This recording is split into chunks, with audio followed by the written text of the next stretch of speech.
34. A warning. Harry Crow disclaimer: Harry Potter belongs to JKR. I write purely for fun, and it's posted here so anyone can read my efforts free of charge. Anybody wishing professional standards of writing should go and buy a book. JKR has apparently got a new one out. Chapter 30. Albus was taking an evening stroll around the castle. This was at least better than sitting in his office moping. He'd been so busy thinking about the public embarrassment missing tonight's ball would cause him that he'd totally overlooked the much greater problem that was right under his nose. Albus had also been mulling over what to do about Severus when it hit home that he hadn't actually seen his potions professor for a while. During the summer break, it wasn't uncommon for staff to be missing for weeks at a time, but Severus would usually tell him when he set off on an ingredients gathering trip. As Albus cast his mind back further, the last time he could recall seeing the head of Slytherin was when Severus saw his students off to the Express. This led Albus to do something he would not normally do: enter a professor's accommodation without their permission or knowledge. In Severus' rooms, he found no sign of his potions professor, literally. It was evident Severus had packed everything he owned and skedaddled out the castle, no fond goodbye or even a note. This left Albus in a precarious position. If he told Barchoke that it was Snape who passed on the prophecy, it would now appear as if he'd helped Severus flee before revealing the informant's identity. The headmaster was also in a quandary over what to do about a potions professor come September. Severus hadn't handed in his notice, and advertising his position might alert people that he'd done a runner. Just when Albus thought he'd finally got the defense job sorted, along comes something else to upset the apple cart. He was left asking himself why the Fates suddenly hated him so. Dolores thought the Fates were against her as well. She would admit to herself that thinking on her feet was not one of her best traits. She was more of a careful schemer who strived from the shadows to achieve her long-term goals, but that wouldn't work tonight. She had approached a few people who shared some of her opinions on magical society, hoping to create a collective sense of outrage at this odious circus tonight's ball was turning into. Really, she was just looking for someone to do the dirty work in her place, but Dolores was finding no takers. The boy cunningly revealing he might one day be the Goblin ambassador had won him a lot of plaudits tonight. That the ministry wouldn't then have to deal with a beast was certainly a plus. If the boy decided to forsake them and live as a goblin, the public would tear down whatever government allowed that travesty to happen. Here might be a compromise that was acceptable to all. There was also those who weren't present tonight, but whose absence still played a big part in Dolores not finding the support she was looking for. That Albus Dumbledore was refused an invitation for the ball again counted in the boy's favor, especially amongst those with the same leanings as Dolores. At the back of all their minds, too, was the omission of the Malfoys, now social pariahs in their community. The fact that their wealth was locked away until the son came of age sent shivers up pureblood spines, and this boy was rumored to be the one responsible for their spectacular fall from grace. Now, it would appear Dolores was on her own tonight. Gordon had told her that, when he tried to instigate a confrontation with the boy at Hogwarts, this supposed hero had point-blank refused. This led Dolores to believe his extra defense training was because the boy, who lived, needed it. All she had seen from the boy so far was cutting Dumbledore's wand with a sword, after Black had punched the old fool out and put him on his back. Dolores was confident of winning any confrontation with the brat. It would be the engineering of it that would take all of her skill. A direct attack on the boy would see her lose support, even after she trounced him. Dolores needed to choose her victim carefully, one that would have him rushing to their aid. All his friends were out for the same reason as the brat was. Publicly, she couldn't appear to be a bully that was picking on children. This left Dolores running her eye over the rest of his company. Part of her would really like a go at that Vila creature, but a mature Vila wouldn't need a little boy springing to her aid. It was also known they could transform and throw fireballs at their foes, not something she fancied facing. The more she studied, the more her choice became obvious. The muggle bitch who thought she and her mudblood daughter had the right to be here tonight. The problem with her choice was that Amelia Bones and Augusta Longbottom never let her intended target get out of their sight. Dolores was getting desperate, but not desperate enough to tangle with either of those two witches. Emma couldn't hide her delight at dancing with her daughter's boyfriend. Oh, thank you, Harry. If Arthur had asked me one more stupid question, I swear I would have screamed. If that's the ministry's expert on the general British public, Mr. I collect plugs and batteries too, Weasley, then I hate to think how poor his knowledge is on your nation. Eccentricity. Even Augusta knows better than that now. Marley's been staring daggers at her husband all evening, but I think the chance to talk with two live muggles is too big of an opportunity for him to pass up. Well, it also gets me away from their daughter staring in my direction all through the meal. The break from Hogwarts must have lowered Hermione's tolerance. She usually can just ignore it. She knew she really shouldn't tease, but Emma couldn't help it. The mother in her had grown very fond of Harry. I noticed the only time she wasn't staring at you was when you looked anywhere near her, then her face was redder than her hair. Do the girls stare often, Harry? They stare at the boy who lived, not me. My friends don't stare because they've taken the time to get to know me, not some myth. Emma had spotted some girls in Florida who never heard of Harry Potter, but still eyed up this handsome young man. Harry's shoulders were so broad and muscled that they'd had to purchase T-shirts, supposedly for ages 15 to 16, to achieve a proper fit. With shorts and trainers completing his outfit, you would never have placed him as just approaching 12. Emma felt those muscles tense as they danced before they sprang into action. She would not have considered herself light as such. That didn't account for Harry being able to lift her effortlessly off her feet and spin her around. No sooner had Emma's feet regained contact with terra firma when Harry had released his hold and quickly turned to face where she had been mere seconds before. Dolores had sensed a golden opportunity when her two intended victims took to the dance floor. Her original intention was to stick out her foot and trip the bitch before instigating an argument. That was before the green-eyed monster of jealousy saw the angry red mist descend to cloud her judgment. This woman was beautiful. Even Dolores couldn't deny that. The muggle moved with a grace and elegance that she herself coveted, but it was the way she smiled and chatted to the boy in her arms that saw Dolores' bile rise. She was suddenly transferred to other times and different places where the rules were always the same. The pretty girls got all the boys. That this bitch was a muggle magnified the problem immensely in Dolores' eyes. As they danced toward her, an intended trip was rapidly transforming into a kick. By the time they reached where she had positioned herself, uncontrollable jealousy had Dolores wanting to harm this bitch for all the humiliation and hurt she'd suffered from pretty girls over the years. She took a step forward and swung her foot as hard as she could at those delicate ankles. Dolores was prepared for the impact. What she wasn't prepared for was hitting fresh air. How could she have missed? Her striking foot continuing unchecked threw her totally off balance and saw her rump hit the floor with a tremendous thump. While sitting there trying to comprehend what had just happened, a hand reached out to help her. She looked along that arm until her gaze locked onto the greenest pair of eyes she'd ever seen. Are you okay? That bit of floor is slippy. It almost had Emma down just then. They had instantly gathered a crowd that was far from silent. Slippy, my arse. She tried to kick that lady. Dolores saw it reflected back in those green orbs. He not only knew what she'd attempted, but had somehow foiled her attack. The muggle bitch looking over his shoulder added fuel to her now raging temper.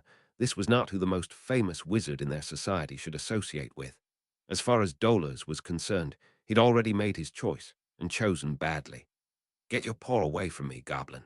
You dishonor the proud name of Potter with the choices you make and the company you keep. Your parents would be ashamed of you. The band may have been still playing a waltz, but this was now the event attracting all the attention. Harry glanced at his still offered hand before replying. That is something none of us here will ever know, since people who shared the same opinions as you saw them murdered in their home. I think what would make them ashamed is that they gave their lives, yet this attitude still remains. His offered hand was withdrawn, and Harry's gaze got harder. I have been awarded your society's top honor tonight, but you still consider me far beneath you, purely down to you thinking what flows through your veins is better than mine. Would you care to duel and see if you're correct? I'm sure we can find another vial somewhere, and then people can guess just how pure your blood is. Before anyone could intervene and put a stop to this, Dolores quickly shouted her agreement. I accept your duel to first blood. We'll see just whose blood it is that gets spilt. Harry agreed. and then turned to find all his guests were now right behind him. He could see Sirius wanted to object, but his father pushed forward first. "I'll hold your coat, son." This effectively killed any argument, though Hermione was now in front of him too. She began unbuttoning his waistcoat before giving advice most of the listening crowd could certainly hear. "Remember Master Sharpshard, don't mess about. Take her out quickly. I want more dances with my boyfriend tonight." The waistcoat was now off and in his father's hands as his girlfriend started on his shirt. Padma had seen how the crowd reacted to Hermione's words and decided to take it a step further. "I thought Harry took Master Sharpshard out pretty effectively, Hermione. Greatest bladesmith the Goblin Nation has, and Harry cut him to pieces. What your boyfriend can do with that sword is just scary." Dolores had of course been listening and interrupted. "I choose wands for this duel, not swords." Hermione had removed his cravat and cufflinks, leaving Harry standing there with his shirt open to the waist. He turned to face his opponent. "You are welcome to choose whatever weapons you want, as am I if you wish to apologize for your attempted attack on Emma and the slandering of my family. I will accept and we can move on. Otherwise, you will face my blades. You challenged a centurion to a duel. You are about to find out just what that means." Hermione removed one of the bejeweled discs that decorated her belt. One twist and Harry had a shield on his arm. "I've got a spare here if you need a second." This earned her a kiss from her boyfriend, as Fudge then attempted to sweep the whole thing under the carpet. "Harry, is this really necessary? Can't we reach some agreement to avoid bloodshed? A sword against a wand is hardly a fair fight. I don't wish to see you hurt." This saw his three friends burst out laughing. Neville further amazed his grandmother by standing up to the Minister of Magic. "Barchok arranged dueling dummies for us to practice on. These are top-of-the-range models, but we can't let Harry fight them. Two of them together can't hit Harry with a spell before he hacks them to pieces. Professor Weasley couldn't repair the last two he destroyed. I would guess she will get one, perhaps two spells off before Harry's blades find their mark. I don't know what she does at the Ministry, but I would guess she won't be at work on Monday." Harry had a shield and his knife on one arm while he drew his sword, taking a few practice swipes. "I've given my terms, Minister. She came looking for a fight. I would hate to disappoint. The Grangers are under my protection, yet she still made the attempt. Even then, I was prepared to overlook that since it was so childish an attempt, not now." Glad his boots were made of dragon hide and would cope with the change, Harry activated his armor. Hermione may have been terrified inside, but none of that showed as she gave Harry a quick kiss for luck. "Make it quick, Harry. Don't give her a chance to get a lucky shot in." Dolores was rapidly reevaluating her options. They didn't look good. To back down now would be the end of her career, but to fight might be the end of a lot more than that. She enjoyed her position in the Ministry. She also enjoyed picking her nose on occasion. If that blade got too close, Dolores might lose both her job and her wand arm. She tried to stall. Dolores was ready to try anything. "Armor.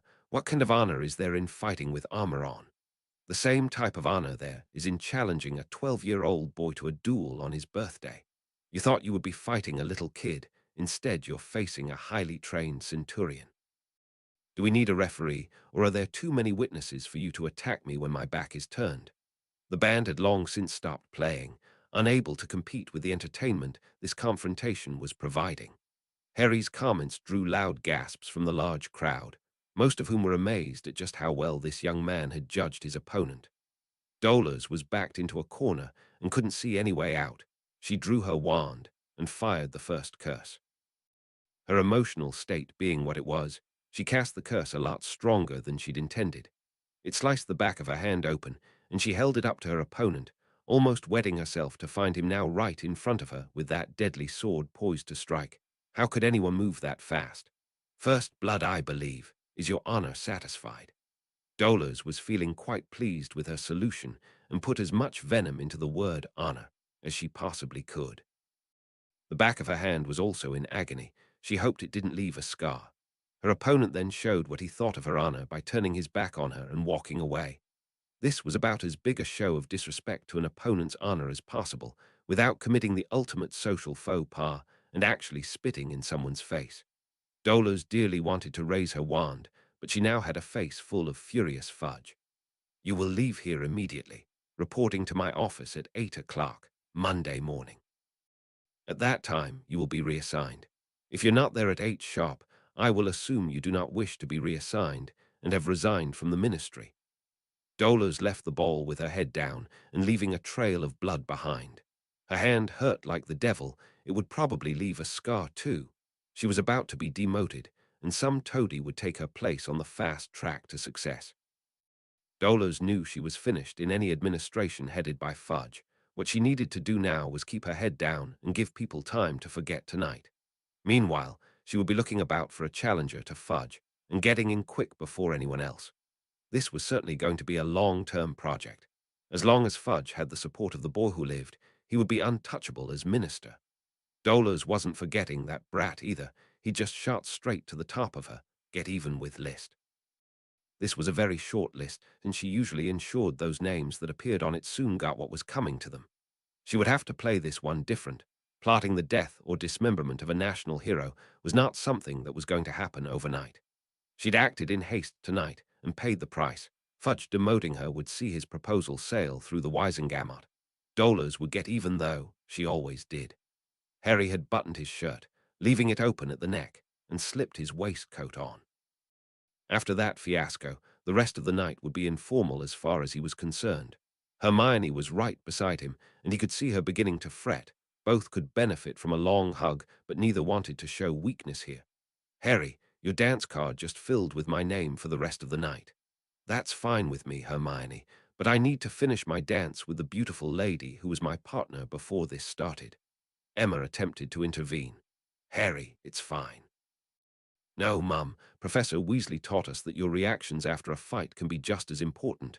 We're all going to continue as if everything is normal and enjoy the rest of the evening. One dance, Harry, then you're mine. Emma could actually feel him shaking as they danced. Harry, wouldn't you rather sit for a while? Actually, I'd rather get the hell out of here, but we can't leave yet. It's just the adrenaline, Emma. I was psyching myself up to attack that woman. I would need to have shown I wasn't a pushover and actually harmed her, not something I was looking forward to. Her doing that actually worked better for me. I don't want to give the impression I'm some bloodthirsty nutter with a sword. I don't think you could ever be accused of being like that. Dumbledore thought so after the troll, and some of the people here would too if I just sliced that witch's wand arm off. After the troll, I stood in a shower for about an hour before hiding in my room for the rest of the night.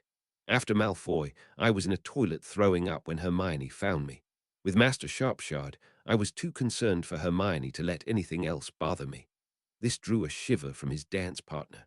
Don't remind me, watching the memory was bad enough. You've had a hard life for a 12-year-old.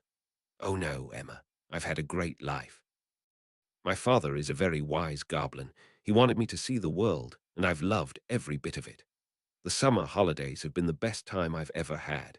You now have some idea how wealthy my family is. I could easily spend the rest of my life living in my own private and privileged world. I think that is something my mum and dad would be disappointed in. I know my father wouldn't stop me, but I just couldn't do that. All three have put their lives on the line to save mine. I think I need to at least try and make something of myself. Harry, you've already done more than enough to make all three of them proud of their son. I watched your father's memory of when you fought your trainer after he hurt Hermione. Then tonight you stepped in to protect me too. How could anyone not be proud of you? Does this mean you would accept a lodger for the rest of this weekend? Well, since we'll all be going to your private island after the Wizengamot meeting on Monday, I would say that was a distinct possibility. She could feel his shakes lessening as they danced. Both were simply ignoring the stares of the other dancers. Emma decided to make something clear. Harry, that room at our house is now considered yours. Providing your father agrees, you can stay whenever you want. Dan and I certainly don't mind, and I doubt Hermione will complain. She was rewarded by his first genuine smile since the incident. The dance ended, and Hermione was waiting for them. The young couple took to the floor and were soon oblivious to everything and everyone around them. Ginny had watched the entire incident from behind her mother. Bill had told her Harry was very close to his three friends, but this just drove that home. They were all there for him without a moment's hesitation. Ginny was trying to tell herself this was just a hopeless crush, but Merlin Harry was so handsome. She'd almost put her elbow in the soup, simply eating at the same table as him. Watching him dance with the girls at the table had built a hope in her she too might actually dance with Harry on his birthday. That was gone now, and probably just as well. Had he actually held her, Ginny Weasley would probably have fainted on the spot. Emma returned to the table and was determined to take control of the conversation this time. Molly, Arthur, I can't praise your son, Bill, highly enough. We've actually seen him teaching and we're very impressed. He certainly had a wonderful effect on those four. They all really look up to him. Molly's entire face lit up, and Emma knew she'd hit the bullseye. Muggle or magical, mothers love to talk about their children. She would much rather talk about that than have Arthur ask her what you used a rubber duck for. Uo Dolores considered herself lucky in a way. The press had gone positively gaga over Crow and his friends, with barely any mention of their altercation that happened later. Working under Ludo Bagman in the Department of Magical Games and Sports was also slightly better than the punishment she though Fudge would stick her with. She had envisaged manning the graveyard shift in flu control for the next few years, or even exiled to rot in magical creatures. This was not the deepest, darkest depths of the ministry Dolores thought she was destined for. A comeback was certainly possible from here. Now all she needed to do was light a fire under Ludo's arse to raise the department's profile, though making sure she got most of the credit for any achievements they managed. It was still the same game, and Dolores Umbridge was an expert at it. Uo, Harry, and Hermione were running along the beach. Purely from habit, their swords were strapped behind them. They'd arrived on the island after the minister's goblin proposal had surfed through the Wisengamot on the wave of positive energy still abounding from Friday's ball. There would be a ceremonial signing of the amended treaty at the end of August, with Barchoke taking up his new position then. Dolores Umbridge didn't exactly have many friends, so her demotion wasn't even commented on. The island was just under 5 miles around, though it appeared as a group of sandbars on maps, and to the naked eye if you didn't have permission to be here. As their sandals performed a steady slap, slap, slap rhythm on the damp sand, Hermione thought this was her favorite time of the day. Not because of any love of exercise, though she had come to like that part too. This was the time in every day when it was just her and Harry. They had been exercising practically every morning since just after the troll incident last year. Whether it was running around Crawley, the tunnels under Gringotts, or the park outside Grimmauld Place, Hermione thought this had them all beat. She wondered if Harry could get the room at Hogwarts to recreate this. Now, wouldn't that be something to get her out of a warm bed on a cold winter's morning in the castle? This made her smile, knowing that the mere thought that the young man currently running beside her would be waiting downstairs was all the motivation Hermione Granger would ever need. It probably appeared strange to outsiders how much she depended upon Harry, how much they relied on each other. To them, it just felt so natural. She entered King's Cross Station without a friend in the world, and left the express knowing she'd just made the best one either would ever find. Some might also question how quiet Harry could be, but not anyone who really knew him. Before she left for Hogwarts, her mother had given her the boy talk, but none of that applied to Harry. Yes, he certainly struggled sometimes putting his feelings into words. She was sure, though, that was more to do with being raised as a goblin than any question of immaturity. Harry didn't need words with her. Every time he hugged her, or when Hermione looked into those green eyes, those actions spoke volumes to her. That they'd fallen asleep in each other's arms after the ball was somewhat expected, waking up still there, and covered with a quilt showed the enormous trust both sets of parents placed on them, something neither had any intention of breaking. Just being with Harry meant this would have easily have been the best summer of her life. That they had seen and done some amazing things together was just the cherry on top. They could see the beach chalets up ahead, meaning they were near the end of their run. Hermione reached out and took Harry's arm as both of them then slowed to a walk. I've been practicing with my bracelet since your father blood-bonded it to me. This drew a wide smile from her boyfriend. None of us actually thought you would wait until we were back at Hogwarts. How is the practice going? Trying not to blush at how well he knew her, Hermione thought a demonstration would be the best way to show Harry. Her bracelet expanded up her arm and wrapped around her shoulder, slipping partially under the sports bra she was wearing. Hermione, that's fantastic. When you fight with a sword, your shield arm is the most exposed. If we can get that shield expanded over your torso, you will be almost as protected as me." Harry prays, followed by taking her in his arms and offering a kiss in reward for her efforts meant Hermione's morning was just perfect. They walked arm in arm the last quarter of a mile to where they were staying. There were 8 chalets/beach huts spaced along the white sands. They may have appeared rustic and basic from the outside, but stepping onto the porch brought you every comfort magic had to offer. The twins were sitting on one of those porches, eating breakfast and watching the young couple approach. Parvati's eyeballs nearly joined the cereal in her bowl at the sight of Harry in just a pair of shorts. Oh, Merlin, how does Hermione resist throwing Harry to the sand and snogging him senseless? Padma just couldn't help but tease her sister. Who says she does resist? This is a big island. They're hardly likely to do it outside their parents' porches. Seeing she was falling for this, Padma changed tactics. There couldn't be the slightest hint of misunderstanding here. Seriously, Pav, it's okay to look. Just don't ogle and never, ever think of touching. Those two are great friends, but anyone trying to come between them will get squashed like a bug. You were brilliant in Rome, but here it will only be us. We'll swim, play games, and generally have a great time. Both Harry and Neville will spend most of the week like that. Just be their friend and get used to it. We thought the boys were going to have a heart attack the first time they saw us in our bikinis. They got over it pretty quickly. You mean the boys have seen you in that thing you showed me? No, we took them off and swam naked. You did what? Dad, I was only kidding with Pav. Emma and Augusta were there all the time. Do you really think those two would let anything happen? Ramro had walked out and just caught the end of that conversation. Sorry, dear, you just scared your old father half to death. I trust the people you were staying with, the young men involved, and more importantly, I trust you. This saw Padma rush to hug her dad. I was very proud of you at that ball, the way you helped Harry. He really didn't want to fight that woman. Ramro really shouldn't have been surprised at his daughter once more springing to the young man's defense. Of course, Harry didn't want to fight her. Only a fool would want to fight. We're taught fighting should be your last option. We're also taught how to fight, just in case we need that option. Harry would have made mincemeat of her, Dad. I wasn't joking when I said he was scary with that blade. Neville called it right. She would have gotten one, perhaps 2 spells off, and then it would have been all over. It would also have been all over the Prophet too, and certainly hurt the chances of the goblin proposal going through the Wisengamot. He kissed the top of his daughter's head. So smart and so brave. Ramrao then pantomimed looking around him at the idyllic setting. And I just love your friends. Parvati felt a twinge of jealousy at the attention her twin sister was receiving, attention that would usually be heading in her direction.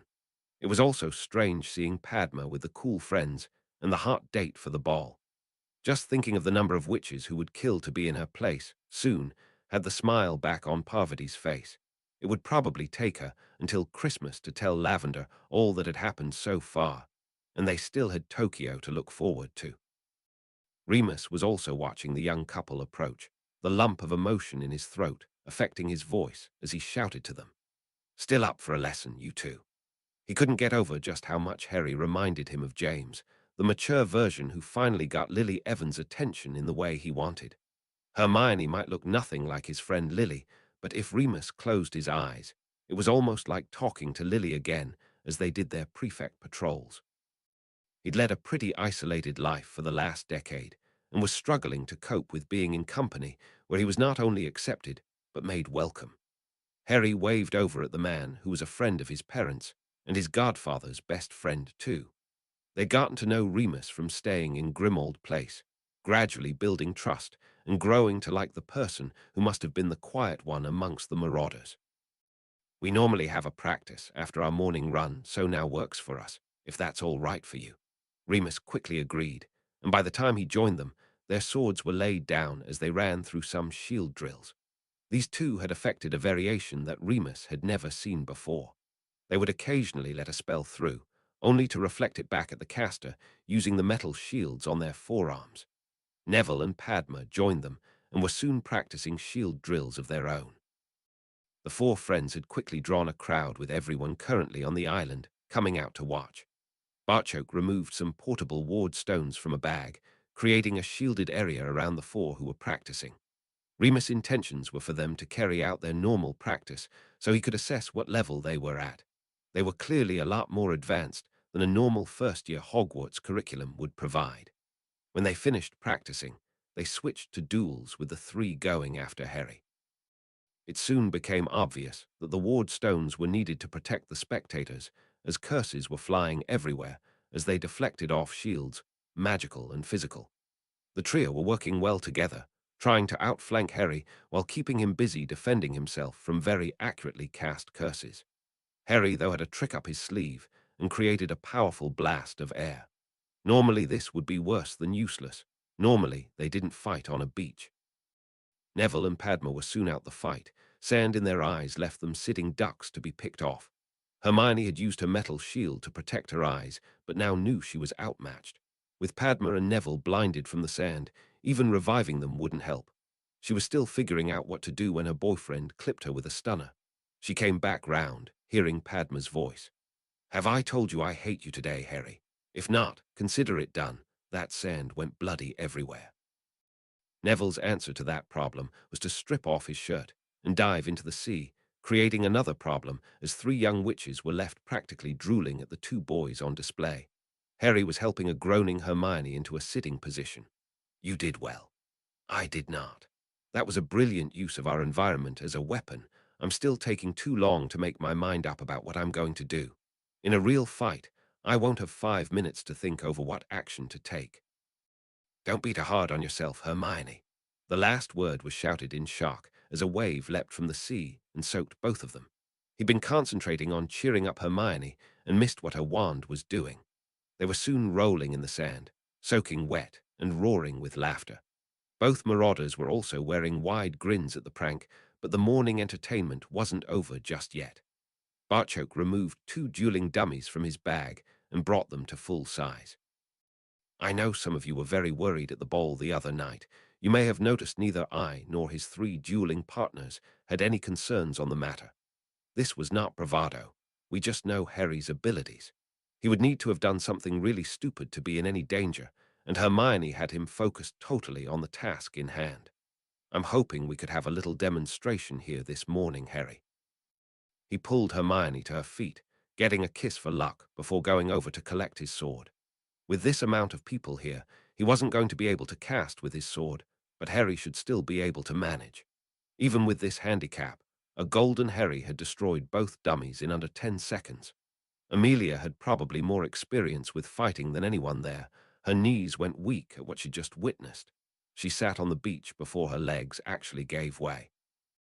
Ramrau was reminded of Padma's words earlier and found himself in complete agreement with his daughter. Harry would have made mincemeat out of that witch.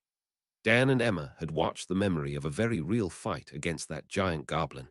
Harry hacking a couple of dummies just couldn't compare to that. They now had a better idea of what Harry could have done to that witch the other night. No wonder the kids were really upset when they eventually came home. Remus was standing beside Sirius, Henrika and Barchoke, and wasn't slow to let his opinion be known. "Whoever you've got teaching these 4 defense, keep a hold of them." That was simply brilliant and devastating. Amelia's sitting there trying to figure out how you would defend yourself from such an attack. I doubt she's having any better ideas than me, and all I've got is get the hell out of there as fast as possible. All could see the pride of a father in his son. That is an attack Harry has developed by combining Cursebreaker Weasley's teachings with that of his goblin weapons training and centurion armor. If it makes you feel any better, we goblins don't know how we would stand up to that either. He used something similar to defeat someone we all thought couldn't be beaten. If any goblin is ever stupid enough to challenge my son in the goblin arena, they probably wouldn't have time to shit themselves before Harry cut them down. Henrika was nodding in agreement. "I've been worried about that since reading through your laws, especially the inheritance ones. Harry could be challenged, and now he's a centurion. You wouldn't be able to represent him in the pit. It has been a worry of mine for a few years. How Harry would cope if I couldn't represent him. I'm not worried anymore. I don't want to say too much here, but Harry was actually holding back there." Remus glanced towards Sirius for confirmation of that ridiculous remark, only to get a nod that left him with only a one-word answer. "Shit." Augusta had been concentrating on something else this morning, watching as her grandson threw magic around with accuracy and ease. She also hadn't missed the reaction of the three young witches when Neville stripped off his shirt. For the first time in many years, Augusta saw a bright future for the House of Longbottom. She was in a very happy frame of mind when Barchoke approached her, removing a book with a plain brown cover. This will give you something to read while our charges tire themselves out having fun on the beach. It's a preprint copy of a book that won't be available until the 1st of September. All I ask is that you keep it quiet until then. I have a copy for Amelia too, so you can talk to her about it, and I will answer any questions either of you have. As the little goblin walked toward Amelia, it was an intrigued Augusta who opened the book, only to find herself involuntarily sitting down onto the sand as the title hit home. The Life and Lies of Albus Dumbledore. Ooh, Harry raced into his room, a shower, change of shorts, and then breakfast with Hermione the only things on his mind. He didn't know he had a visitor, and one who appeared really excited to see him. "Harry Potter," said the creature in a high-pitched voice. "So long as Darby wanted to meet you, sir. Such an honor it is. And thanks for reading, and too, a big thank you to everyone who gave such a positive response about the project I'm working on. I only hope your expectations aren't too high. Please remember this is a 2-minute film made by kids to encourage other kids not to do something foolish. Our school sits in deepest, darkest Lanarkshire Pixar we ain't. Details will follow around the beginning of February. 35. Blood on their hands. Harry Crow disclaimer. I make no money from my stories. The only payment received is FFN users taking the time to read my efforts. Since this chapter will push Harry Crow through the 2 million views mark, this makes me a wealthy man. As always, thanks for reading.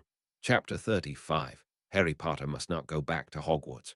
Dan had been taking mental notes as he'd been listening and rhymed off a few questions that Harry's story had thrown up. Okay, why would he call you Harry Potter? Traveling halfway around the world to give a warning makes no sense either if he then pops away and doesn't tell you what you're being warned against. I'll probably have more, but that should do to get us started.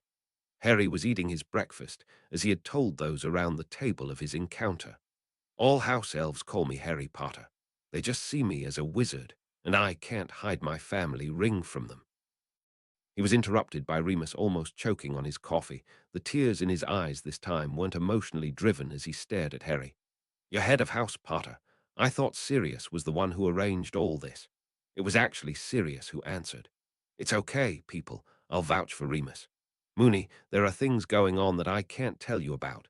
Just know that it's in relation to my duties as a godfather. Everyone sitting at this table wants what's best for Harry. I know you do too." Looking around at those present, Remus had to agree with that assessment. Barchoke, the Grangers, and Sirius were all self-evident. Henrika provided her own reason. "He's my boss, Remus, and a nicer, kinder employer you could never hope to find." Henrika's pout in Harry's direction would have grown wizards on their knees proposing marriage. He just continued eating breakfast before making a comment that brought the levity back to the table. "Still not getting a raise." Barchoke was delighted to see how well his son was dealing with news of this proposed threat. They had expected some backlash from the Docker families. Here was an indication of their plotting. Distance would be no problem to a house elf. The fact it was obviously going against its master's wishes gives us some indication of the seriousness of the problem. Harry spotted Hermione putting her knife and fork down in disgust and reached for her hand. Her boyfriend was certain he knew what was bothering her. "Hermione, we talked about this. It's all about perception. Can you honestly say that poor creature was not a slave? He was going to shut his own ears in an oven door because he disobeyed his master and warned you. We both know this is wrong, Harry." This was an issue they had talked about, and obviously not resolved as well as Harry had thought. "You know my opinion on slaves. It's every bit as strong as yours. Goblins would rather die than be enslaved, and it's something we would never inflict on anyone else. Yes, House Potter has house elves, but I refuse to consider them slaves." Harry squeezed her hand to prevent the interruption he knew was coming. "Potter elves have been part of my family for generations. You've met some of them. Would you say they were happy?" She was left with no other answer than to agree. Most were so happy to see us. They were in tears. Remembering something he had read, Harry tried a different tactic with his girlfriend. "Supposing your mum and dad decided Crawley wasn't for them anymore. Both then joined a charity that saw them treating people for free. Would that make them slaves?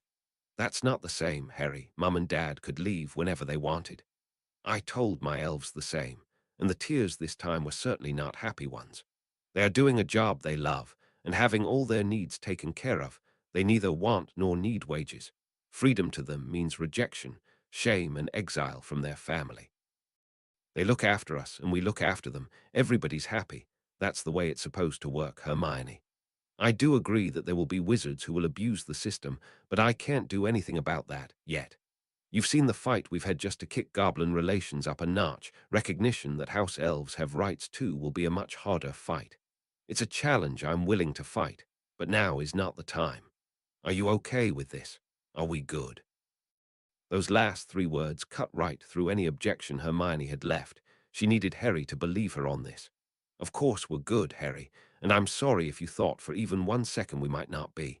I know you would never mistreat elves, just as I know you will be trying to help this Derby. I wasn't angry at you, just a system that allows a person to legally mistreat someone who's in their care. Along with relief, Harry felt a hand on his shoulder. As well as that gesture of support, Dan had some kind words to match. Just keep talking things out, you two. You won't go far wrong doing that. Now, what do we do about this warning? Harry looked toward his father, getting a nod of agreement before continuing. He thought his father would leave the decision up to him. It didn't hurt to check, though. If Hogwarts is going to be in danger, she'll need her champion. I have friends in that castle, and 2 new Potter scholarship students will be looking to me for help with settling in. Unless we get more information, it will be a case of keeping our eyes open. Henrika will be there full-time, with Sirius, Cursebreaker Weasley, and Master Pitsley paying regular visits. We tell Neville and Padma what we know, but any more could see rumors starting. Rumors that would grow arms, legs, and a dozen fire-breathing heads before they were done. Hermione was now very worried. She looked at both her parents. I want to return with Harry. We'll have adult support and a method to get out of there if anything happens. Her parents held a conversation with a few glances before Dan spoke. At the moment, all we've got is some vague warning from a creature whose mental stability is at best questionable. We reserve the right to change our mind if more information becomes available, and will drag you from that school if we suspect you're not telling us everything. Barchok interrupted before Dan could say any more. It would actually be me who would be doing the dragging, something I can assure you I would do if I thought they were in danger. I have constant reports from the castle. We won't be missing anything. Hermione was so pleased she was going back to Hogwarts with Harry, she would actually have agreed to just about anything. That evening, the 7 youngsters sat around a campfire on the beach. They'd spent their day swimming, playing games, and exploring the island. All were knackered, yet far too excited to sleep. Stories of Florida, the Black Sea, and Rome weren't helping to lower those excitement levels. That all 7 of them would be going on to Tokyo was also a much-discussed topic, especially since Harry had given Susan and Hannah their belated birthday gifts of a shopping voucher. The adults were all lounging back on chairs. Glowing lights now festooned the palm-thatched umbrellas that had provided shade earlier in the day. Barchok, Amelia, and Augusta were sitting at the end table, a silencing charm up so their conversation was private. Barchok, if even half of this is true, it's going to be the biggest political storm ever to hit magical Britain. Amelia, we have checked our facts, it's all true. I had to convince Miss Skeeter not to offer any conjecture, present the facts, and let the readers make up their own minds. I take it you two already have. Augusta was fuming, and had struggled to hold her temper until she finished the book, something that she and Amelia had spent the entire day reading. How can we send our children to that school? Something needs to be done about Dumbledore and his Death Eater sidekick, Snape. Snape is no longer a problem, and we're hoping most parents will have the same reaction as you. We saw this as the best way of getting Dumbledore out the castle. Only the parents of the children who attend really have the power to oust him. The head of the DMLE had sat taking notes. She read the book, looking for things she could bring Dumbledore up on charges for. Barchok's first remark set Amelia's alarm bells ringing. Could you explain why Snape is no longer a problem? That would be because we have him. This news was greeted by silence, so Barchok explained how events had unfolded. I tricked Dumbledore into revealing Snape's identity. The old wizard still has no idea I have that information. The minister actually helped with this deceit by banning Dumbledore from the ball. I originally had an agreement for Dumbledore to give me the name on that night. I have now put him off until term starts. Augusta loved the deviousness of that. And this book gets published on the 1st of September, leaving Dumbledore nothing to bargain with. You still haven't explained how you ended up with Snape. He decided to run, and was in the process of emptying his vault when we arrested him. The charges were crimes committed in the name of Voldemort, namely costing Harry's parents their lives. He really is a despicable piece of work, the ultimate Slytherin with a foot firmly in both camps.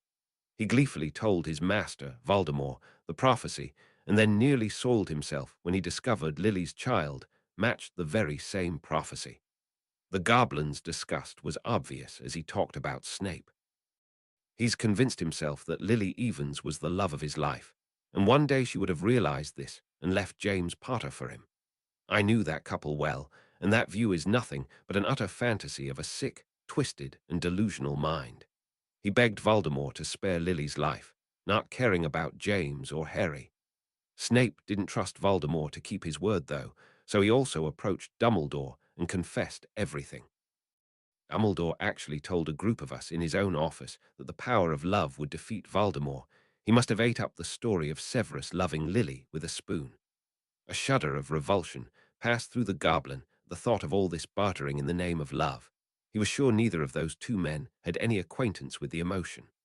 Whether Dumbledore believed him or not, that didn't stop the old wizard blackmailing Snape to spy for him, and he then kept his spy on a short leash at Hogwarts. In return, he told the Wizengamot his spy was no Death Eater. Amelia was almost afraid to ask this question, but knew she had to. What did you do with Snape? We sentenced him to 5 years. At the end of that time, both Neville and Harry will be of age, if they want to take things further. We thought of having him toiling in the dragon pens, but that would be a waste of a resource. He's working in our potions labs.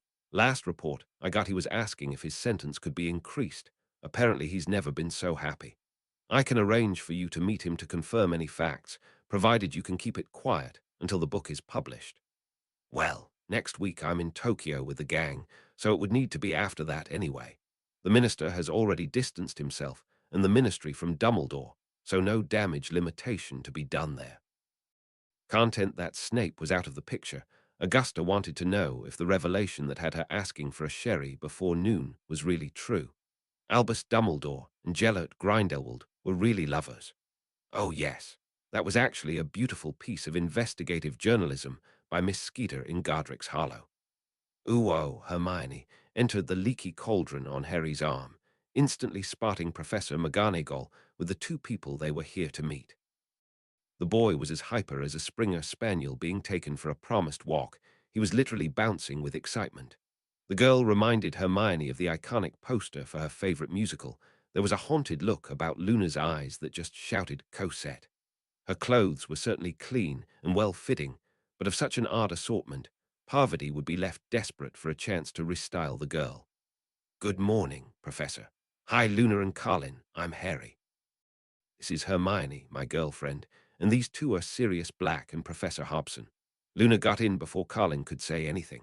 Didn't you used to be in the Hobgoblins, Mr. Boardman? My daddy says it was your fault his favorite band split. Oh no, that wasn't me, Luna. Though if someone had hit me in the ear with a turnip when I was on stage, I probably would have retired too.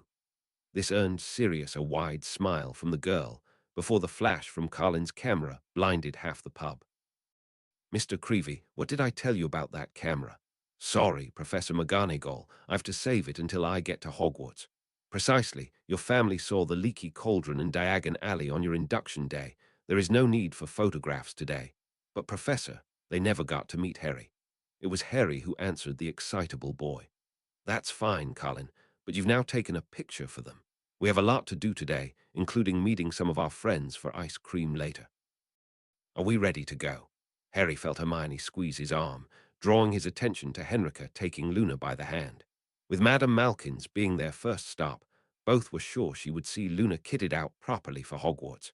This was all about getting these two settled into the castle. Turning up in the right clothes was important for making those first impressions. Ollivander's was every bit as creepy as Hermione remembered, though their circumstances didn't help with that. Old Ollivander was already pretty miffed that Harry didn't get a wand from him. The weird wizard actually got quite stroppy when Harry then refused to show the wand maker his knife. Professor McGonagall had to intervene and remind Ollivander he had two customers in his shop.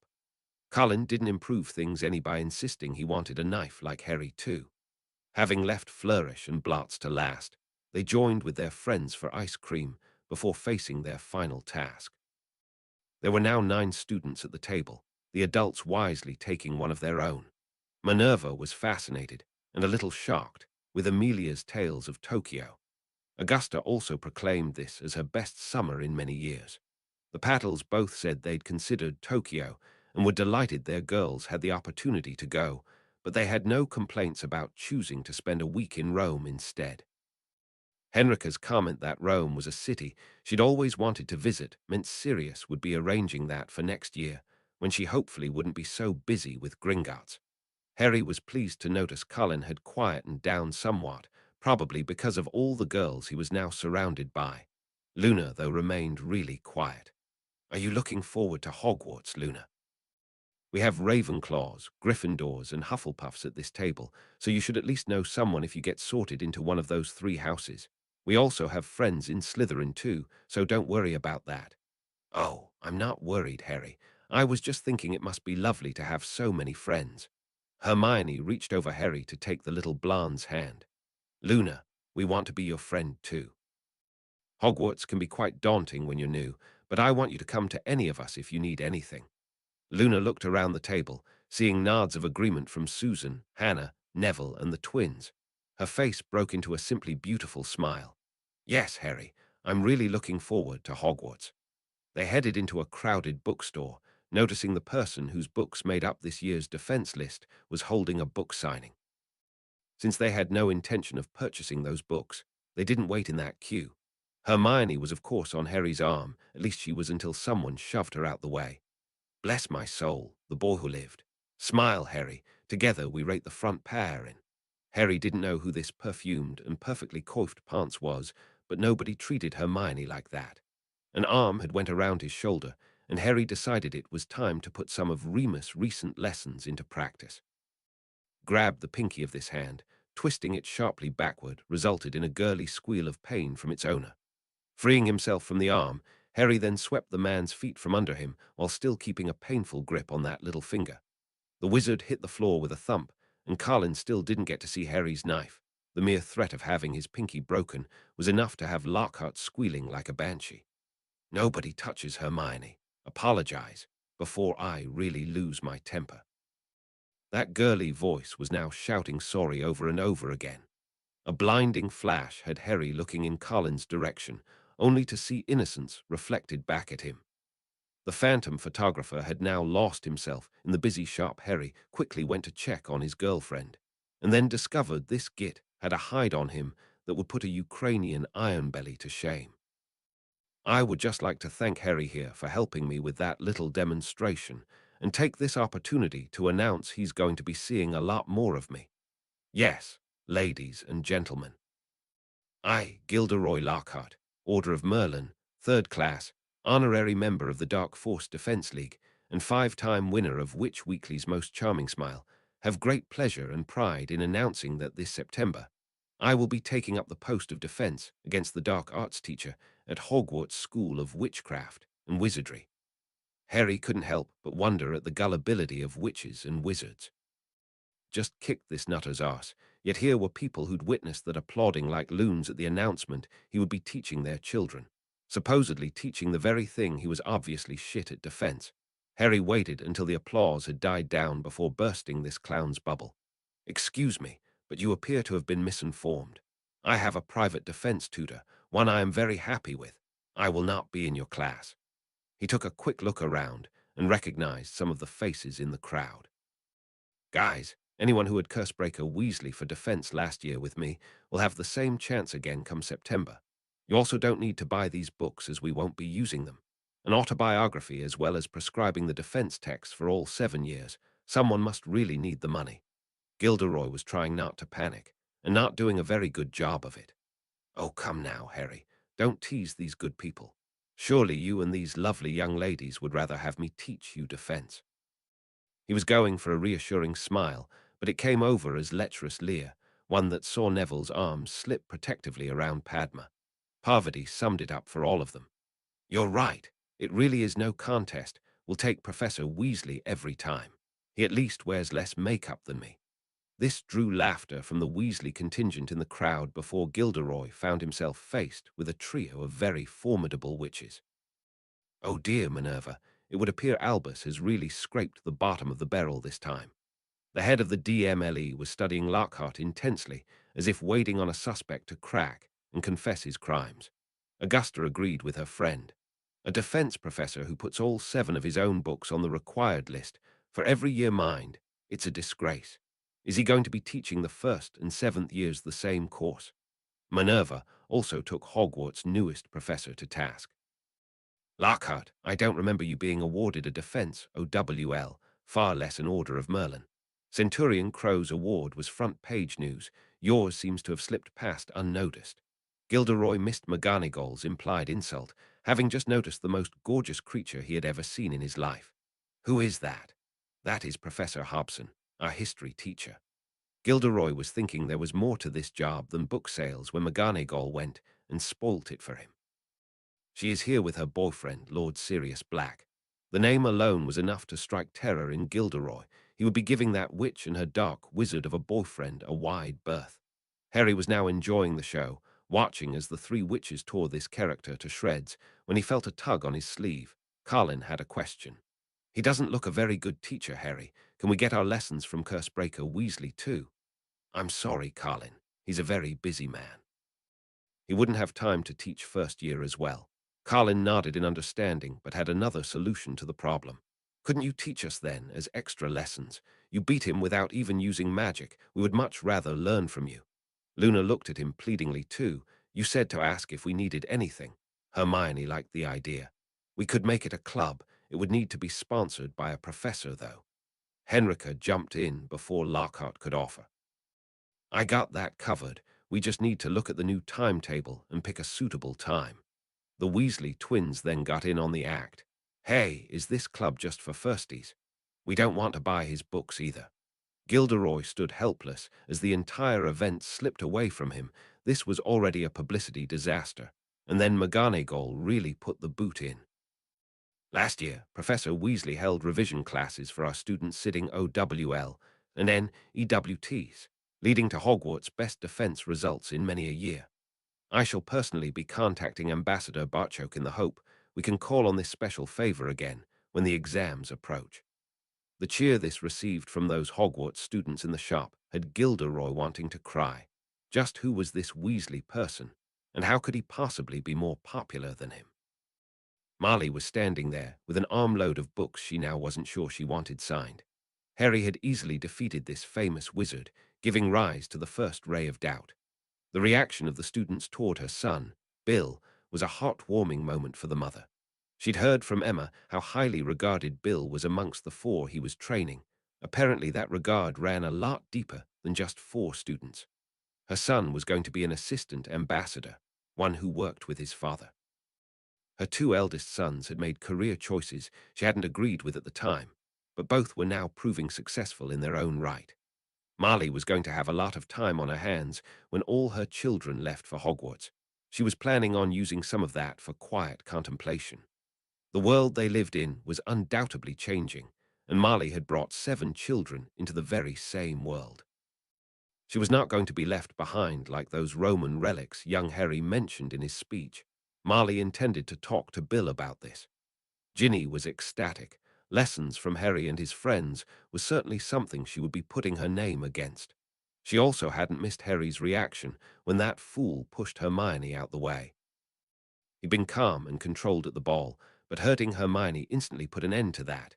Harry had their new defense professor on the floor in seconds, and it certainly wasn't planned, no matter what Lockhart said. Amelia stirred the pot some more by pulling Minerva aside for a whispered conversation. When you're speaking to Barchoke about Bill, ask him for a copy of a book that will be released in a week or so. Gilderoy Lockhart teaching defense might be the least of your worries at Hogwarts this year. Uo, after completing their shopping, plans were made to meet up on the platform before getting on the express. McGonagall would take both her charges home, while Sirius and Henrika dropped theirs off at Gringotts.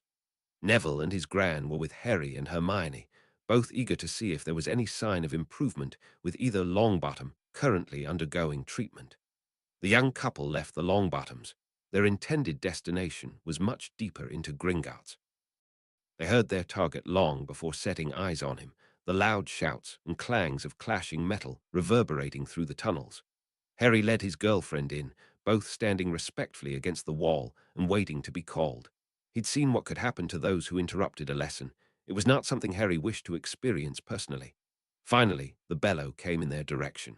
"So, Centurion Crow, what can I do for you?"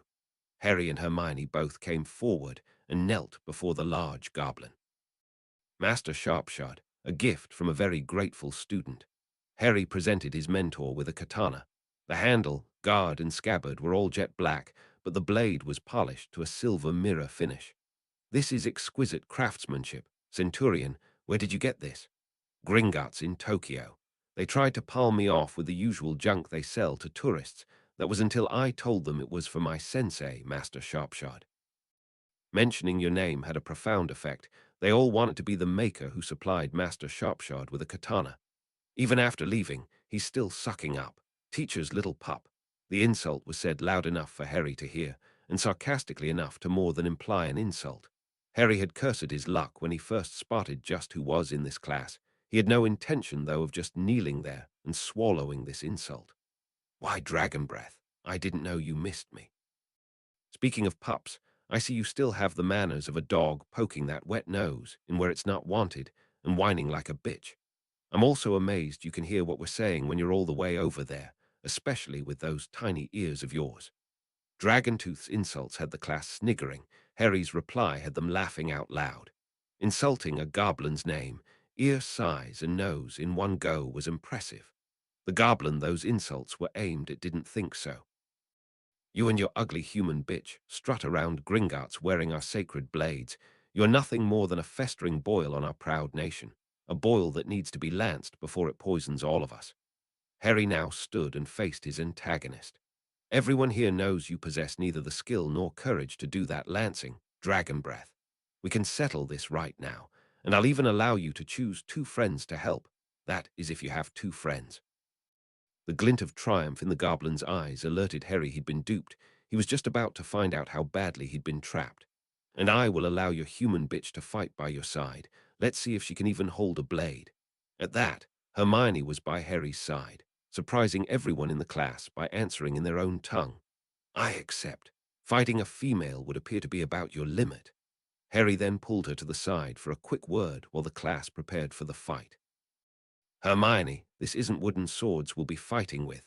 The duel doesn't finish until someone is bleeding." "I know, Harry. I also know he baited you into this. I wasn't having you losing face over me. It would probably be a deadly insult to both parties, but he reminded me so much of Draco Malfoy. His uncle was one of those my father fought in the pit. To say there is bad blood between us would be a massive understatement. They'll be cocky and showing off to their friends, stick to defense, and I will take them out as quickly as I possibly can. Your dad's gonna kill me for getting you into this, and then your mum will dance on my dead body." Hermione gave him a kiss for luck before enlarging and fitting her shield on her left arm. She could feel her bracelet expanding up the same arm, obviously recognizing the danger she was in. Harry had been teaching her for a year, but these goblins would have a lot more training and experience than that. This would also give her an indicator of just where she was with a blade. Hermione could only hope it wouldn't be too painful a lesson. Like Hermione's top, Harry's t-shirt was loose enough to cope with his armor under it. Using his armor wasn't really fair to his opponents, but Harry didn't give a shit. Hermione was in this fight. He intended to make it as short as possible. He knew the class would expect him to use his armor. No goblin would ever surrender an advantage they had in a fight. Master Sharpshot found himself thrust into the role of referee. He called the 5 combatants forward.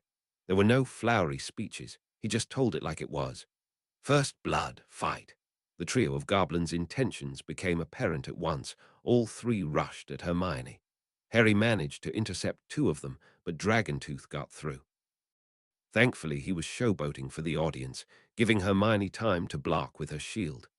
This form of attack also left the goblin wide open to the counter. Hermione took her gifted opportunity. With a triumphant cry, her thrust caught Dragontooth off guard, and her blade nicked his shoulder, clearly drawing blood. She glanced round to see Harry had already dealt with one, and just about to dispatch the other. That was her mistake. With her guard now down, Dragontooth lashed out at Hermione, his blade slicing diagonally across her torso, between shoulder and hip, before Harry hit him like a golden version of the Hogwarts Express. Weapons forgotten, Harry was pummeled the shrieking goblin with his fists, until the massive form of Master Sharpshot pulled him off. Harry then remembered what happened, and turned to see Hermione trying to piece her clothing back together with her wand, her repaired clothing once more covering the golden webbing that had prevented her being seriously injured. A bloody Dragontooth couldn't believe he hadn't even damaged the human bitch. She's wearing Centurion armor. That's an instant death sentence. Harry's only thought was to protect Hermione. For this to work, he needed to change her status. Everyone clearly saw my family design on that armor. It's not Centurion. Hermione is my mate, and therefore part of my family. The entire class, including the instructor, were now gaping at this revelation from Harry. It was time for some proof. He retrieved his sword from where he had dropped it and sliced open his palm. Realizing what Harry was doing, Hermione didn't hesitate for a second. She used her own blade to mirror Harry's actions. Their bloody hands were then joined, clasped palm to palm, as Harry said the words, "You are mine, and I am yours." Hermione's eyes were sparkling with tears, tears that the pain in her hand played no part in, as she gave the required response. "You are mine, and I am yours." A silver glow started at their hands and spread up their arms. It had turned golden by the time both were enveloped by it, clearly showing that magic had accepted their vows. The young couple leaned forward to kiss each other, neither noticing their hands were completely healed. With his arm around Hermione's waist, Harry once more turned his attention back to Dragontooth. Today was nothing more than a thinly disguised assassination attempt on my mate. Even when she beat you in the fight, you proceeded with your plan. You will answer to me for that, in the pit. Harry and Hermione then bowed to Master Sharpshot before leaving the class, a class that had just descended into utter chaos. Hermione waited until they were out of earshot before speaking to Harry. "What just happened in there? In the eyes of the nation, we are now mates. That bastard will face me in the pit for his attack on you. That entire family has no honor. The only question now is who will kill me first, my father or yours." Hermione, though, was concentrating on something else. Why does this pit sound so ominous? They were heading straight for Barchoke's office when Harry supplied the answer she dreaded hearing. "When two goblins enter the pit, only one comes out alive." Hermione's legs may have kept going, but her mind had shut down at that part. This had to be done publicly. It had to be seen to be scrupulously fair, and it had to be done today. Ragnar had already heard from Barchoke that Harry wasn't backing down an inch, with Sharpshot confirming that Dragontooth had struck after being defeated in the duel. The blow was also of such a nature and ferocity that Harry's claims of an assassination attempt could neither be ignored or dismissed as fanciful. Word of this incident had spread like wildfire through the nation, and the benches around the court were already almost full. Both families were now in front of him, Miss Granger at her mate's side. "Time to get these proceedings started. Centurion Crow, you have made some very serious charges and invoked trial by combat. Do you wish to change your mind?" "No, Director. I wish to proceed as our law dictates." Having expected no other answer, Barchoke addressed the court. "Master Sharpshot was present during the entire event.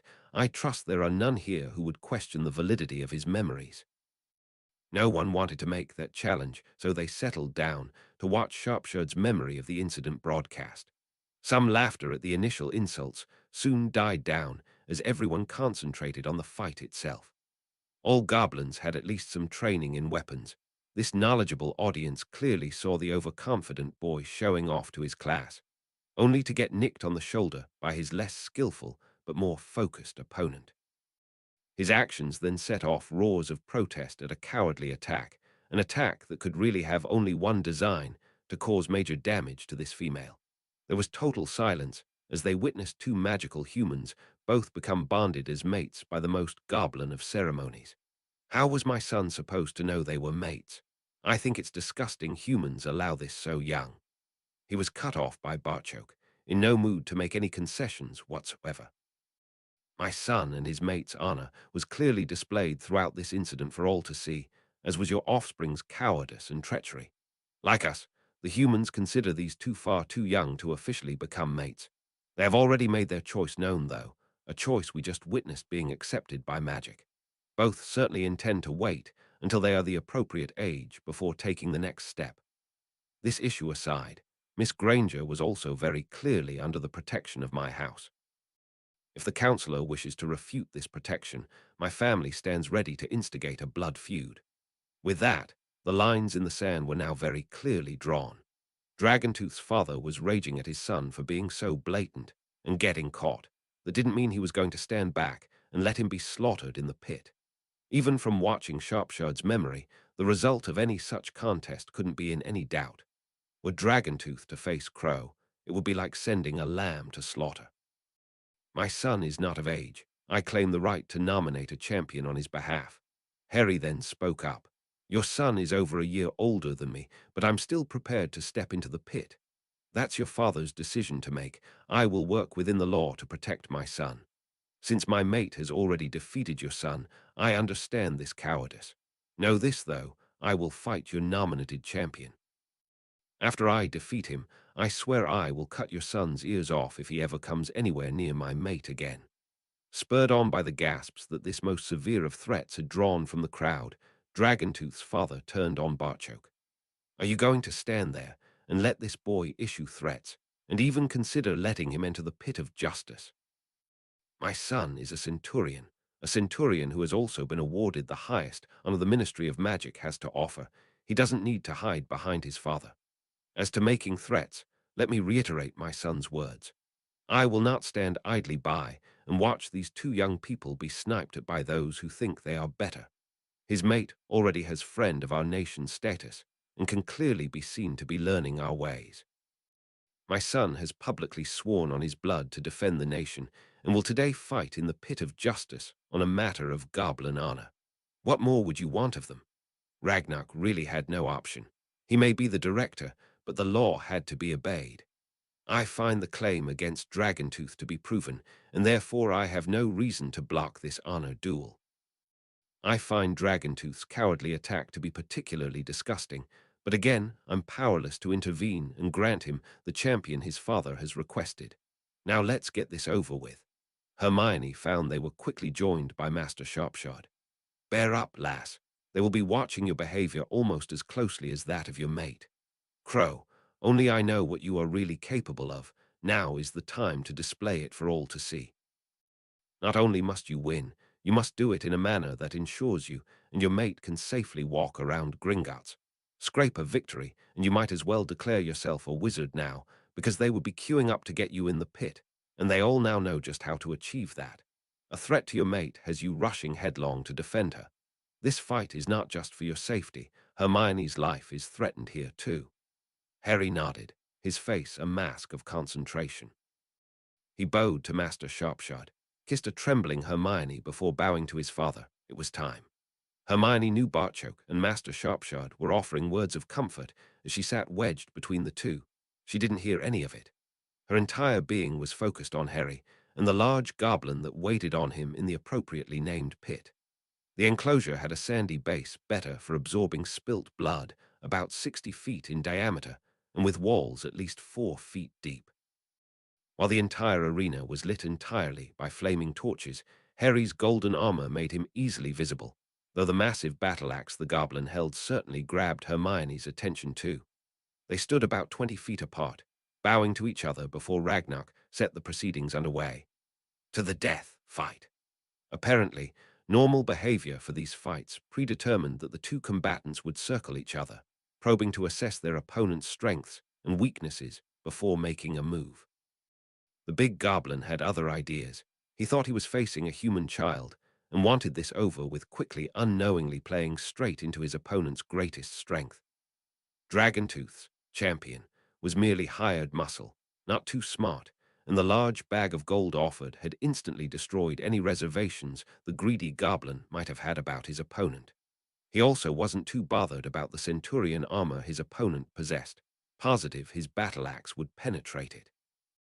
With a roar, the goblin charged as he swung that great axe in what would be a killing blow should it connect.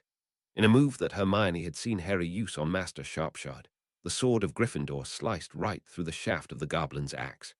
Harry was moving quicker than seemed possible.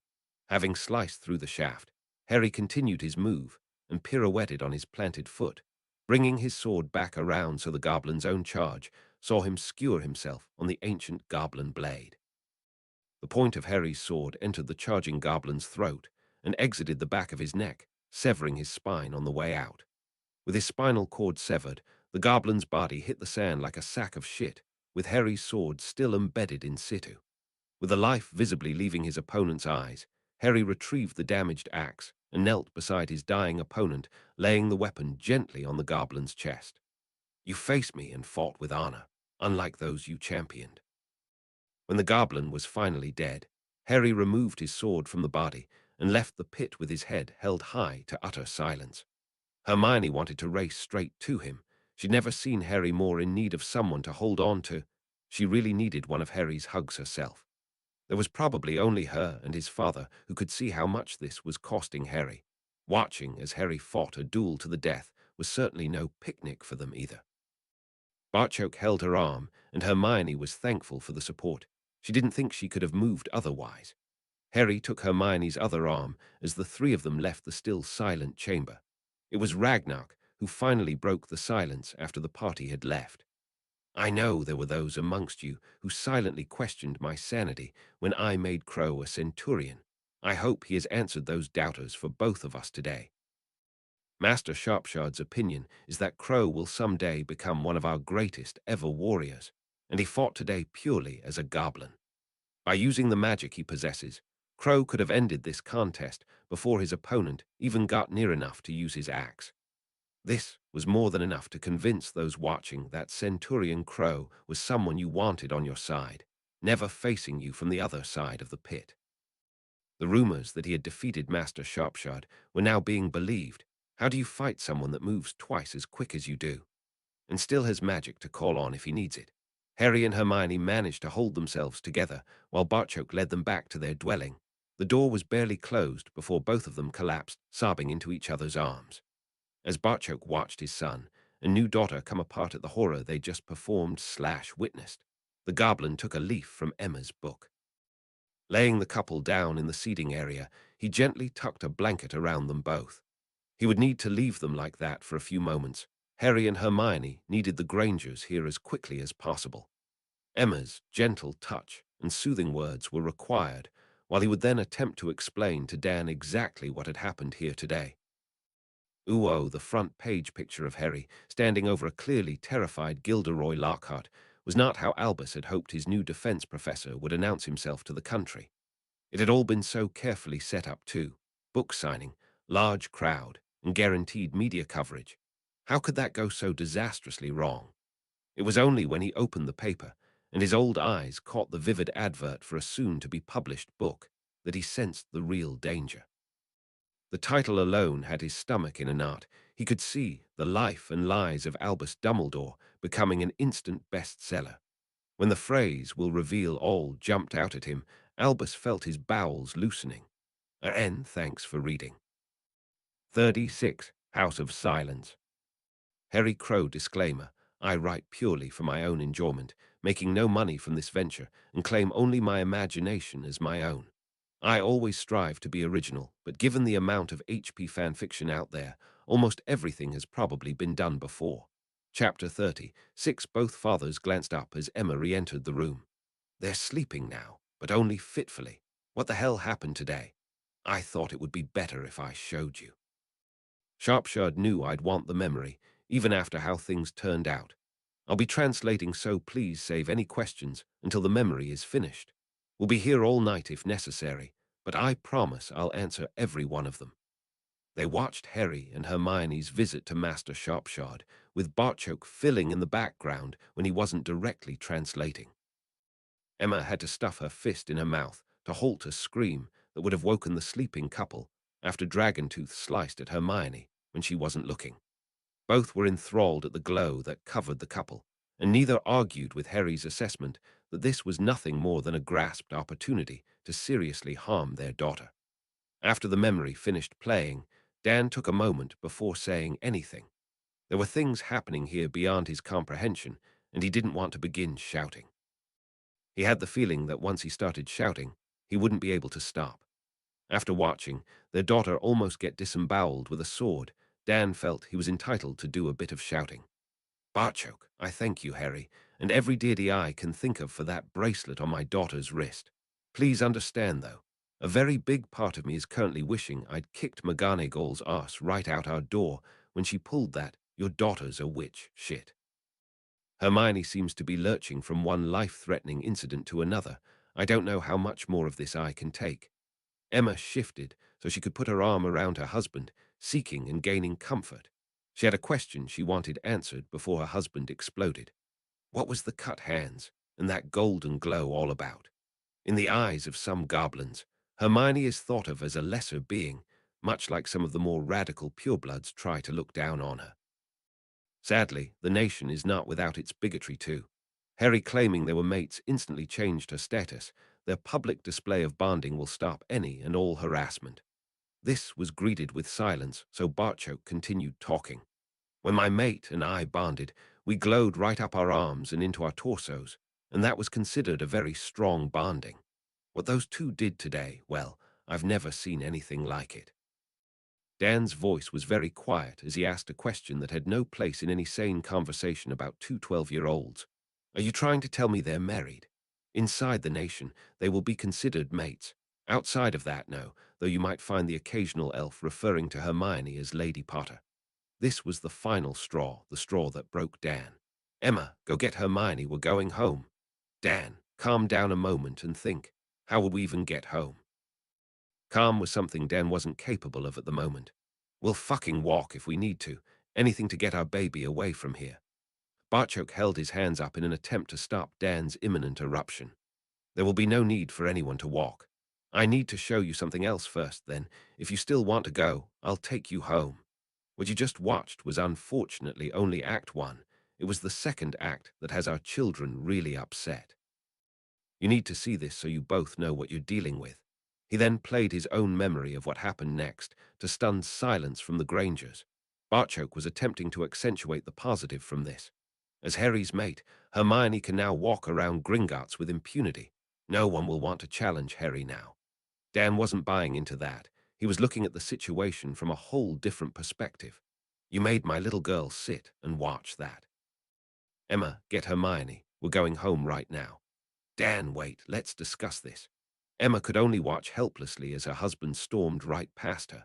He returned dragging a sleepy and shocked Hermione with him, a Hermione who, now seeing her father's intentions, began fighting with him every step of the way and screaming for Harry.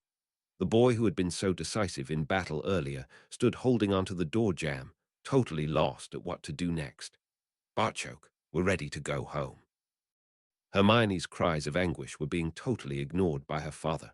Harry, I'll be right back, son. Hermione's father has decided she's going home for the evening. Somehow, I don't think you're invited. Barchoke took Emma's hand before grabbing Dan firmly by the arm and portkeying the Granger family home. Uwo Emma finally entered the lounge. She sat on a chair well away from her husband, not even looking in his direction, far less speaking to him. Is she asleep? After crying for over 3 hours, she's exhausted. I don't know if I would class that as sleep. She'll understand. How can she understand? I don't understand. She watched Harry kill that goblin today. Daniel Granger, you've become the thing I hate most, a fucking hypocrite. You tell your daughter to talk things out, and then, when you really need to sit and talk things out, you go all Captain Caveman and drag Hermione out of there. Those two have had a pretty traumatic day. You increase that trauma tenfold by your actions. I will not have my daughter married before her 13th birthday. Ah, so now we come to the real reason. Did you honestly think those two were treating this as their wedding night? Emma was shaking her head, trying to rationalize what happened tonight. We've both seen what that boy can do. He could have stopped you tonight with one hand tied behind his back. The only reason he didn't was out of respect, a respect you lost tonight. Did you notice you were suddenly relegated to Hermione's father by Barchoke? You lost both their respect, along with Hermione's and mine too. Hermione will come around when we enroll her in a new school, one that doesn't have trolls. You can't do that. Your daughter is a witch, and we signed that right over to Barchoke. Good luck with getting him to rescind it, especially since neither Hermione or I will agree with you on that point. You will also have to arrange cover for my patients. I'll be staying home with Hermione until it's time for her to return to Hogwarts. Emma noticed their holiday photographs still sitting in packets. They had planned on placing the best ones in an album of their summer holidays. She grabbed them and threw the lot at her husband. The packets opens in flight, scattering pictures all around him. There is the girl you profess to love. You'll notice she's smiling in every single one of those pictures. I suggest you put them in frames. It's probably the last time you'll see her smile. She asked me why her dad would rip her heart out. I had no answer to give her. You needn't bother figuring one out. Tell her later. Hermione has no intention of speaking to you ever again. She got up to leave, but had a parting comment for her husband. If you had just hurt Hermione, you might be able to ride this one out. She was looking into Harry's eyes as you dragged her out of there. She'll never forgive you for the pain you caused him tonight. I'll be sleeping in Hermione's room. Try not to waken us when you leave in the morning. Dan was left sitting there, surrounded by memories of a wonderful summer, a summer that just turned to shit. He really wanted a stiff drink, but had patience tomorrow. A good few of Emma's patients would end up in his chair too. He hoped things looked better in the cold light of day. They appeared pretty fucked up at 2 a.m. Albus hated getting old. His knees were bloody, killing him. He'd been kneeling in the fireplace all morning, with no results to show for all the pain. All he could discover was a company called Alethea Printing would be distributing these cursed books to the shops and handling the mail orders through Gringotts. The adverts in the Prophet were vague enough to generate interest, yet not give Albus clues about what to expect. They were also handled through Gringotts. Someone was being very clever here, knowing Albus had no contacts with the goblins. He hoped they weren't being too clever, since Alethea meant truth, something he was especially averse to. 5 incredibly long days, 5 of the worst days of his life. It wasn't the coming home to no dinner being made for him. He got that message loud and clear when there was no coffee or breakfast ready in the morning. It wasn't even having to iron his own shirts or sleeping alone. That his daughter would leave any time he entered a room really hurt. But that still wasn't the worst. It was the silence that was slowly killing Dan. His wife did speak, but about nothing of consequence. Hermione hadn't uttered a word in his presence since that night.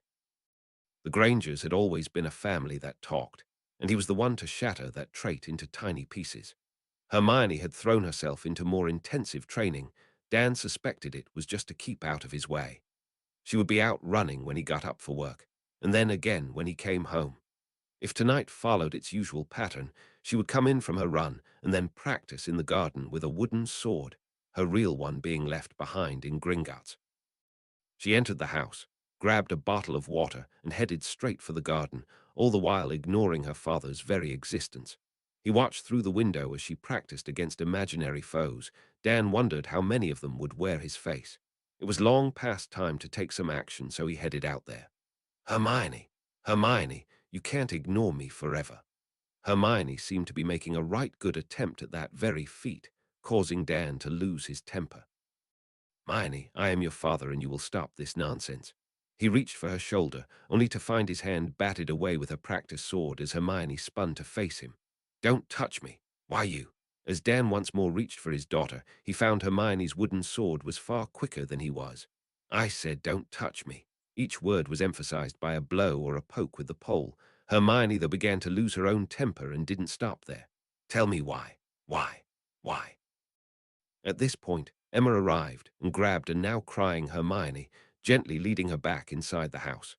Dan was stunned at his daughter's actions, but what hurt far more than any blows was the look of loathing in her eyes as she was doing it. He was sitting under the tree when Emma returned. I've really fucked up big time, haven't I? His wife didn't think he was looking for an answer to that question. Instead, she told him something she'd learned from Hermione. Between the incidents that day, Barchok had a little time with them. He sat Hermione down and said, while the conditions weren't exactly ideal, he was delighted to welcome her to the family. Goblin custom decreed that she was now considered his daughter too, something he was going to do his very best to be worthy of. Compare those actions to yours, and then answer your own question. Emma then made her own position on this matter crystal clear. I carried that girl for 9 months, Dan, nearly died giving birth to her. You may be prepared to allow your pig-headedness to ruin your relationship with our daughter. I am not. You may have valid reasons for what you did, but there can be no excuse for the way you carried it out. One way or another, our entire future is tied to these people. You dragged Hermione out of there as if Harry had some fatally contagious disease, a disease you desperately didn't want your daughter to catch. I don't know how, or even if, you can come back from that. Emma walked back into the house, leaving Dan wishing the ground would open up and swallow him. Uwo Albus was sitting at breakfast, but not eating. Today was his favorite day of the entire year, the day the witches and wizards of tomorrow came back into his sphere of influence. Last year's 1st of September was marred by a certain goblin-raised boy attending Hogwarts that could pale into insignificance compared to this blasted book. Today's headline in the Prophet was all about the new Goblin Treaty being signed yesterday. He dreaded to think what tomorrow's front page would be. There was also the question of how to get his hands on a copy. He could hardly walk into Flourish and Blart's and buy one. Having the book Owl delivered was also fraught with danger. He was certain the media would pick up on this. As to getting someone to buy it for him, there was really only Hagrid he could trust to carry that out. If he asked Hagrid, Albus might as well place his own advert in the Prophet saying he'd read the book. There was also the deniability aspect to consider. Since I wouldn't read such a thing, I can't really comment on it, was an attractive option. Knowledge, though, was like the most addictive of drugs to Albus, just something that he had to have. His problem was actually solved from the most unlikely of sources. Minerva dropped a plain covered book beside his untouched plate. A friend arranged a pre-release copy for me. Do Hogwarts a favor, leave before you drag us down with you. No more words were exchanged or needed. The book found its way into Albus' pocket as he headed for his office, leaving his breakfast still untouched. He needed to do some serious reading before the express arrived. There was excitement in the Granger household today, something that had been sadly missing in the 10 or so days following the happenings in Gringotts. Emma entered her daughter's room to see a hyper Hermione with a big smile on her face. And I thought you were excited about going to Hogwarts last year.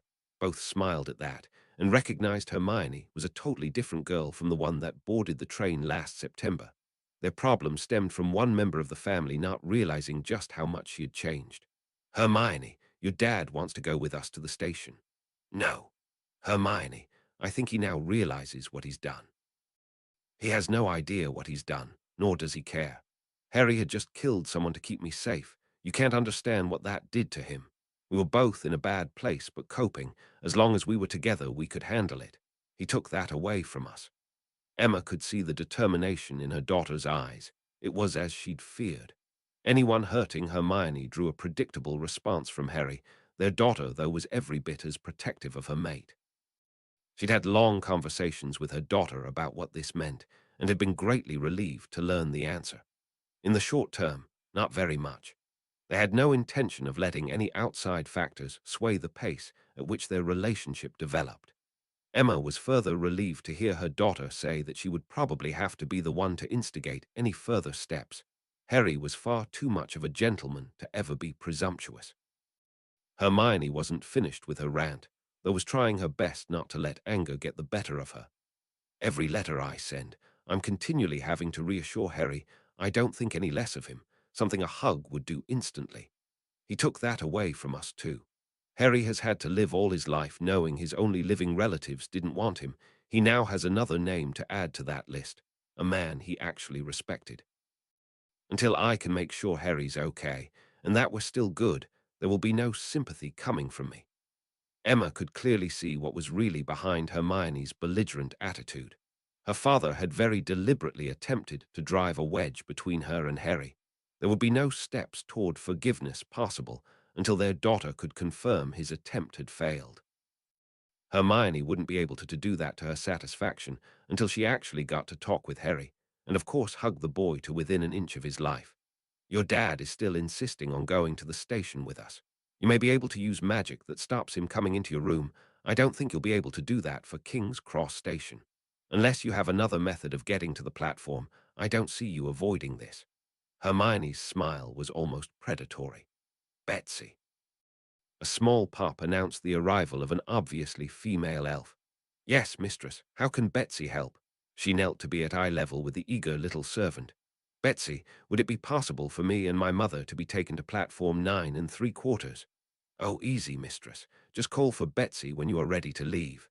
With another pop, she was gone, leaving Hermione to speak with her surprised mother.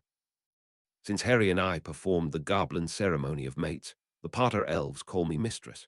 Betsy is my personal elf. She was originally terrified of me, thinking I wanted to set her free. Seeing the hurt I was causing her forced me to change my mind about elves. Harry was right. It's just a matter of perspective. Betsy is part of our family, and I will treat her as such. She's happiest when busy taking care of me, and sometimes I'm even deliberately messy now. I will be making my own way to the express. You're welcome to come with me, he is not. Emma left, knowing this news would go down as well as telling a patient they needed root canal treatment. It would be painful and costly, but Dan really had only himself to blame. Ooh, Harry was beginning to lose it. Serious. If this is your idea of a prank, I'm really not in the mood. A bemused godfather stuck his head in the door. What's up, pup?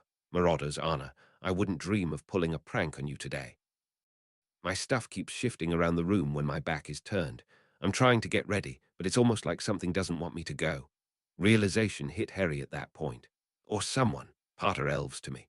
Multiple pups saw Harry's bedroom at Grimmauld soon fill with elves. I think we have an intruder. I don't want him harmed, just caught and brought to me. It was only seconds later that 3 elves returned.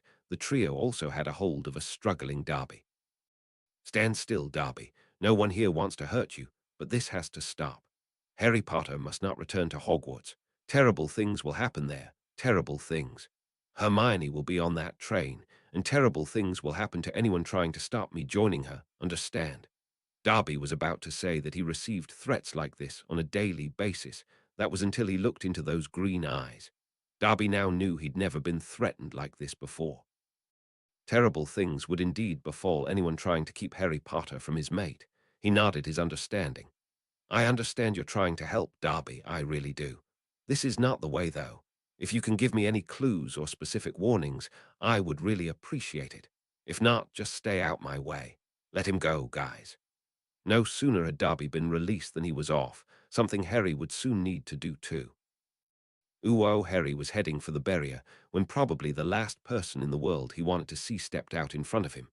Harry, can I have a quick word? Not at the moment, Mr. Granger. I'm in a hurry. Dan was ready to insist when a primeval part of his brain screamed not to be so bloody stupid. The same part of the brain that kept our ancestors alive in the days when man was not the top predator in the land. One look at Harry was enough to confirm this would not just be a bad mistake, it might be the last mistake he ever made. Very well, Harry, have a good year. A quick one-armed hug from Sirius, and he melted through the brickwork, leaving Dan with an irate godfather on his hands. I'm going to give you the benefit of the doubt, and assume you were about to apologize to my godson. Otherwise, you and I have nothing further to say to one another. I was hoping to, yes. At least Harry was civil. Hermione refuses to even speak to me. She's done some kind of magic that won't even allow me into her room. This left Sirius shaking his head. She controls the wards on your home. They need to be tied to someone magical. She could probably stop you entering your own house. You have no idea the trouble you've caused, or just how much shit you could be in. We need to go somewhere and talk. We need to wait for Emma first. I'm giving her a lift home. Hermione arranged transport onto the platform for both of them. I drove here on my own. I've been on my own a lot lately. Hermione was early. That was to be expected. Harry running late was not. Her anxiety levels climbed every time the hand on the platform clock moved a minute closer to 11. She was surrounded by their friends, all of whom were somewhat aware of what was going on. Hermione had told them her father had gotten very angry about something, and dragged her away from Harry. That she hadn't seen him since their day in Diagon Alley more than accounted for the anxiety she was displaying. The group should actually have gotten on the train, as they were causing a bit of an obstruction. Hermione didn't care. She wasn't moving from that spot until Harry arrived. As the tallest amongst them, it was Neville who spotted him first. "He's here." Hermione took off in the direction Neville had indicated, only stopping when she crashed into her boyfriend.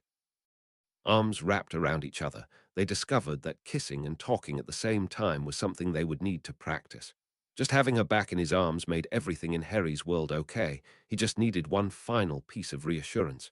He whispered in Hermione's ear, "Are we good?" "No, Harry, we're bloody great." Their needy hug was broken by a familiar voice. "You two need to get on the train. You have a long trip to get reacquainted." "Hello, Mrs. Granger." She remembered what Hermione said and let her actions speak for her. She pulled Harry into a hug. "It's Emma, Harry, just Emma. Perhaps in a few years we may give something else a try.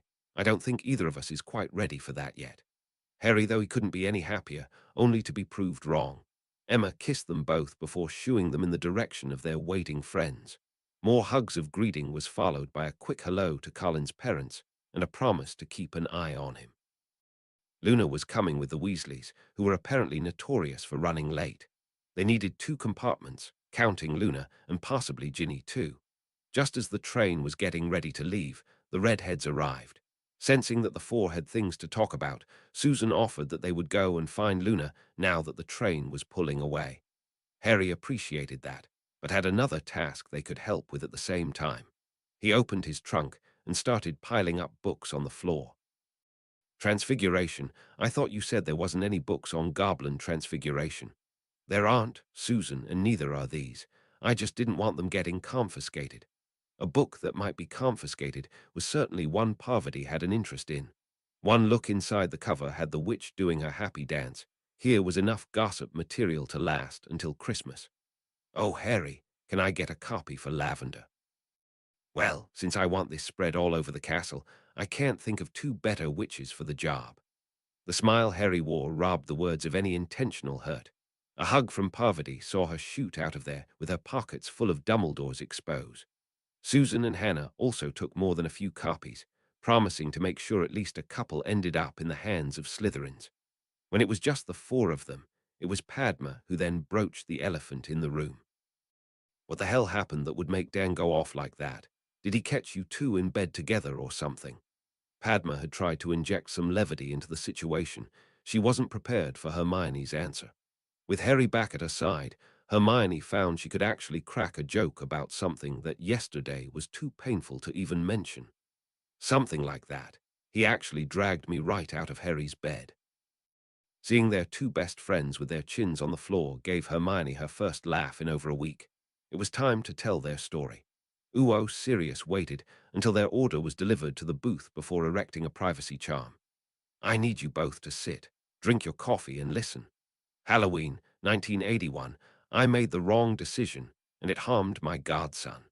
I spent 10 years in Azkaban because of that mistake, yet Barchok barely forgave me. I only got back into my godson's life because Harry wanted it, and his father thought his son needed me. I know I won't get another chance, and will do my damnedest to ensure I don't screw up again." He needed a sip of his own tea before continuing. "When I saw that memory of their bonding, I'm not ashamed to say I cried. Though it was the most beautiful thing I had ever seen, and I have Henrika Hobson for a girlfriend. I don't know Hermione nearly as well as I'd like to, but a blind man could see she loves my godson almost as much as Harry loves her. The last week or so has been hell watching as that young man questioned everything in his life. Was not a pleasant experience." Emma had tears in her eyes as she answered serious. "Hermione has been the same. The only time I've seen her happy was when she finally met Harry at the station. How can we fix this, Sirius?" "I am not the problem, Emma. You have a very angry goblin and his bewildered son to deal with. Harry now thinks Dan hates him and will try to take Hermione away, not something I would advise." "What makes you say that, Sirius?" "You could lose her, Emma, and I'm being deadly serious here. Hermione belongs in our world now, a world where you have practically no opinion, never mind rights."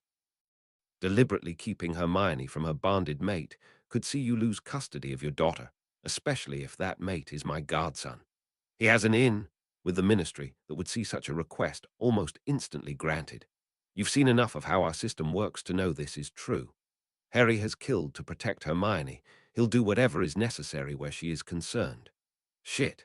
If Harry declared himself Lord Potter, Fudge would change the law to let them marry the following day. Emma was in bits at this news. Dan was in tears too. What can I do? I'll do anything, Sirius. I'm desperate here. First thing, stay away from Barchoke. You not only ripped the guts out of his son, you also hurt the girl he now legally calls his daughter. Hurting a goblin's children, well, not a smart move. You saw the memory of Harry in the pit. Barchoke has entered it twice to protect his son. Don't let the suit fool you. Emma now had her husband by the lapels of his jacket, pulling him toward her. Daniel Granger, you will fix this. I don't care if you have to crawl to Hogwarts on your hands and knees. You will bloody fix what you broke. I will not lose her. I can't lose her. She then lost it and buried her head into Dan's chest. It didn't mask her sobs as Emma's heart broke. The tears were really flowing now from Dan too. Sirius had to cast a mild confundus charm as they were starting to attract attention, even with the silencing charm up. The key to this is Harry, and the way to Harry is through Hermione. I'll be seeing them both this weekend, and I'll happily carry any letters you want. But that's it. I think what you did was abysmal, and don't really know where that came from. That should have been one of the happiest days of their lives. It was never going to be because Harry had to step in the pit. You have to understand, Harry now thinks he's a murderer and no longer good enough for Hermione. You did that, and I think I have a right to know why. Dan did his best to explain the emotional turmoil that night produced. I was still trying to come to terms with not losing Hermione to that attack, only to discover I was going to lose my little girl anyway. Harry is handsome, incredibly rich, so very well-mannered and on first-name terms with government leaders. My daughter is also head over heels in love with him, and now they're practically married. I just couldn't cope with any more and panicked. I had to get my family away. Dan looked down at his hands and saw they were shaking. I'm a dentist, serious. I spend my days looking into people's mouths. I thought my hobby of shooting was a walk on the wild side, add a bit of danger to my life, but paper targets don't fire back. I've never even shot at a rabbit, yet Harry can't go to a ball without someone having a go at him. I keep telling myself I'm okay with this, but obviously I'm not. Hermione attended that same ball with a sword at her hip, her wand in a holster on her arm, and 2 shields as part of her belt. As her father, I should be the one protecting the children. She beat me up with a wooden sword holding back 2, I'll bet.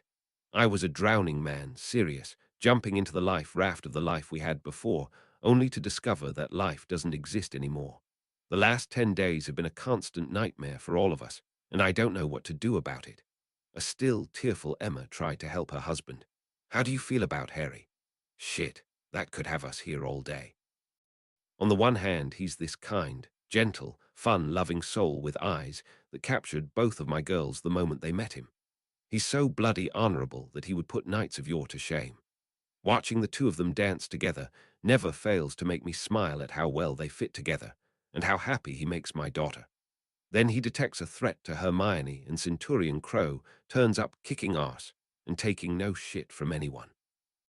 Dan was shaking his head at the inconsistencies he just described, but the dentist wasn't finished yet. There is also the boy that has been at my daughter's side for a year now. He makes her happy just being in the same room and would face down the devil himself to protect her. Honestly, if I could design the perfect boy for my daughter, it would be Harry with a haircut, ponytails, or just so 60s. And had even more tears running down his cheeks by the time he'd finished, and in danger of succumbing to an emotional meltdown. He was saved from that fate by a kiss on the cheek from his wife. You write all that down and send it to Hermione. You know she'll let Harry read it anyway. I would leave out the bit about the hair, though. Hermione and I both love it. Dan was trying to wipe the tears away with his sleeve. I know, but I don't want her thinking he's perfect. Can't have them getting big-headed now, can we?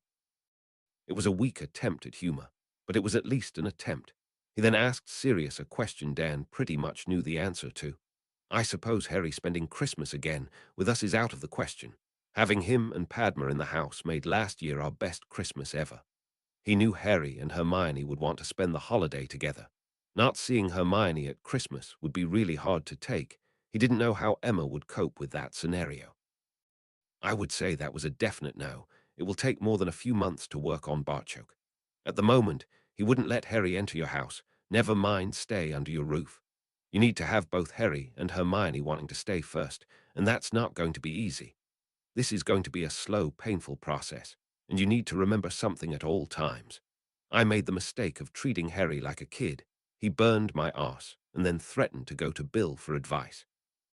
The cheeky bugger then asked me what my intentions were toward Henrika. He may be only 12 in years, but he's been raised in an entirely different culture. Sometimes he acts more mature than I do. This found total agreement from Emma. Sitting talking to Augusta at the Black Sea confirmed that. She couldn't believe the difference in Neville and put it all down to his friends. They may be a group of 4, but we all know who the leader of the group is. Yes, the baby-faced Genghis Khan that I have to get down on my knees and apologize to. Sirius had another worry, one that meeting Dan stopped him confirming. I just hope they're okay together. This was actually the first time they've been apart since they met a year ago today. This actually drew a weak smile from Emma. I don't think you need worry about that, Sirius. I doubt you'll be able to slip a sheet of paper between them all the way to Scotland. Neither looked like letting the other go any time soon. Ooh, they were still holding on to each other while they waited on their friends' reactions to their story. You're bonded, you actually blood bonded. Hermione could only nod at her friend, worried about the disbelief in Padma's voice. Hermione needn't have worried.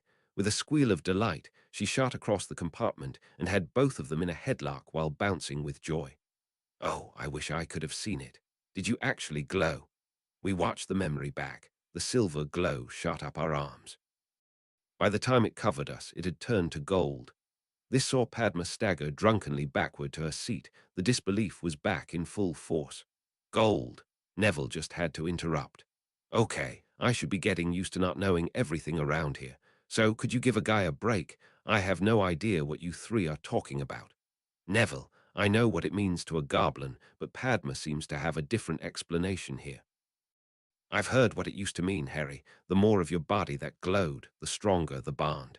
Figures you two would glow all over, but gold was supposed to be a myth.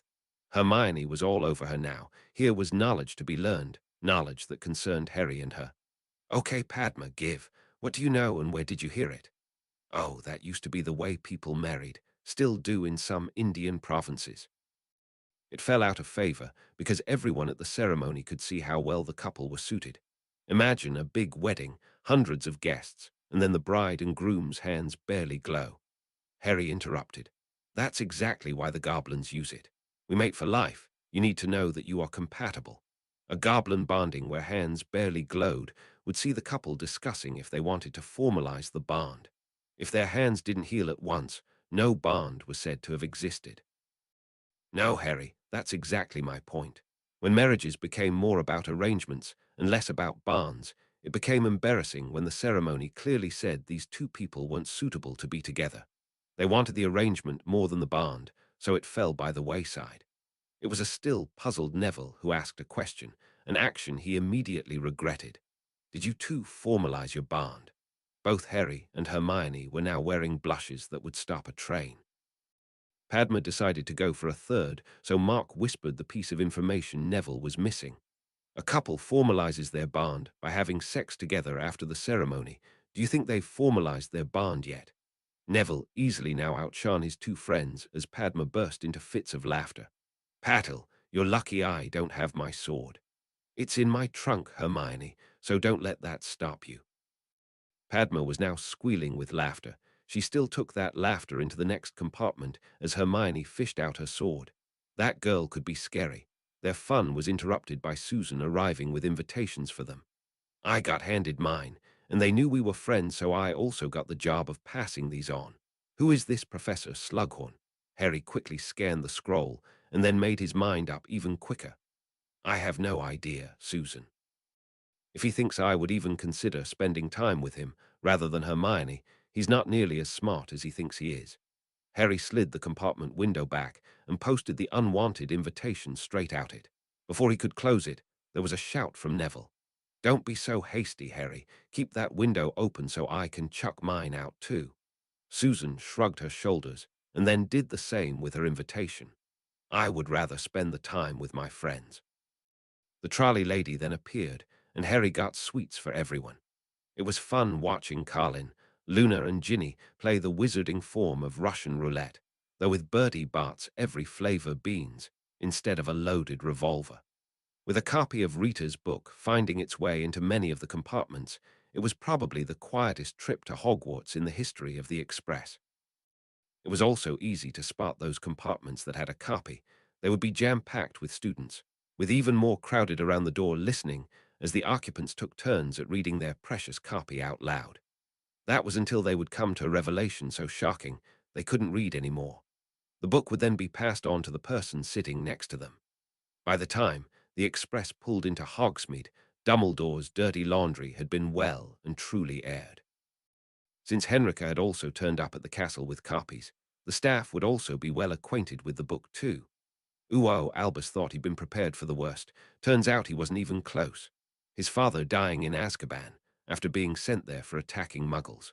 Ariana, Abe, and even his brief relationship with Gellert, all were plastered across page after page of unmitigated horror. The horror, though, was unrelenting, as it also told Tom Riddle's story and the part he had played in it. From taking his Hogwarts letter to that orphanage, to teaching him for 7 years.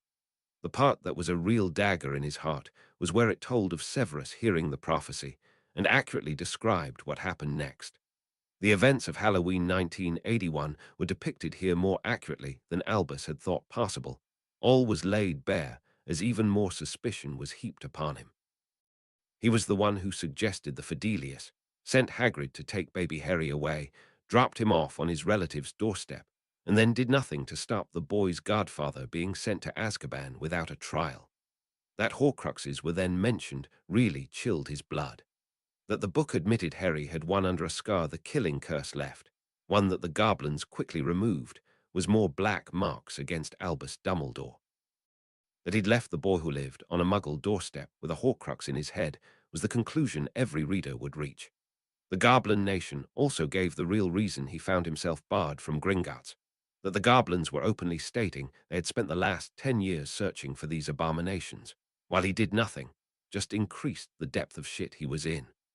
What could be the final kicker, though, was, again in surprisingly accurate detail, a complete account of the entire Quirrell debacle. Albus was sure this book would finish him at both the Ministry and the ICW. Whether he could hold on to Hogwarts was going to be very close.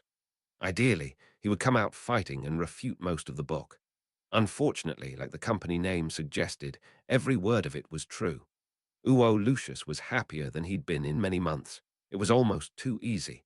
They had all stood there, obviously waiting on someone. More importantly to Lucius, they had been totally oblivious to what was happening around them. He'd taken a massive risk, waiting until the 1st of September, but it had just paid off handsomely. His mood changed the instant he spotted his wife's expression. What the hell had happened now? She slapped a book into his hands, directing him to a certain chapter. Lucius felt the cold hand of fear grip his heart and almost stop it beating. The Dark Lord had created Horcruxes. Lucius remembered the feeling of pride when his master had handed over a most precious item for him to take care of, as well as his disappointment when discovering it was an old blank diary. His first scan, though, told him this item positively reeked of the darkest magic he'd ever seen, so Lucius had hid it away. Now, the very day he discovered it was probably a Horcrux, the diary was in the possession of a carefully chosen victim and speeding toward Hogwarts, a Hogwarts that held his son and heir. Lucius didn't know if he could survive being this poor the 18 years it would take for a new Malfoy heir to reach 17. He was struggling to last the almost 5 it would take Draco to inherit. If his master returned when he was still poor, Lucius knew none of his family would survive past their first meeting. What had he done?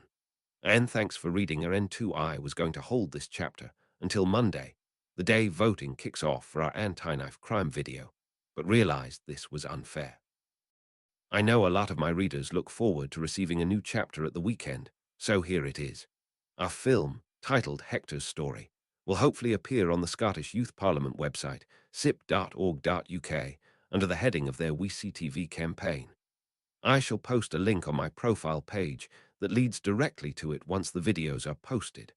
I hope I can add, thanks for voting, to my usual author's note. 37. The Hormone Charm.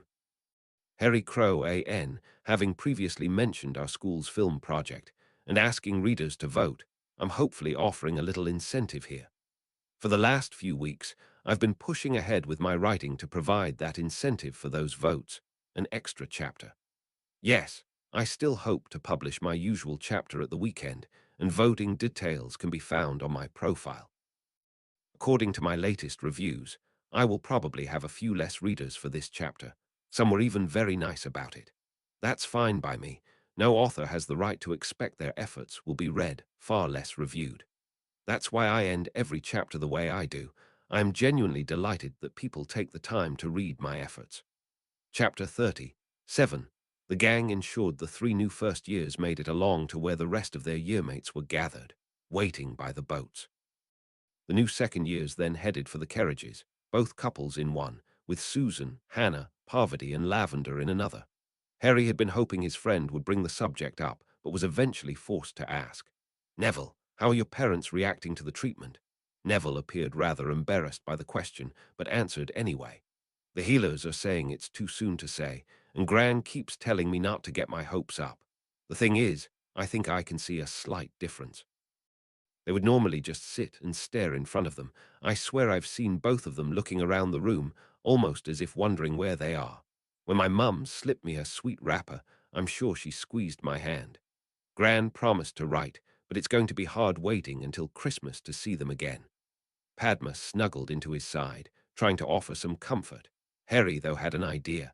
What if you didn't have to wait until Christmas? This quickly perked Neville's interest, so Harry laid out the idea he just had. "Hermione and I will be leaving the castle at Halloween again. What if you two come along? The 4 of us could visit both sets of parents." All 3 could see Neville loved the idea of getting to see his mum and dad. Padma easily guessed what the problem was. "We won't expect too much, Neville, but we still want to meet them." Hermione was now cuddling into Harry for a different reason. She needed the comfort of knowing he was there for her. Now they were back together. The multiple implications of the last 10 days were beginning to sink in. "We won't be staying at my house this time, will we?" He kissed her on the forehead before breaking the news he'd struggled to fit into their earlier conversations. "Your dad was waiting for me at the station." Harry could feel Hermione's body stiffen at that news. What did he want? He just wanted a quick word, "But you were waiting and I was late." I told him I was in a hurry. He wished me a good year at Hogwarts. Hermione was digesting this when Neville made up his mind.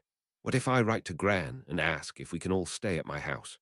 He took the 3 wide smiles this idea generated as a yes. Having Harry beside him at their last visit to St. Mungo's had actually helped Neville. He knew both girls were good friends. Neville was starting to think Padma might be more than a good friend, but he would wait and see what this year brought before taking those thoughts any further.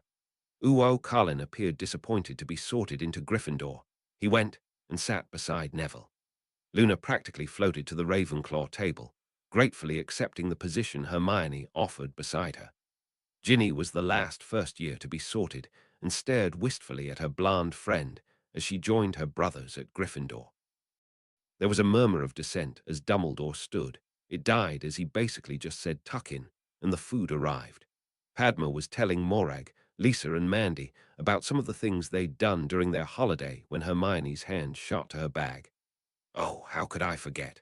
Mum gave me some of the photographs to let you see. Sorry, but it went right out my head." The photographs soon replaced the feast as the center of attention at the Ravenclaw table. When Harry saw the pictures being circulated outside their circle of friends, it was time for a warning. "Guys, none of those photographs featuring the girls or Professor Hobson will be missing after you've seen them, especially the ones taken on various beaches." Harry didn't need to add or else one glance at how serious he was, and everyone got the message. Morag, though, had a cheeky question for the trio. "What about the ones featuring the male hunks? Is it okay to sneak one of them into my bag?" Padma and Hermione answered in stereo. Hell no. The consensus at the Ravenclaw table was this group had stolen the summer ball. Even the prophet had said so. While it had been such a major highlight in Britain, that same ball now looked like only a very small part of their summer adventure. Roger, though, had a word of warning for the group. "Harry, Professor Slughorn is sitting up there and staring at you. He was really quite miffed you didn't respond to his invitation on the train." I did respond. We all threw them out the window. This got a few chuckles before he reassured every second year there. "We will still have Master Pitsley for potions, and there is no way I'll be going anywhere near Lockhart's class. Pantsy Git probably has the classroom walls plastered with pictures of himself. We will have Assistant Ambassador Weasley teaching us defense this year again." This drew some cheers at the table. There was no one swooning over that peacock in Ravenclaw. Harry looked toward the staff table, picking out Henrika. One glance was enough to tell him that she would rather be sitting having dinner with them. She'd been a great help to Harry over the last 10 days, even keeping his mind occupied by pumping him for information that would end up in her book. Next summer would complete her research, and then she was planning on putting it all together. He was promised a signed copy for his help. Having stayed at Grimmauld for the last week or so, he suspected she might be signing it as Henrika Black by then. When Dumbledore stood at the end of the feast to give his traditional welcome speech, the silence that descended in the hall was anything but respectful. No one was quite sure who moved first, but Penny and Percy appeared to be the instigators. They started their houses moving to their dorms, with Hufflepuff and Slytherin quickly picking up that this was something they wanted to support. Dumbledore's voice faded to silence as every student now had their back to him, making their way out the hall. The staff were also following their students' example. They started leaving too. Within a few moments, the headmaster was the only person left in the hall. Albus was gripping the lectern tightly, trying to rein in his temper. He'd never been shown such disrespect in his entire life. Minerva left the hall, knowing already who her top candidates for next year's head boy and girl were. Harry had asked Helena at the feast if he might have a word with her later. The ghost appeared in his room that night and listened as her champion passed on the warning Darby had delivered. Not much information for us to react to. In fact, no information at all. Terrible things could mean absolutely anything. "I know. What about the wards? Did they detect anything unusual?" The Lady Ravenclaw couldn't hide her disgust. "The wards are a total mishmash. There is more effort put into making sure Muggles can't see the castle than there is to protecting the school. Each headmaster adds their own contribution, leaving a patchwork quilt of meddling instead of the work of art that the founders originally set." Harry was by no means an expert, but he understood the basics of wards. Even getting rid of Dumbledore and having goblins rebuild the wards might not help. If the threat was already inside the castle, a new ward scheme wouldn't do any good. Helena promised to warn the other ghosts, portraits and elves to keep a sharper lookout.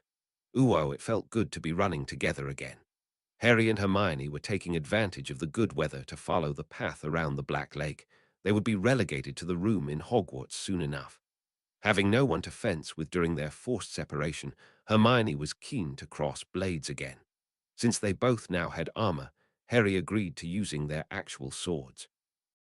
They were practicing in the courtyard, and Harry was delighted at the progress Hermione was making.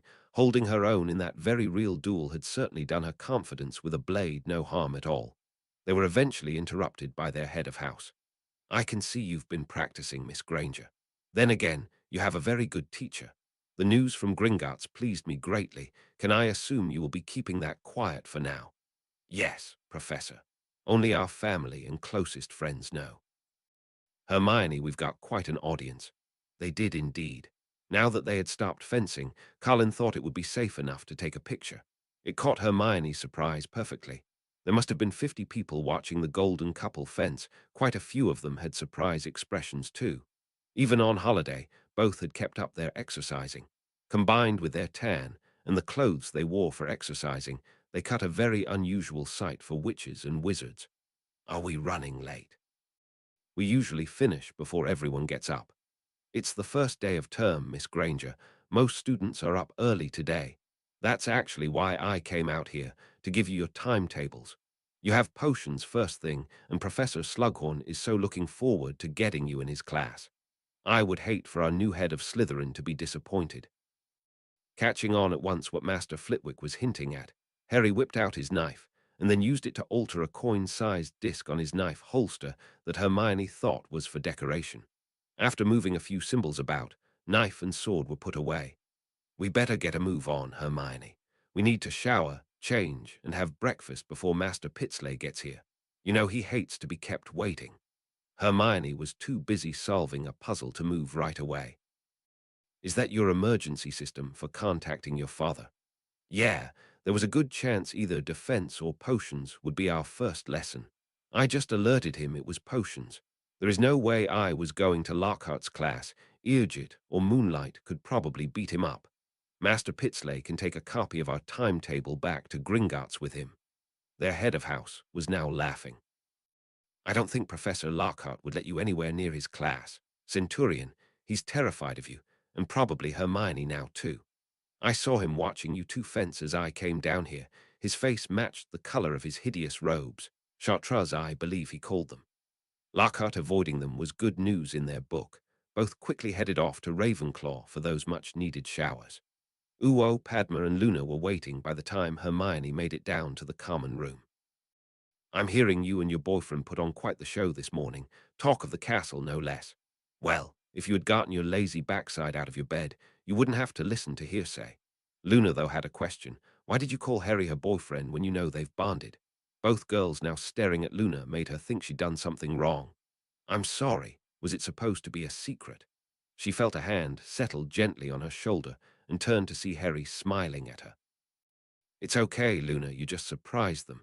Can you tell us how you found out? Oh, I can see it. I've always been able to see things others miss. I can see the bond between you, and also the one you share with your two best friends. There's no way you wouldn't have told them about the bond. That's why I was surprised when Padma called you Hermione's boyfriend. I can keep a secret, Harry. Do you want me to? Yes, please. Luna, Hermione, and I are very happy about it, but some others might not think the same. We'll be staying as boyfriend and girlfriend until we're a few years older. Ha! That will be when I'm 38, if my father has his way. Oh, was that who I saw talking to Sirius? He looked really discombobulated. This drew looks from the other three, so Luna explained. My daddy used to always use the saying that someone didn't know their arse from their elbow. Mummy didn't like me using daddy's expression, so she taught me that great word. It means the same, and since Mummy taught it to me, I use it every chance I get. I think daddy acts more and more discombobulated just to hear me say it. Padma now had her arm around the girl, leading the little blonde in the direction of breakfast. Luna, you're going to fit right in. These two are much too serious. You're exactly what they need. Harry now had his arm around Hermione. You okay? I think so. Now we're back together. The entire thing just seems like a bad dream. I've never fought with either of my parents before, nothing beyond a mild sulk. I don't know what to do next. Talk to Henrika or Padma. I'm afraid neither Neville or I will be much use to you on that front. They followed Padma and Luna out of Ravenclaw before Hermione told him what was really bothering her. I know, Harry, and that's what really got to me. Neville was so excited at the mere suggestion his mother might have squeezed his hand, yet I haven't spoken to my dad since that night. She had her head down in shame as she told him the next bit. I actually attacked him with my practice sword. He was about to start on a "you will talk to me" rant, and I just exploded. Yes, I was angry, but he didn't deserve that. It's only since we got back together that I'm beginning to see both sides of this. If he was talking to Sirius, then at least there's hope. My father was angrier than I've ever seen him at the incident. We'll need to keep those two apart for a while. We've almost got Halloween planned. That just leaves us the Christmas holidays to worry about. I know one thing for sure. I'll be spending it with you. It's just the way we need to sort out. I hope it will get better now that everyone has had time to cool down. Hermione took some comfort from that, and they were smiling as they entered the hall. The young couple were immediately approached by Fred and George. Both wanted to check their potions classes still matched, and that Master Pitsley would be teaching them again this year. They headed back to their own table, delighted the answer to both their questions was yes. After enjoying their breakfast, the arrival of Master Pitsley revealed at least one lie Rita's book had missed. Perhaps if they'd gone with the Halloween publishing date, it would have been included. With Snape falling into their hands, the final piece of the jigsaw revealed itself. They were also certain Dumbledore would have gotten suspicious if Barchoke had postponed their meeting again, and there was no way they wanted him anywhere near their Horcrux program. Slughorn exploded loudly at Dumbledore, watching the students as they rose to accompany Master Pitsley to their potions class. Dumbledore, you promised me Lily's boy would be in my class.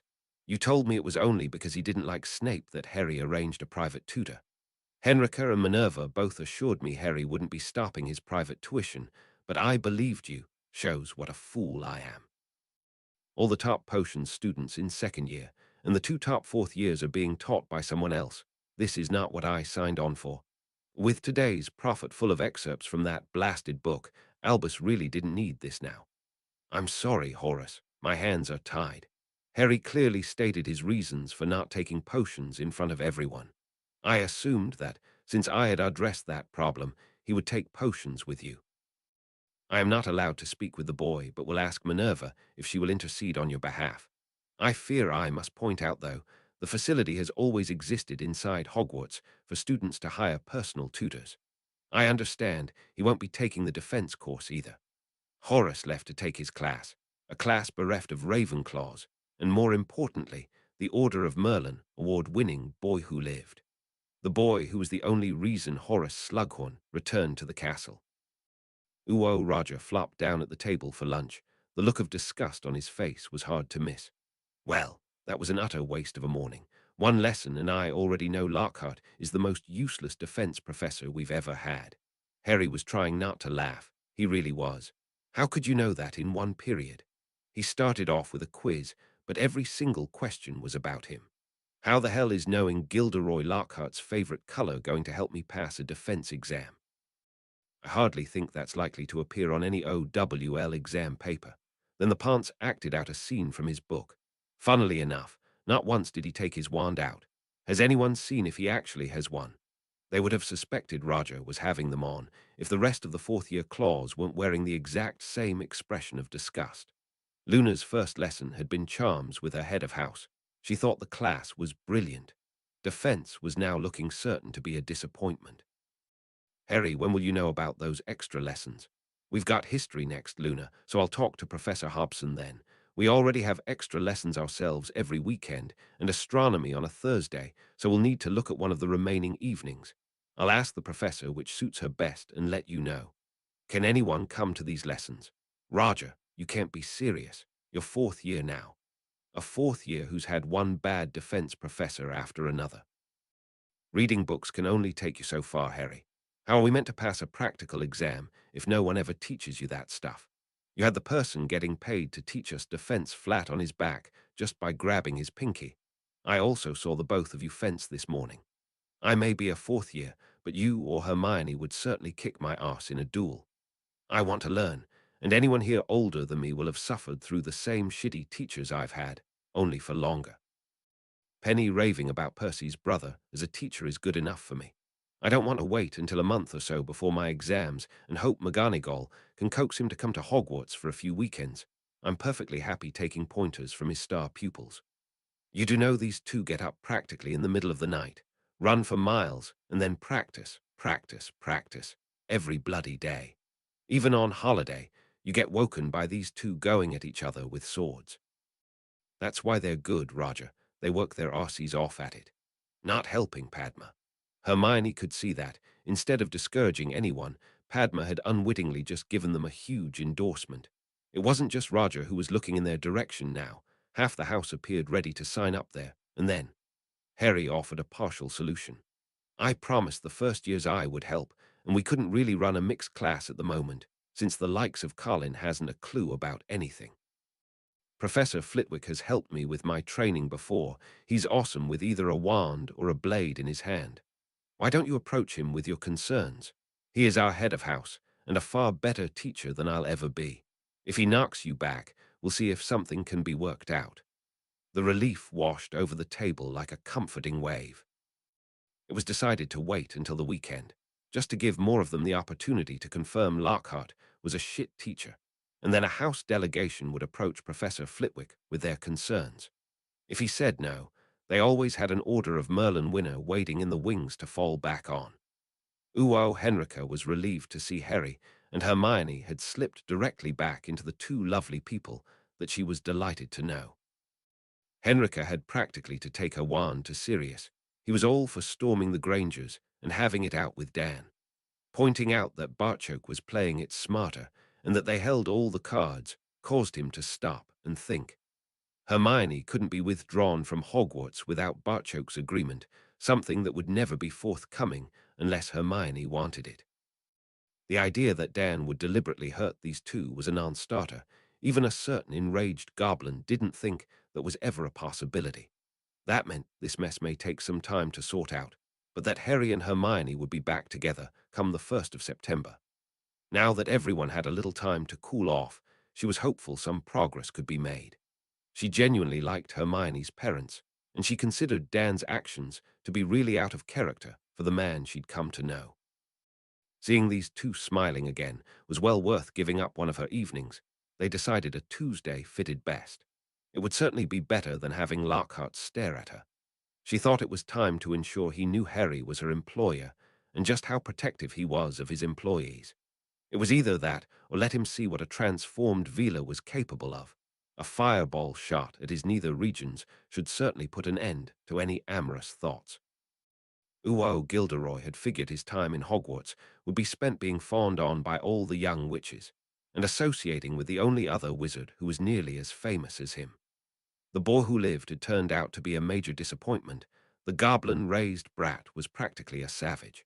Watching that girl of his battle against him with those deadly goblin swords had his delicate stomach almost in his mouth. He could certainly taste bile. There were very few young witches swooning around him was a bone of contention too. One of the main reasons for that deficit had just entered the Great Hall, and Gilderoy wasn't impressed. Red hair drawn back in a ponytail, dragon-tooth earring, with the same animal probably giving up its skin for that jacket and boots. This was no refined gentleman. He was barely a step above being considered a scuff.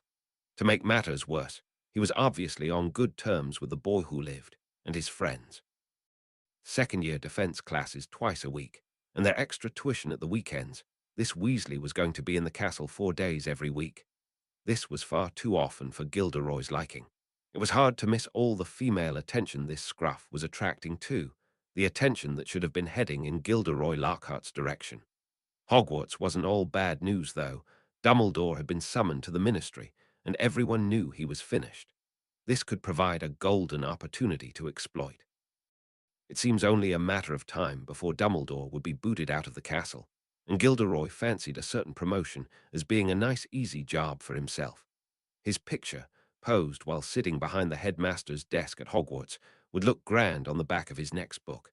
He read about the troll incident last year, if only he'd been here then. A few memory charms, and he could have gotten a book about saving the boy who lived from a rampaging beast, out for a taste of young human flesh. He would have to keep his eyes open and see if there were any situations he could exploit this year, and work on his speech for the press. After the fall of Dumbledore, the young witches and wizards of Britain need a figure they can trust and look up to. How could I resist a calling like that?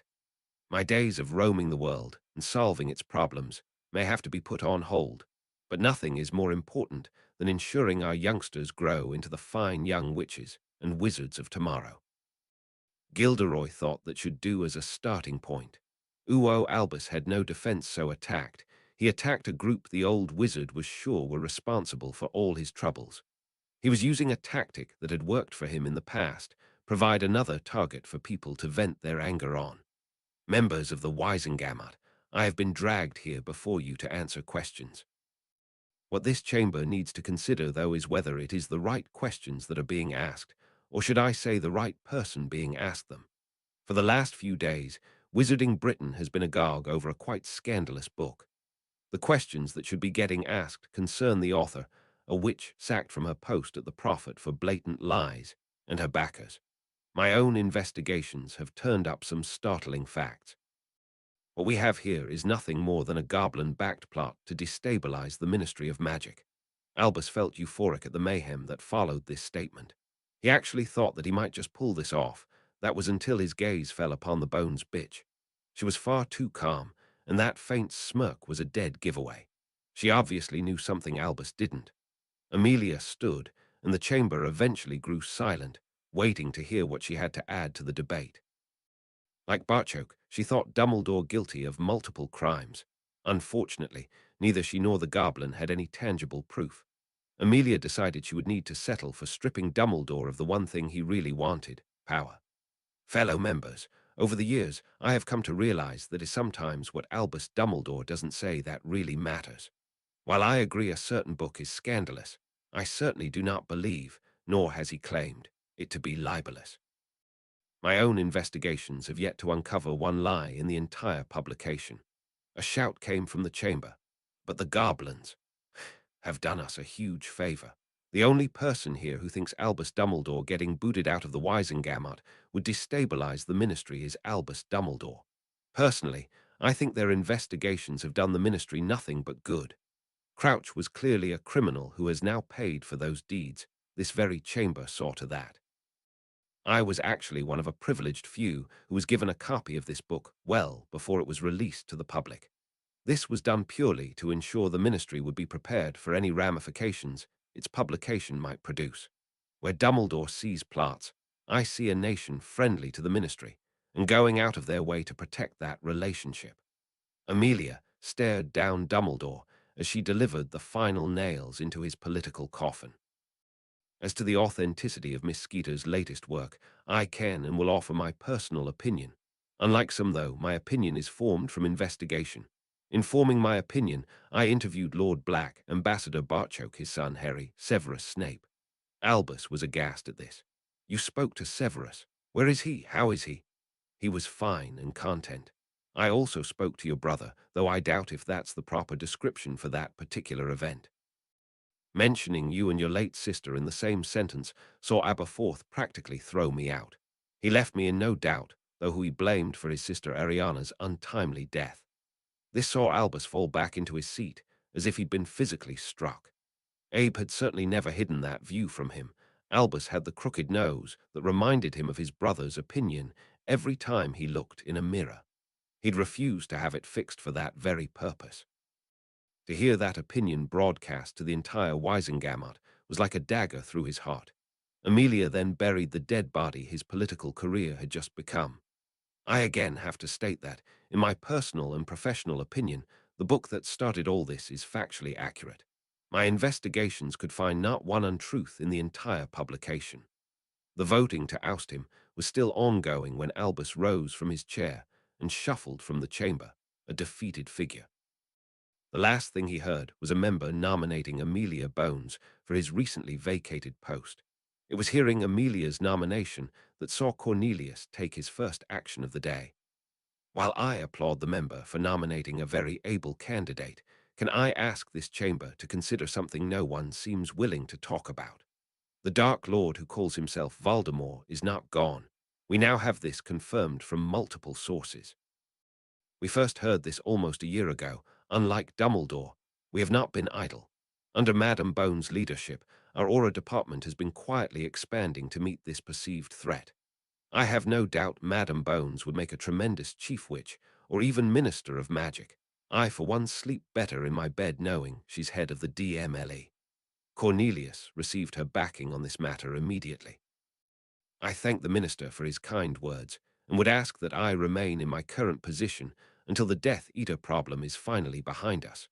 Know this, our history will remember that Crouch, Bagnold, and Dumbledore didn't deal with the problem when they had the chance. It is our intention that same history will look on Fudge, Bones, and our new head of this chamber in a more positive light. I wouldn't want anyone walking into that position without knowing what is in front of us. It may be painful and even bloody, but we are determined to get the job done right this time. Even those of a darker disposition were forced to join in with the standing ovation afforded the minister and his head of law enforcement for their brave stance on this matter. Some considered it foolhardy too, but today was neither the time nor place to express those views. As Amelia had hoped, stating their aims up front had immediately forced those who would oppose their views take a step back, leaving the way clear for a moderate to be elected to the post. Both she and Cornelius were pleased to see someone like Amos Diggory become chief warlock. They could work with him to reach their goals. Uwo, After running the quartet through their Saturday morning lesson, Bill was pleasantly surprised at how well they came through it. Padma and Neville, especially, were reaping the benefits from a summer spent traipsing around the world, swimming and playing physical games. Hermione also told him that a friend of Sirius and Harry's parents had been giving them some defense lessons too. Not having to hurry back to Gringotts, Bill was taking the opportunity to spend lunchtime with his younger siblings. Now that Ron wasn't under a probation order, he was keen to see his youngest brother didn't slip into his bad old ways. Bill was also desperate to discover how Ginny was getting on in the castle. He was delighted to hear she'd been somewhat adopted into Harry's group. Ginny was certainly looking forward to Tuesday evening and lessons from Harry. This certainly earned a smile from her eldest brother.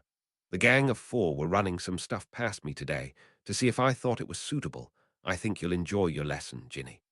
Bill certainly didn't enjoy seeing the re-emergence of Ron the Prat.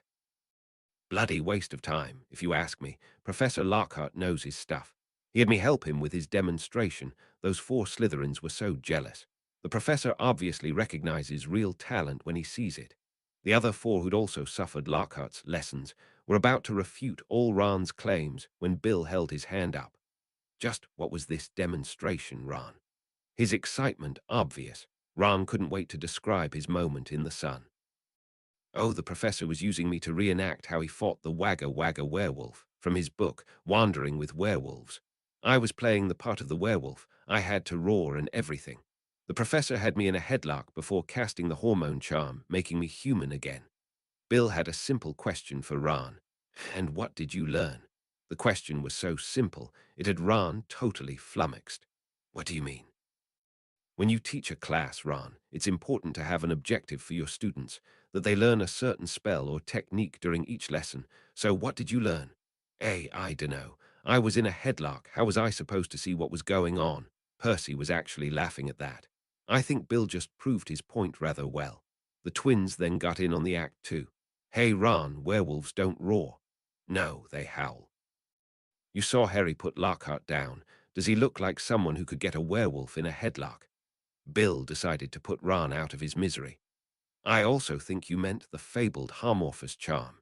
It's rumored to return a werewolf into human form and be hideously difficult to cast. It certainly couldn't be done with a werewolf's head tucked into your armpit. Ignoring the fact that only the legend of this charm exists, and it's certainly well beyond the capabilities of any second year to cast, if Lockhart can cast it, I'd eat my boots. Faced with this mountain of evidence against him, Ron reverted to his favorite tactic: ignore it. Well, it's not as if I'm likely to meet a werewolf, is it? Harry spent part of the summer with one. The words were out before Ginny realized what she'd said. With all her brothers now looking to her for more information, she obliged. They were talking about it at breakfast this morning. Turns out that's who taught Harry that grip. You know, the one that saw Lockhart on the floor. He thought Moony would have a great laugh when he heard about it. Ginny stopped as her twin brothers shot out their chairs and headed straight for Sirius Black, who was having lunch with Professor Hobson and smiling in Harry's direction. Hey, Padfoot, you've been holding out on us. Ooh-oh, with Master Pitsley and Bill already having visited Hogwarts, Sirius had their assurances, along with Henrika's, that Harry and Hermione were fine. It took spending some time with them today, though, for Sirius to really relax, and now he had a promise to keep. Today's lesson had concentrated on politics and how they affected the houses of Potter and Longbottom. With Hermione set to be Lady Potter one day, and Padma at least a contender for the Longbottom position, it was a lesson all four enjoyed. As the lesson finished, Sirius produced the letter. Hermione, your father asked me if I would deliver this. Before even considering to give you this letter, I demanded to know why he'd done something so out of character. I've since had a few long chats with both your parents. My mum was never part of this, Sirius. I know, Hermione, just as you're smart enough to know any action you take will affect both of them. All I was going to ask was that you consider this before responding. Talk it over with your friends. Henrika and I are also here if you need us. Padma had a hand on each of their shoulders now. Stay here and read it together. We'll see you later. As soon as they were alone, the room provided a sofa for both to sit on. It was with trembling hands Hermione opened the letter. She had to sit it on her lap to read, because her hands were shaking so much. The young couple read it together. My dearest darling daughter, this is by far and away the most difficult letter I've ever had to write. I watched some memories that terrified the life out of me, and then I reacted very badly to them. My actions that night were inexcusable and hurt the two most important people in the world to me, you and your mother. For that, I am truly, deeply sorry. I'm going to assume that Harry is reading this with you and take this opportunity to apologize to him too for all the hurt I've caused both him and his father. When I watched the memory of you attacking Master Sharpshot earlier in the year, I saw you assume Harry was in danger and act without thinking. It would now appear this is a trait you inherited from me. I want you to know your actions that day pale into insignificance when placed next to my own colossal act of stupidity. I assumed a threat to my family and acted without thinking. Had I that evening to live over again, I would have been there all night asking Barcho question after question, and then welcomed Harry to the family like I should have done. Instead, my actions hurt a great many people, including some I was beginning to regard as extended family. I don't have that night to live over, though, so all that is left is to admit how wrong I was and ask your forgiveness. To you both, I would like to say that it is certainly a long-held dream of mine to walk my daughter down the aisle on her wedding day. Knowing that Harry will now be the one waiting on my daughter at the other end of that aisle makes me happier than I can possibly say here. I'm not naive enough to expect things to instantly go back to the way they were before, knowing respect and trust must be earned. I threw all of that away in one moment of panic and madness. I'm more than prepared to work at building those back up to a level that will allow us to once more be what I really, really want, a family. Your loving father, Hermione, was in tears by the end of the letter. Harry just held her close. After a few moments, she'd recovered enough to speak. What do you think? When Harry didn't answer right away, Hermione lifted her head to see the concern on his face. Harry, I want to hear what you think, not what you think I want to hear. We need to be totally honest with each other here. This is probably the most important discussion we've ever had. I need you to be honest with me first, Hermione. Your dad mentioned that day you attacked Master Sharpshot. If you had that event to live over, what would you do differently? Well, I would hope to put up a better showing. Harry almost smiled at that. Are you saying that you would still attack? There is no way I could stand there and watch. That's why I practice as hard. This earned her a kiss before Harry continued. That day, those girls had you and Padma trapped in that bathroom. Nothing would have stopped me rushing to you both. McGonagall gave me that detention, more because we both understood I would do exactly the same again. That's what worries me about this. What will he do the next time something happens? I couldn't let him take you again. A shudder passed through both of them at the mere thought of something like this happening again. In goblin culture, I am now your mate, and also responsible for you. Clearly, this is something we need to discuss with your parents, ideally setting boundaries that we can all live with until we're older. Forcibly dragging us apart crossed way over any line that would be acceptable to me, and I hope you. Hermione could hardly disagree with that. She'd made her position pretty clear to her father since that night. The only reason neither my father nor I reacted that night was because he wasn't aware of a line's existence, something my father had intended to spend time discussing. We should have sat down like a family and discussed how we were going to move forward with this. Now it will probably end up more of a business negotiation. Hermione reacted the only way she could to that remark, with shock and horror. No, Harry, I will not have my parents treated like that. My mum and dad will be treated as family, or this goblin-slash-magical-slash-muggle relationship can't possibly work. I want my family back, my entire family. I've heard over and over how important family is to goblins. Well, my mum and dad are now your family too. My father is as proud as any goblin, yet that letter has him practically groveling. I feel sick inside for being the cause of that. You're forever quoting goblin culture to me. Are you aware that it is customary in our culture to ask a girl's father for his daughter's hand in marriage? We went ahead and jumped right into a blood bond, without consulting either set of parents. There were a lot of mistakes made that day. I don't think any of us were really blameless. Harry couldn't look at Hermione as he asked the question he never thought would pass his lips. Do you regret bonding with me? Hermione now lifted Harry's head before reassuring him with a kiss of her own. You are mine, and I am yours. That is not going to change, Harry, but we are certainly both going to have to if we want to make this work. He held her close and repeated the words that changed their lives forever. You are mine, and I am yours. We've faced cultural differences before, Hermione, but I don't know how we're going to get past this one. In my heart, I am a goblin. The need to protect my mate is incredibly strong. The nation won't expect us to be married until of age, so that lets us set our own timetable. I see us as head boy and girl, sharing that accommodation as husband and wife. This had Harry's arms tightening around her, clearly showing his approval for that idea. My dad is not a bad man, Harry. He watched our bonding and just panicked. We can all learn from this and stop anything like this happening again. I believe that, do you? Of course, I don't believe he's a bad man, far less a bad father. It's now clear to see how he could panic. I don't think any of us were thinking clearly that night. I have just spent a wonderful summer with what I now consider my extended family, Mum, Dad, your father, Sirius, Henrika, with Neville and Padma in there too somewhere. The locations were spectacular, but it was the company that made it so special. That is our family now, Harry. The family that it's apparently going to be up to us to put back together. Harry's thoughts drifted to Emma's hug, and then kissing them both goodbye at the station. The sensation of how warm and comforting that had made him feel inside swept through him once more. How could he even consider letting that go? He now understood Hermione's stance on this matter, and was more than willing to stand beside her. Emma Granger was certainly someone you would fight to keep in your life. Emma, though, wasn't the problem. To get both of our fathers in the same room without at least a shouting match is going to take something really devious. Remembering Sirius, warning from earlier, just hardened her resolve. Hermione had seen kids at her old primary school whose parents had divorced. They were passed around each parent in a business agreement drawn up by strangers. Weekends and holidays became nothing more than allocated slots on a calendar. That wasn't going to happen in her family, her now extended family, not if she could help it. Well then, you'll just have to show me how devious your goblin side really is. If we have one argument, does that mean we're over?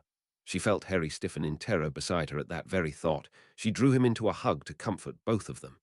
Harry, the answer to that question will always be no bloody chance. We will argue, possibly even fight. We're both too stubborn not to. All I was meaning was we would get past it, just like we'll get past this. They needed a few moments just holding each other, just to confirm they were still good. Hermione had been right. This was their most serious conversation to date. When she summed up what they hoped to achieve, though, it didn't seem impossible. We know what we need from this, and it's actually not that much. It shouldn't be too hard convincing our parents to agree to something that was practically their idea in the first place. We've been dealing with the differences between our cultures since we first met. I will not see our family split by one mistake. We need to put our heads together and solve this. We both need my mum, dad, and your father in our lives. We shouldn't settle for anything less. Harry was admiring how expressive Hermione's eyes were when she got really passionate about something. They practically sparkled, and that was when the idea struck. And thanks for reading and hopefully voting. 38. The New Marauders. Harry Crow disclaimer. Since I'm not the owner of these characters, I will probably do things with them that you don't like or agree with. Sorry in advance, but that's the nature of fan fiction. To do otherwise kind of defeats the purpose of writing fan fiction, and copying JKR word for word would certainly see a lawsuit heading in my direction. There will never be a child named Albus Severus in any story I write, though. Chapter 30. Both Grangers were nervously awaiting Sirius' arrival. Neither could content themselves until they'd heard from Hogwarts. It was Sunday dinner time, but there was no appetite for food in their Crawley home. It was information Emma and Dan hungered for. A pop from the back garden signaled an end to their waiting, but cranked up the nervous tension in the house by about a factor of 10. Emma was holding the door open, her first question being asked before Sirius even got a chance to enter the house. What did they say? Have you got a letter? I have no idea what they said, nor have I got a letter. We will need your memory player, though. Dan raced at once to get it, and then, for the first time in a couple of weeks, his daughter spoke to him. Hi, Mum. Hi, Dad. This is not something we wanted to put in a letter, so Harry came up with this idea. I'm currently staring into a beautiful pair of green eyes and talking to you, strange or what. Then again, Two dentists having a witch for a daughter is about as strange as you can get. With our family, there just is no definition of normal something that got forgotten by all of us. Emma already had a hanky out, and Dan appeared close to tears too.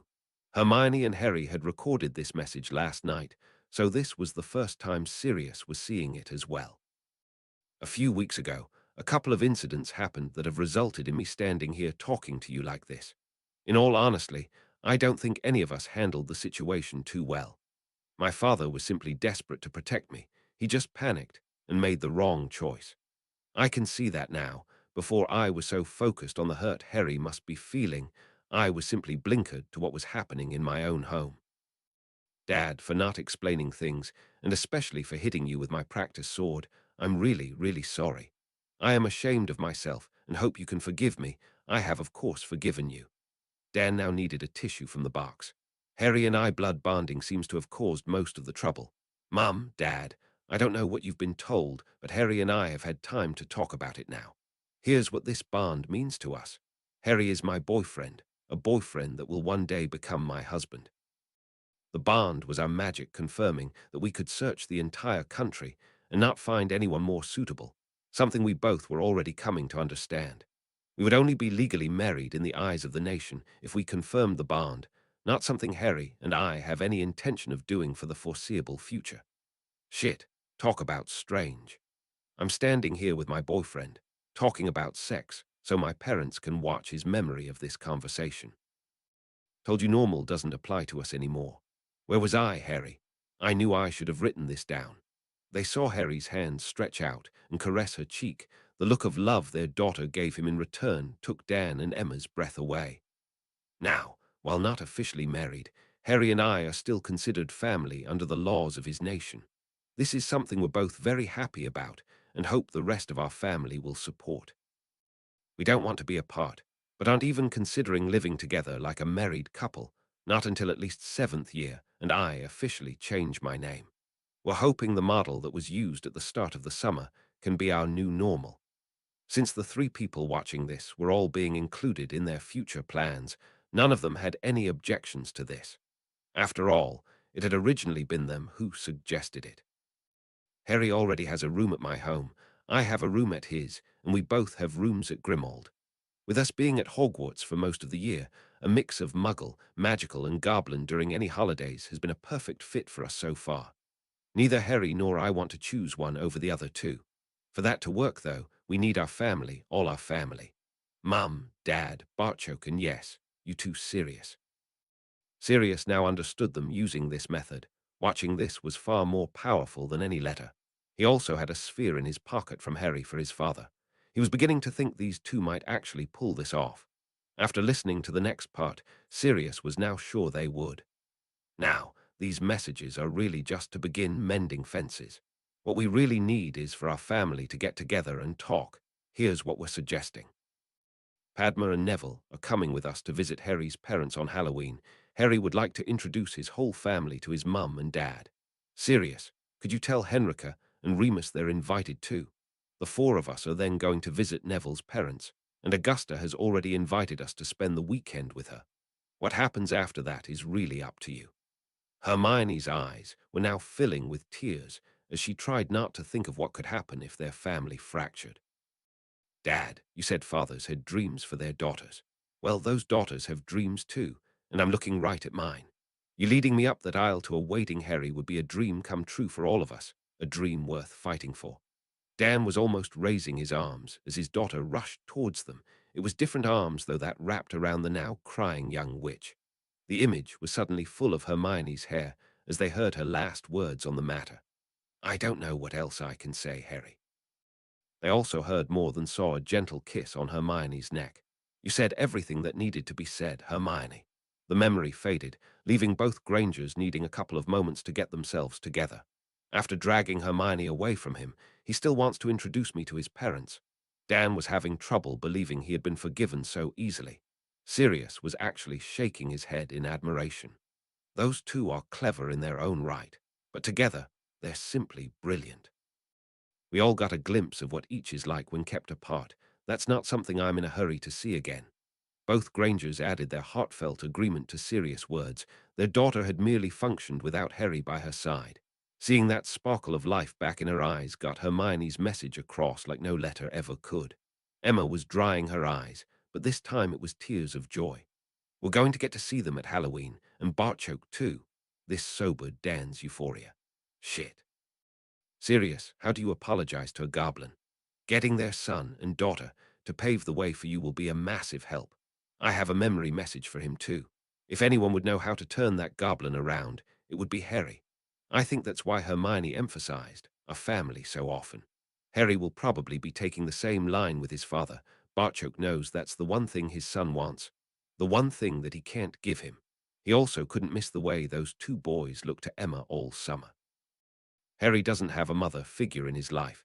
It doesn't take any stretch of imagination to see who he was promoting into that role, a role Emma here seemed more than happy to accept.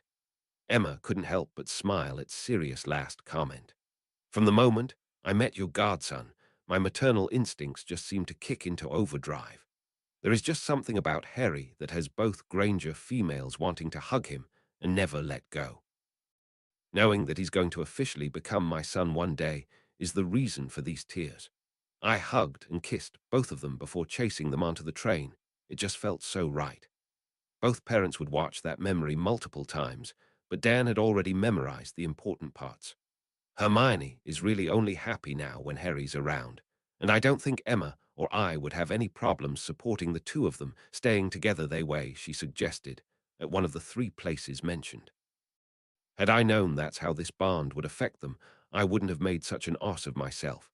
Next time, I'll get Hermione to cast that locking legs thing, and Emma can sit on me until I listen.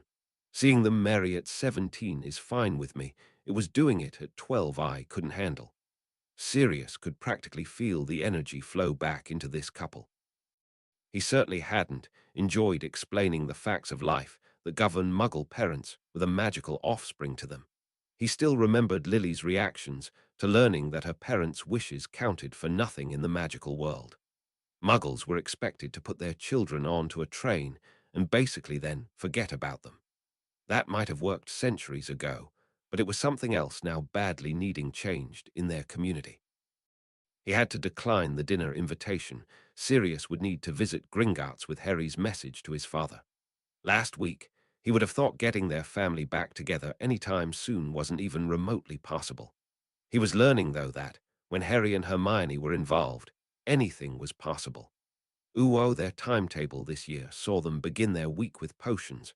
Master Pitsley also started off Wednesday too. With defense classes on a Tuesday and Friday, that left Thursday as the only day on the 4 second year's timetable that didn't have a goblin flavor to it, though Henrika was still in the castle if they needed her.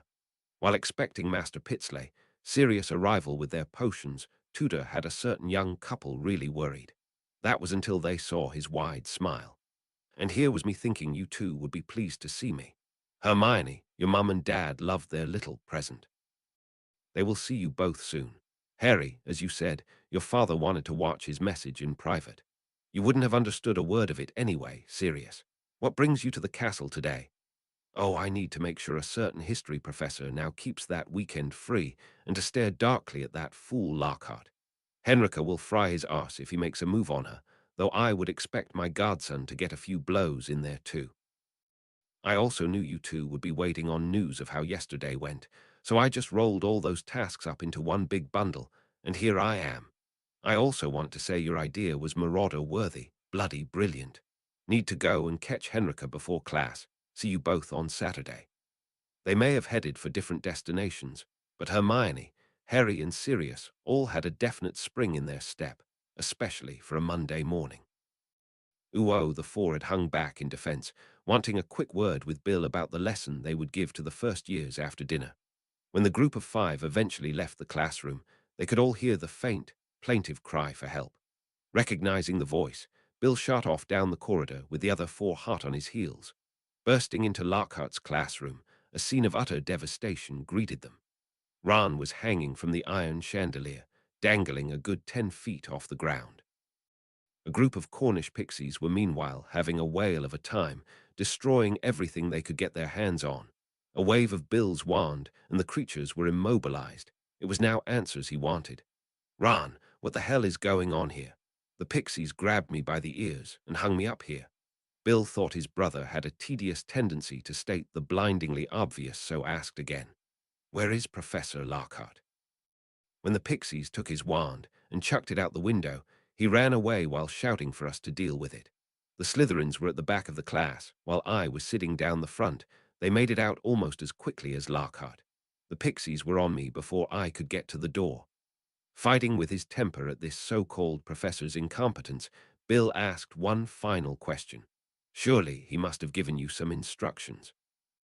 The chandelier was still slowly swinging, taking its thoughtful passenger along with it as Ron harked back to what Lockhart had said. We were warned not to scream, in case it provoked them. Lockhart then let the little buggers out their cage. All he said was, let's see what you make of them. When we all dived for cover, he tried to use a spell that sounded as if Fred and George had made it up. It didn't work any better than the rat color-changing one they gave me. After the pixies got his wand, they started pulling his hair. He ran out of here screaming like a girl. Bill, can you get me down now? A levitation charm soon had Ron free and both his feet back on the ground. Thanks, Bill. Lockhart would have left me up there all night. Those Slytherins will have that story all over the castle by now. Everyone will be laughing at me again. Help came from an unexpected source, though. Helping a fellow Gryffindor just seemed the right thing to do. Just turn it back on them. Ron say you had the best view for watching Lockhart get beaten up by those pixies, and heard him scream like a little girl. Ron's mind was quickly converting that idea to something where he deliberately let the pixies do that to him so he could watch, while the cowardly Slytherins ran away. Thanks, Neville. That's a great idea. I did have the best view too. And now happy Ron raced away to tell his version of the story. It was also dinner time. Bill was making for the door that led to the defense professor's office when 4 students jumped in front of him. Professor Weasley, this is not the way. Her boyfriend soon offered his backing. While I would love to see you wipe the floor with Lockhart, Hermione's right. Dumbledore would use that to stop you teaching us, and there's no way we want that thing for our defense professor. Padma just had to add her 2 nuts worth. You can't beat him up, not without first giving us a chance to sell tickets. We could make a fortune just from the other professors. Professor Sprout wanted signed photos of Harry to hang in all her greenhouses. Lockhart was telling her how to do her job until we turned up for class. He took one look at Harry and practically ran away, shouting some excuse over his shoulder. Neville couldn't help but smile as he described that event. The enraged redhead was presented with another option by Harry. You are now an assistant ambassador to the nation. There are other ways to get revenge. Pointing Fred and George at the Pratt would certainly be where I would start. This saw a smile creep onto Bill's features. I suppose it is a matter of Weasley family honor. Giving the terrible twosome first crack certainly wouldn't do any harm. This was greeted with mock horror from Padma. Oh no, they'll want a share of the ticket money. The smile on their tutor's face was now predatory. You're probably right, but they will make sure any audience gets their money's worth, as long as they save me a seat.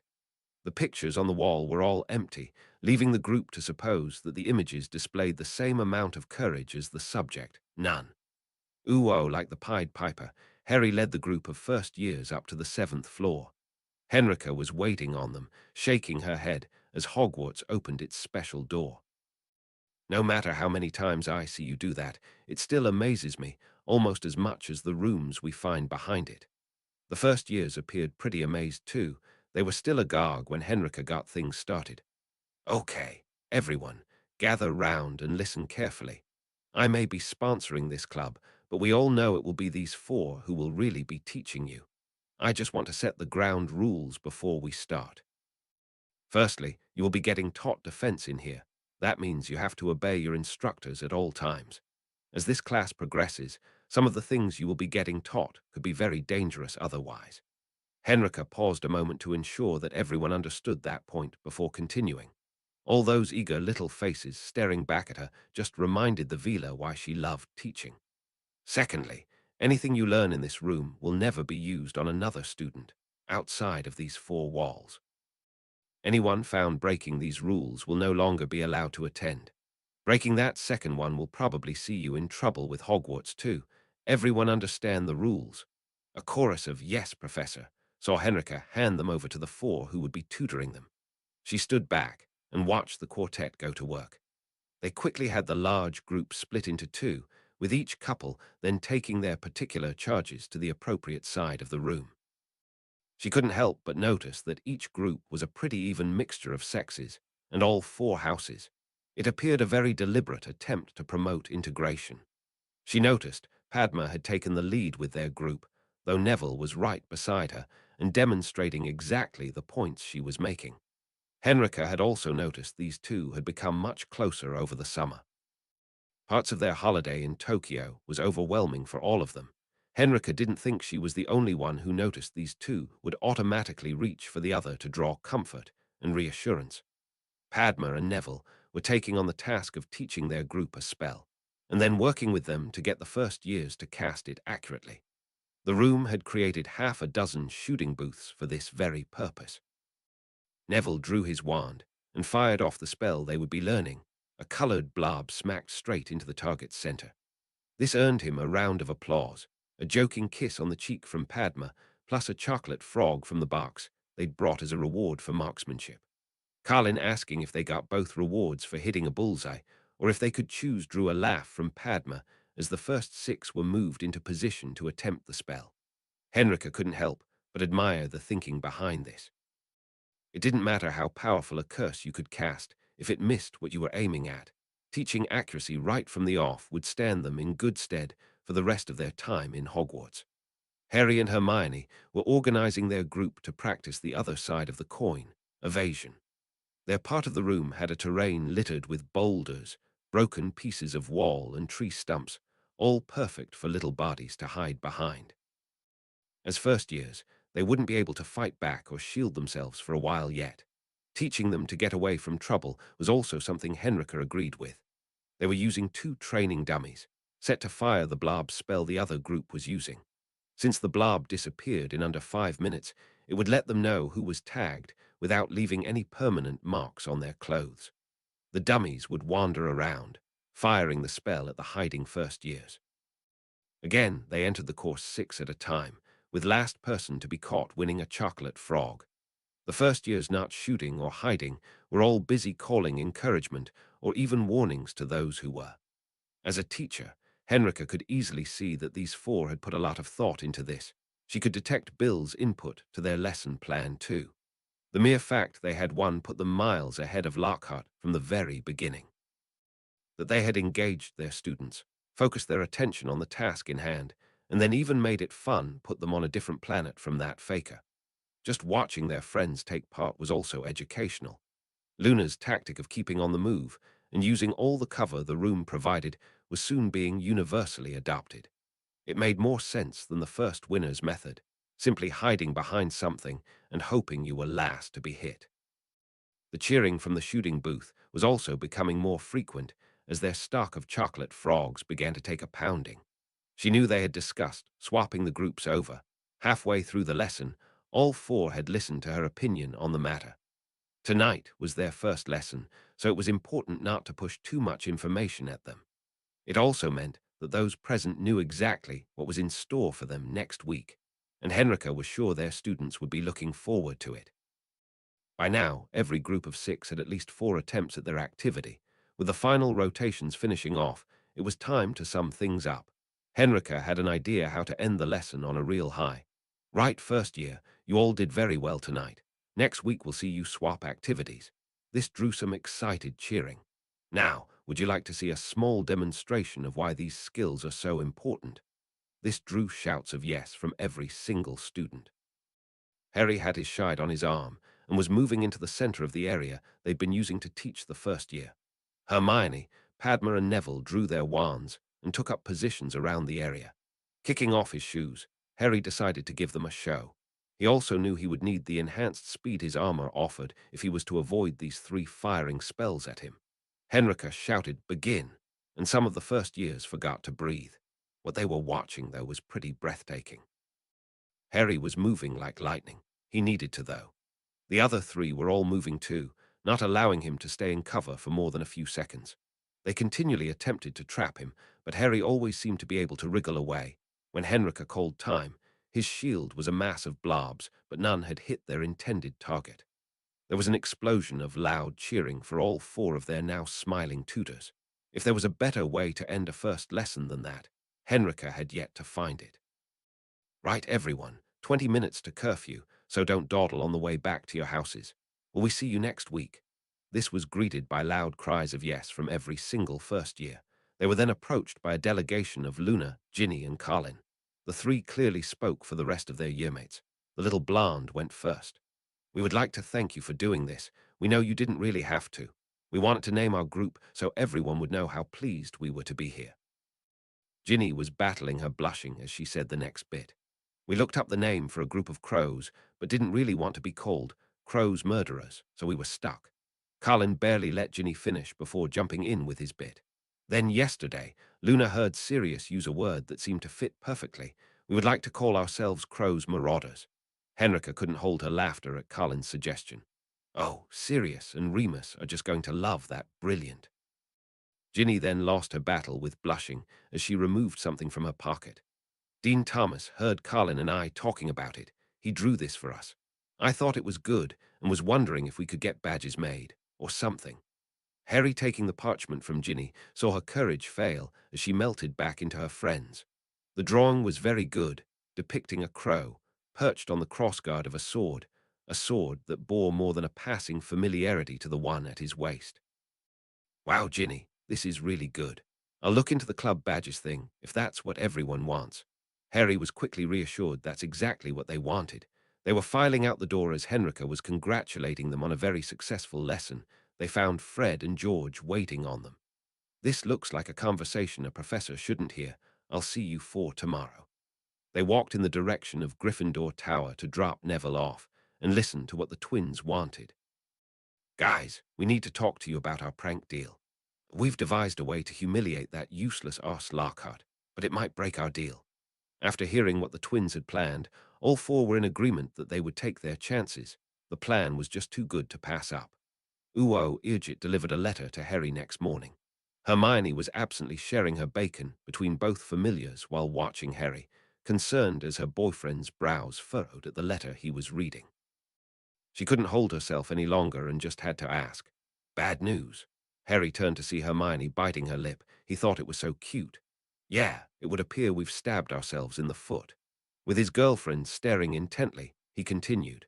With a new history course and professor, Snape gone, and Assistant Ambassador Weasley pushing up the defense OWL and NEWT scores, Hogwarts has never had it so good. That hardly generates momentum to get rid of its headmaster. Father says most appear to be keeping a close eye on the castle and adopting a wait-and-see policy. Not what we wanted, but at least the old wizard is now being watched. One more incident like last year, and he'll be out the door. Both Hermione and Padma shivered at the very thought of another troll, since they were also both aware of Darby's warning. Hermione then asked about the news she really wanted to know about. Did your father say anything else about your message? Oh, he's taking the points I raised under advisement. Hermione was now stroking Moonlight with one hand while smoothing Irgit's feathers with the other. Both familiars seemed delighted at this arrangement, but Harry could see the worry on her face. He reached out and gently stroked her cheek. Hermione, my father's a goblin. Under advisement to him means he'll now be looking back at that night from every perspective. That was really all we asked for, all we could hope for. This drew a smile from her. I can't wait to read Henrika's book. I'll get my mum and dad a copy too. They didn't get to say any more as Master Pitsley had arrived. It was time for potions. Irgit flew off, but Moonlight had another target. The little blonde was always good for a belly rub, and perhaps a little more bacon. The twins had confirmed after potions that they had put their plan into operation. Even those two, though, were surprised at the speed the next phase was achieved. McGonagall stood that very lunchtime and announced those plans to the school. Some facts were brought to my attention earlier, and an idea that's just short of genius. George and Fred Weasley, 50 points to Gryffindor, each.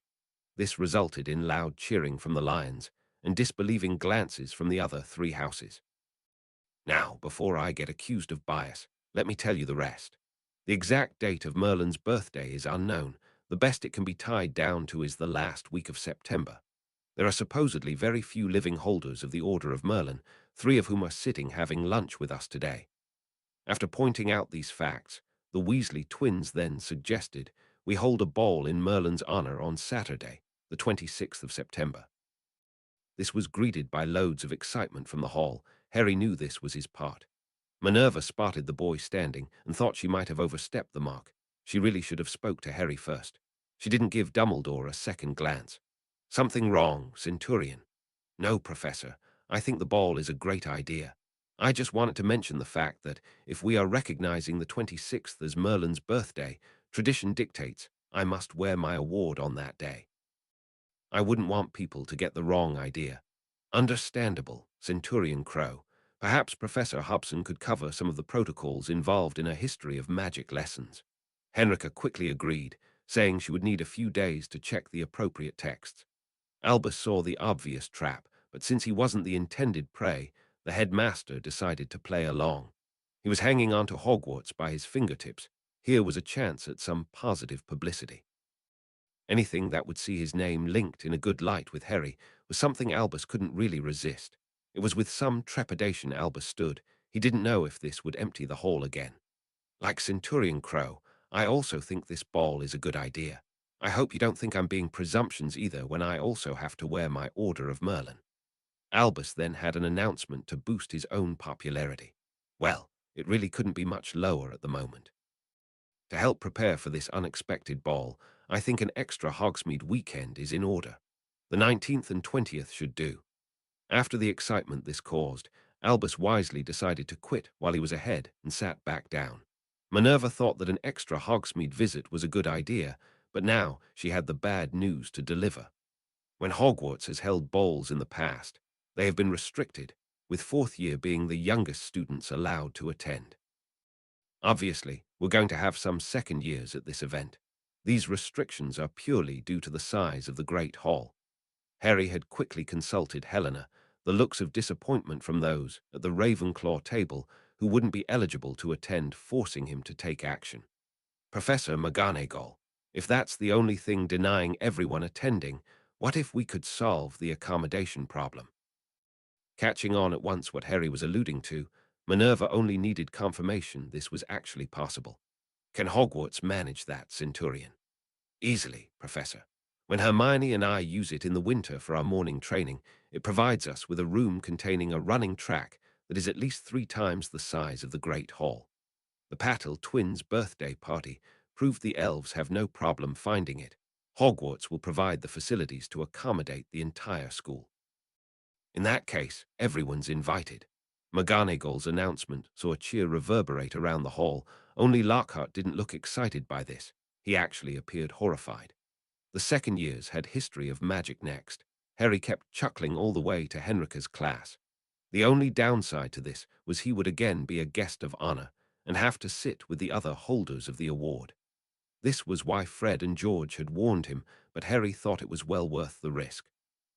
Even if they were wrong, and Lockhart turned up wearing his supposed Order of Merlin, Harry would simply spend most of the evening on the dance floor with Hermione, hardly a hardship. It was Morag who finally asked him what was going on. Harry's answer set them all thinking. My award was put in its box after the ball.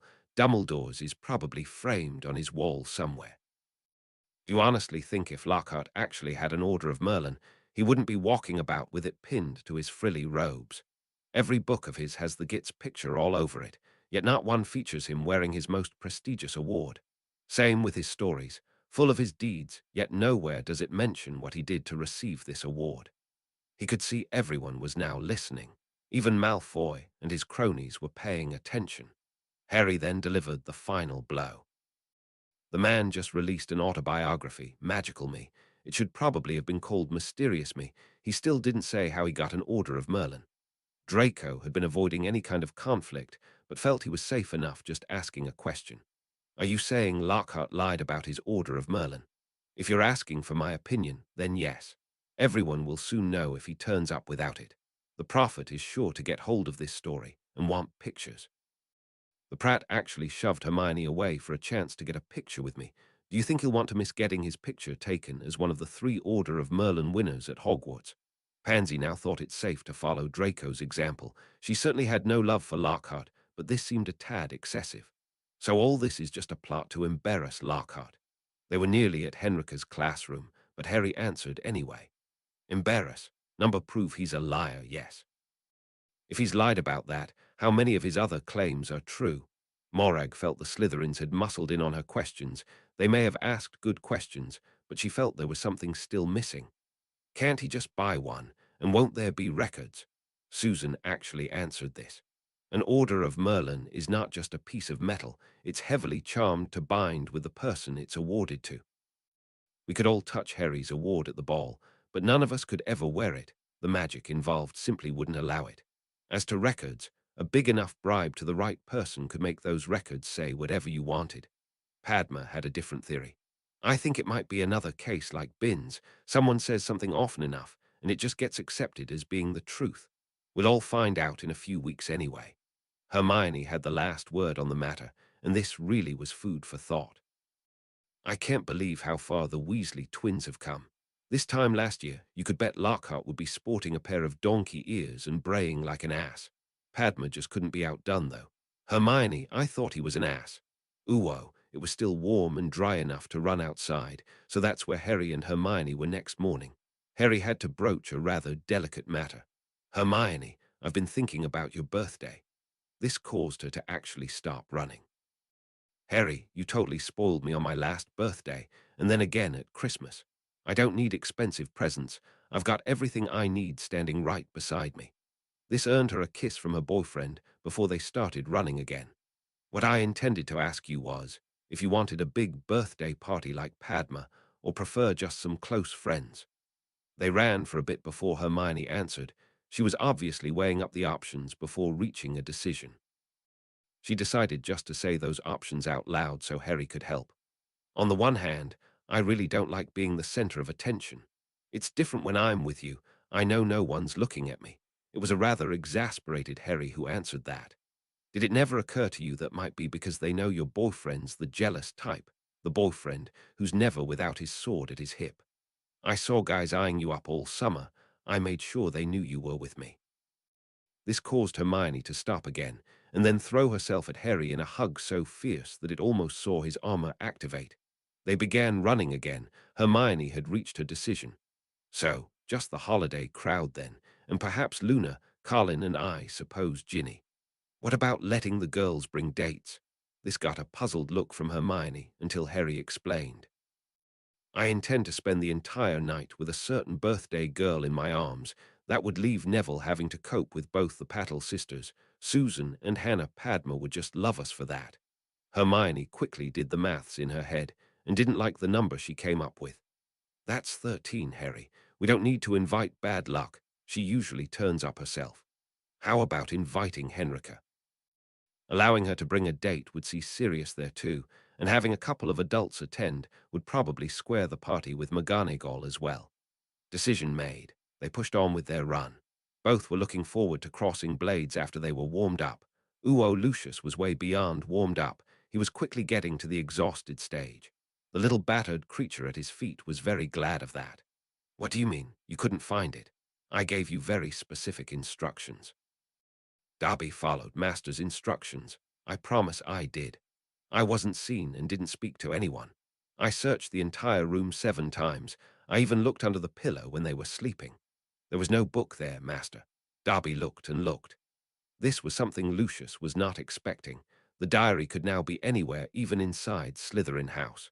An anonymous warning would be ignored, and anything implicating Lucius Malfoy would come with a one-way ticket to Azkaban included. Even warning Draco was a risk he couldn't take. His son couldn't be seen to be implicated in any way with this matter, or the goblins would soon have Draco barred from the family vault. His idea of revenge was turning into a nightmare that was now running out of control.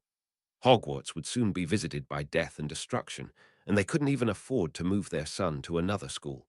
It was changed days indeed for the Malfoy family. Thanks for reading, and especially all those who took the time to vote. Voting closes on the 18th, and I will post how we got on as soon as we hear. 39. Slug Club. Harry Crow disclaimer. A big thank you to JKR, the owner of Harry Potter, who permits us to construct our sandcastles on her beach. Whether those sandcastles resemble Hogwarts or a house of horrors can sometimes be purely down to conjecture. One thing unites us all, though. None of us are making any money off our writing here. Please keep that in mind as you read our efforts. Chapter 39. Horace had tried to be subtle. It was something he was usually very good at, but subtlety clearly wasn't working in this case. His repeated attempts to get closer to the boy who lived had been rebuffed at every turn. With his friends always around him, and Harry not taking the normal potions class, his opportunities to get near the boy were being severely limited. With this ball pending, and the 3 Order of Merlin winners being guests of honor, Horace didn't want anyone else getting their hooks into Harry, certainly not before him. As his letters were being ignored, he was going to personally hand-deliver the next invitation. This course of action also presented its own problems: how and when to do it. Meal times were out. That could turn into too much of a spectacle. Horace's choices were eventually whittled down, leaving interrupting one of Harry's classes as his best option. Which particular class was then an easy decision. Minerva, Phileas, or Pomona would all chase him if he attempted such a thing. The young history professor should provide no such obstacles in his quest to entrap what would be the star acquisition in his slug club. "Excuse me, Professor Hobson. Sorry to interrupt your lesson." Horace's eyes were drawn, like the rest of the class, to the box held open in Henrika's hands. The history professor had a priceless teaching aid for her lesson, an Order of Merlin, first class. Henrika had been loaned Harry's award to demonstrate exactly what the Order of Merlin actually looked like. It took a couple of days to research the material, but since Monday, all her classes had learned the facts and protocol behind this most prestigious award. Sirius had practically fallen over with laughter when he'd heard what they were up to, accepting the invitation to Hermione's birthday party on the understanding that he would be invited to the ball too. The history professor hid her shudder well, as Call Me Sluggy entered her class. There was something about this man that just made her skin crawl. She'd grown accustomed to males eyeing her up and down, almost exclusively as an object of sexual desire. With Sluggy, it felt as if he was calculating how much he could charge others for renting out her sexual favors once he owned her. Henrika had never met anyone with a more appropriate nickname. Horace Slughorn was one slimy bastard. None of this showed on her beautiful face as she contrived a weak smile for her Hogwarts colleague. "How can I help you, Professor Slughorn?" "Oh my, that's spectacular."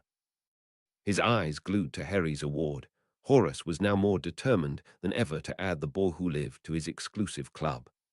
"Sorry to disturb you, Professor Hobson, but I seem to have a slight communications problem. Every owl I send to Harry here seems to go astray, so I thought I would deliver these invitations myself. I know how disappointing it can be for second years to watch those merely a year above them heading off to Hogsmeade, so near and yet so far. That is why I have organized one of my little intimate soirees for Saturday night. I have invitations here for Miss Bones, Mr. Longbottom, and Harry." Horace held his invitation out to Harry, only to be greeted with a steely glare. "It's Centurion Crow, and the answer is no." A flustered Horace could only splutter a what. In reply, Harry then spelt it out for the head of Slytherin. "It is no secret Professor Hobson spent part of the summer holidaying with my family, yet she still refers to me in class as Centurion Crow. On the other hand, we have never met, far less been introduced. By what right do you refer to me as Harry?"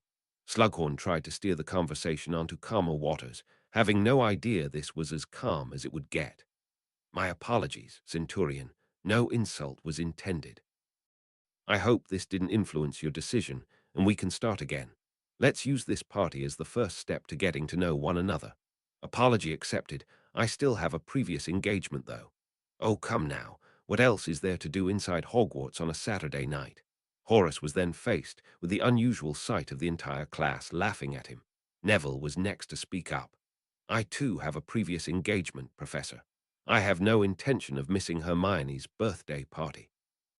Thinking of how he could still swing this deal around, Horace referred to the invitation that was still clutched in his hand. These invitations are for you and a partner. I had, of course, assumed Miss Granger would be a guest too. That will be a perfect way to celebrate her birthday." Again this was met with laughter. Even members of his own house were laughing at him now. Susan was next to decline. "I, too, have a previous engagement. I was lucky enough to receive an invitation to Hermione's party, and have no intention of missing it. Harry throws the best parties." This was greeted with total agreement, some of it grudgingly given to be sure. That was more to do with those not receiving an invitation to the latest one, rather than in any way disputing Susan's statement. Horace was a trier, though. It took a lot to dissuade him once he'd set his mind to something. "Ah, then you'll need staff supervision. I, of course, offer my services." He was cut off immediately by Harry. "That won't be necessary. Professor Hobson has already agreed to fulfill that role. But surely you will need a male adult there too." That avenue was also swiftly closed off. "Lord Black has kindly agreed to give up his Saturday night to be here in the castle.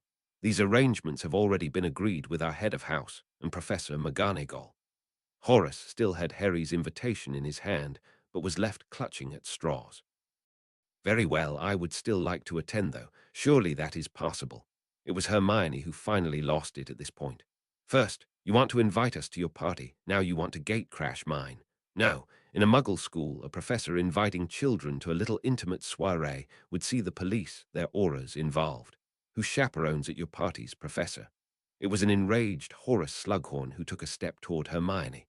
"How dare you?" Just as Dan Granger had predicted to his wife and Sirius in that cafe, a threat to Hermione and Centurion Crow showed up. He was firmly between his Bonded and Slughorn. It was time to lose the niceties Sirius had been teaching them.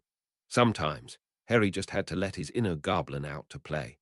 "Miss Granger is a friend of the Goblin Nation, and under my personal protection. Any threat, verbal or otherwise, will be met with a goblin response." "Are you threatening me, boy? I'll have you expelled." "Not threatening, Professor, just passing on a warning. I am a Centurion first, and a Hogwarts student second. You need to understand that fact. Screeching abuse at a goblin female will see you lose your head, literally. No goblin would ever stand back and allow that to happen. I have now explained the situation to you. I trust it won't happen again." Harry then turned his back on Slughorn to talk with Hermione. "We have people like that in Goblin society, too. They eke out a living by putting one contact in touch with another contact. They don't actually contribute anything to our society. They've just found a nice, comfortable niche for themselves. We call them leeches. Rather appropriate name in this case, don't you think?" His wink almost had Hermione laughing before Harry turned around to face a stunned Slughorn again. "This is the part where you tell me how impressive your list of contacts is, and how much they could help me. Can I just point out my father is an ambassador, Lord Black is my godfather. I am heir to the most ancient and noble house of Potter, and that's my Order of Merlin, first class, in Professor Hobson's hands. Add to that I holidayed this summer with the Bones, Longbottoms, and Pattles. Now tell me what your contacts can do for me." The class was stunned, having never seen Harry act like this before. It was reminiscent of the most arrogant of purebloods. He wasn't finished, though. "Tell me, Professor, do you count Tom Riddle among those contacts?" This drew gasps from the other students, and saw a shocked Slughorn take a step back. Harry's attitude now began to make sense, and he still wasn't finished. "I'll bet Riddle was in your slug club. You were his head of house. You made him prefect, and then head boy. Did you use your contacts to help Riddle after he left Hogwarts?" Slughorn couldn't have gotten any paler if a plague of leeches had attached themselves to his bloated body. Blows were being delivered here that his ego might never recover from. "You should have worked out by now that my friends and I have been avoiding you. Now you know why. Stay away from me and my friends. We have no intention of becoming part of Sluggy's collection of misfits and Death Eaters." That Slughorn was receiving hostile stares, even from his own house members, rang the death knell for a resurrected Slug Club. He couldn't give invitations away to the starving after Harry's tirade. Horace, though, wasn't about to stand here and take that, not from a second year. "Who are you to accuse me, boy? You think brandishing a name makes you brave. You have no idea of the power the Dark Lord wields, or the consequences we'll all face when he returns." Horace decided to say no more. The sword now pointing in his direction certainly played some part in reaching that decision. He was honest enough to admit the sword was not the major reason for his silence. Looking into those green eyes was a lot more frightening. He'd often heard that Harry had his mother's eyes. Horace would now refute that. They may be the same color and shape, but that was all. These contained a fierceness and ruthless determination Horace had rarely witnessed before, and certainly never in one so young. This sword is the consequences your Dark Lord will face when he returns. It won't be alone. My sword will be backed by every blade Gringotts can muster, and every wand the Ministry has to hand. Voldemort had way less than 100 followers last time, yet people like you cowered in fear and almost let him win. Sealing a house in the middle of the night, as decent people slept in their beds, before burning everything to the ground, is nothing more than the work of rabid animals. These animals will be rounded up and dealt with. Just how many of those animals will be current or former slugs? As if to emphasize Harry wouldn't be alone, Hermione had her blade drawn, and wands were finding their way into hands all around the classroom. No one felt Harry needed help with Slughorn. This was purely a gesture of support. As well as Henrika, there were also Slytherins with their wands now drawn. Horace was just glad none of those wands were pointing at him. The glare from a sword-wielding boy who lived was more than enough to put him off his crystallized pineapple. You are standing there now, no doubt with information that would help us win this fight.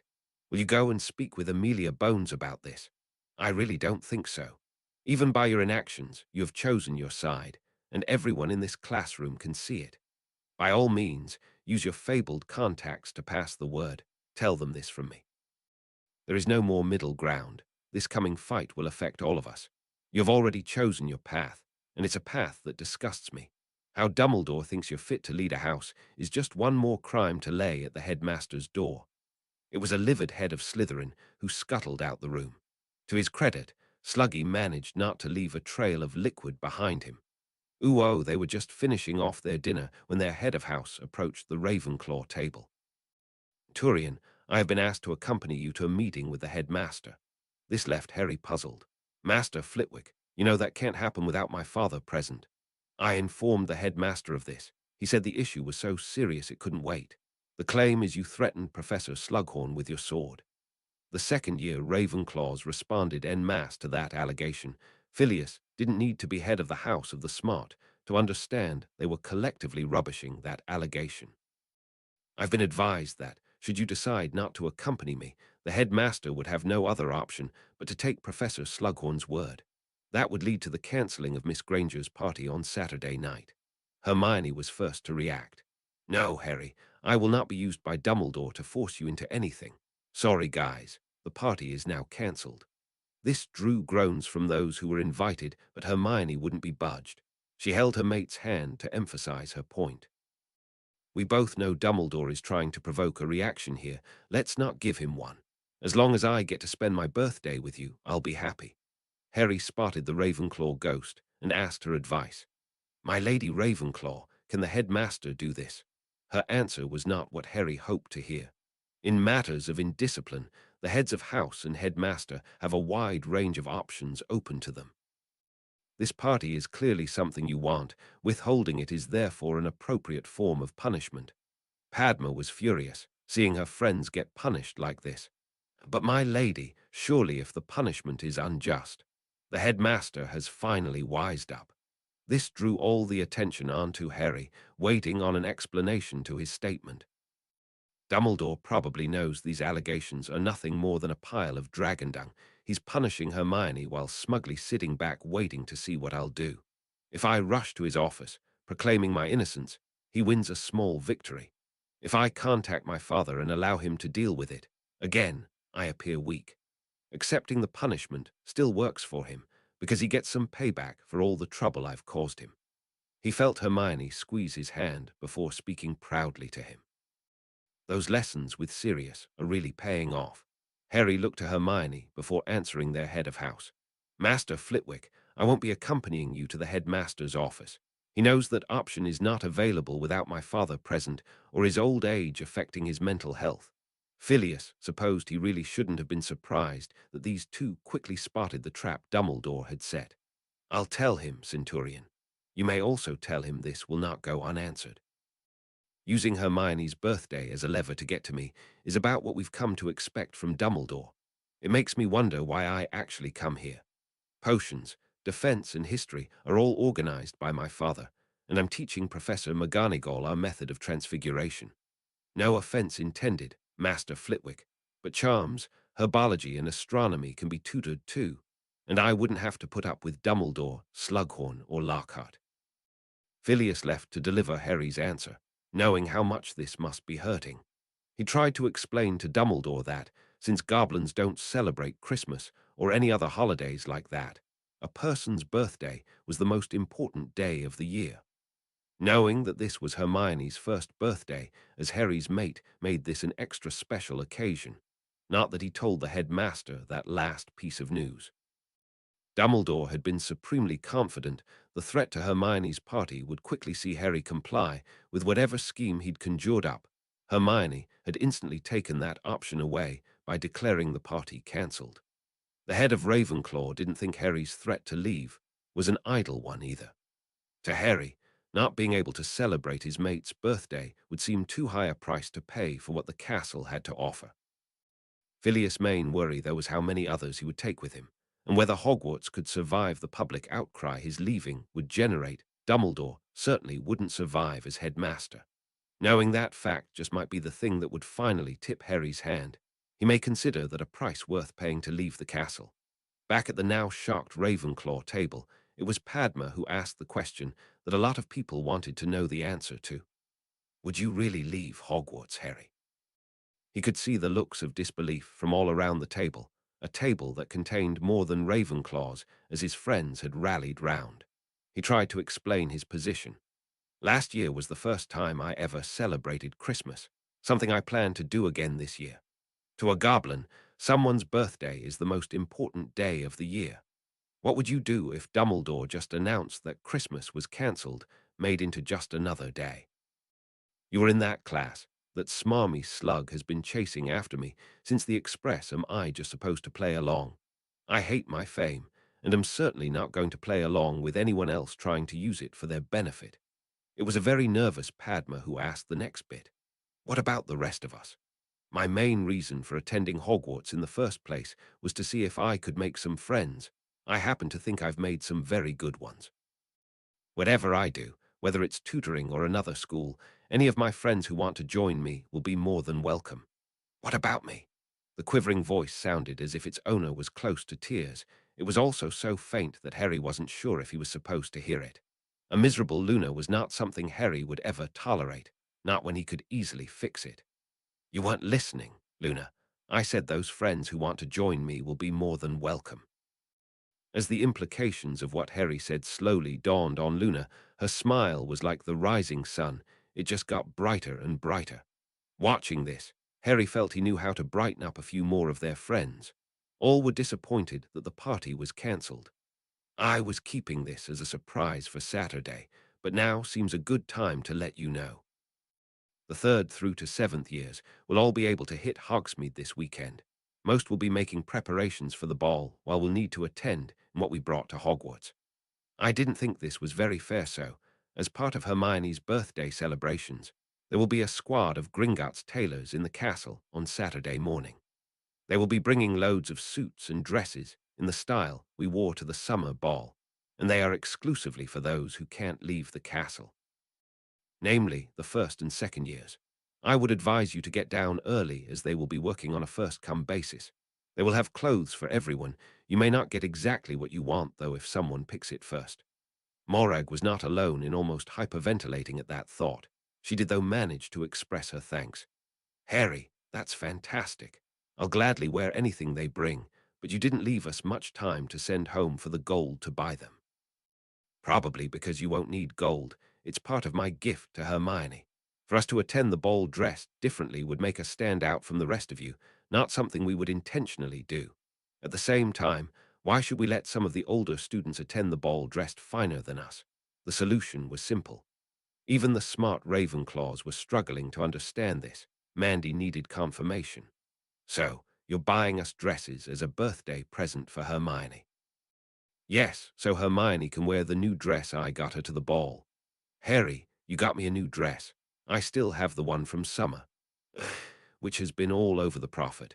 Can't have people thinking I can't buy my girlfriend a new dress." This was said with such a smile that everyone understood the prophet had nothing to do with it. Harry just wanted to buy Hermione a new dress, one that would probably see her become the belle of the ball, and was prepared to kit out everyone else in a similar fashion so she could wear it. "Oh, Padma, Parvati, Susan, and Hannah, there are new dresses with your name on them too. Neville didn't get one, though." This got a laugh from all of them as news of this quickly spread to all four houses. Uo Albus was waiting with Horace in his office. Getting Harry to apologize to the head of Slytherin would be a good start. It would get Horace off his back and teach Harry a little humility, something the boy was sadly lacking in. It was a good job he was sitting down, though, as Phileas entered the office alone. "Phileas, where is Harry?" "Sitting, chatting with his friends." The little professor refused to say another word. Phileas was really angry with Albus and had no intention of making this easy. Albus was struggling to believe the lad wouldn't rush up here. Harry had raced to the infirmary that night on the merest chance Miss Granger could be in danger. How could he possibly be still sitting with his friends? "Did you pass on my message?" "Yes." The silence drew as Phileas refused to say any more. If Albus wanted to treat him as a message boy, he would act like one. What was his response? "I believe he is currently debating with his friends why he bothers attending Hogwarts. Most of his classes are already tutored, and he wouldn't need to endure two professors who want to use his fame, and a headmaster determined to assert control over his life. Personally, I can see his point." Albus was so shocked at his miscalculation, he didn't even notice Minerva and Henrica entering his office. And Miss Granger's birthday party. "Oh, she saw right through you. Miss Granger refused to let it be a lever for you to control her boyfriend. She cancelled the party immediately." Horace then totally misread the situation. "Well, if he apologizes, my offer for Saturday night still stands." Henrica exploded at that. "Dumbledore, where did you get this slimy bastard? He comes into my class, causes a rumpus, and then goes running off to you with a story of big bad second years beating him up." Harry verbally destroyed this smarmy git and his sluggy club. He was prepared to back those views up physically after this buffoon started shouting at Hermione. Slughorn's reputation is now shit even amongst the Slytherins, yet that's who you chose to back, instead of even talking to me. It was my class. It should be me you are summoning, not a student you are forbidden from speaking with. Kindly remember who you are speaking to, Professor Hobson. And you would do well to remember that I don't work for Albus Dumbledore. I would never have taken the job otherwise. If Harry is seriously considering leaving Hogwarts, you can bet he'll take his friends with him. I honestly don't know if the school could survive the publicity of that. I know you couldn't. No one will be going anywhere once Harry calms down and comes to his senses. This time it was Minerva who got ripped into the headmaster. Harry was sitting laughing with his friends. There is no calming down for him to do. Judging by the amount of excitement being generated down there, I would guess Harry just announced his surprise. His father wrote to me requesting permission. I, of course, said yes. The headmaster made no attempt to hide the sarcasm in his question. "Since I am the headmaster, don't you think I should be aware of this surprise?" "Well, since you've left me to run the school for years, that would be a no. Harry has arranged for goblin tailors to come here Saturday morning, providing dresses and suits." "No, I will not allow such a thing. Promoting goblin wares while denying trade to the village of Hogsmeade cannot be allowed. I'm surprised at you, Minerva. There was no way McGonagall was going to stand for that. Perhaps if you would shut up and let me finish, you wouldn't be. These tailors are here specifically for all the first and second year students not allowed to attend Hogsmeade. This is a service Centurion Crow is providing free of charge. All bills are being met by him." The greed expressed in Slughorn's face was visible to all in the headmaster's office. "He's paying for new clothes for the entire 2 years' worth of students." Minerva didn't really try to hide the disgust she felt for Horace when answering him. "Yes, for some of these children, these will be the finest clothes they've ever owned. They will also attend their first ball, dressed as well as their peers. Was I supposed to say no to an offer like that? On behalf of Hogwarts, I graciously accepted Barchok's offer and offered him our gratitude in return for making such a gesture. You thank him by forcing Miss Granger's party to be cancelled." Horace felt his situation was being ignored. You can't have hoodlums threatening their professors with swords. An angry Vila cut him off before any more could be said. Point number one, Slughorn. You are not one of his professors, and had no reason other than your own personal gain for approaching Harry in my class. Point number two, Harry never threatened you with his sword, which destroys your entire reason for running off to Dumbledore in the first place. If looks could kill, Henrica would have been vaporized by the glare Horace was directing at her. The Vila was unconcerned as she told the true story of what had happened in her class earlier. Professor Slughorn here was loudly proclaiming the fate that would await us all when his friend, Voldemort, returned. Harry drew his sword to demonstrate exactly what was waiting on Voldemort should he return. At no point was Harry's blade anywhere near sluggy. Was this the story you heard, headmaster? Albus now had his head in his hands, wondering how things had went so wrong again. He understood that the game was over the instant Miss Granger had cancelled her own party. With no leverage, Harry was always going to refuse his request. Now, he was in an even worse position, one that it was probably impossible for him to recover from. There was no way he could reinstate the party. Any remaining credibility would be instantly destroyed. Albus might as well resign here and now. He needed some leverage on Harry, anything at all he could use, and time was running out. There was no doubt there would be a full report on its way to the boy's father. Hobson would see to that. Amelia and Augusta would also be receiving full reports, only their sources would be different. Both their charges were actually in the class. I suppose we should be grateful he hasn't withdrawn from next week's ball. Again, Minerva cut off her boss. He may not have withdrawn, but already asked for a set of conditions. He won't sit near you or Lockhart, and refuses to be photographed with either of you, and that was before your latest escapade. Henrica then added to their misery. You both will also have his godfather to deal with when he comes here on Saturday. Sirius will not be pleased that a party he was invited to was forced to be cancelled. You can expect an irate Lord Black to make his opinion known. Phileas followed both witches out the headmaster's office, leaving Horace to ask Dumbledore if he was still going to punish Harry. Horace, cancelling the party is punishment enough, especially since it's now emerging all the boy did was refuse your clumsy approach. Trust me, Horace, you don't want to push this any further. Sirius will be livid, and Harry's father isn't exactly the forgiving type. My advice would be to stay well away from Harry, and even further from Miss Granger. Approach her again, and you just might get a closer look at Gryffindor's famous sword. It was a very disgruntled Horace who left the headmaster's office. He hadn't gotten one single thing he wanted. Albus hadn't either, but he was slowly getting used to that outcome when dealing with the boy who lived.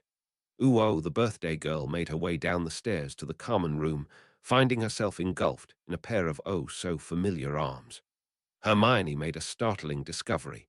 Getting kissed as a teenager was so much better as her boyfriend delivered her birthday kiss.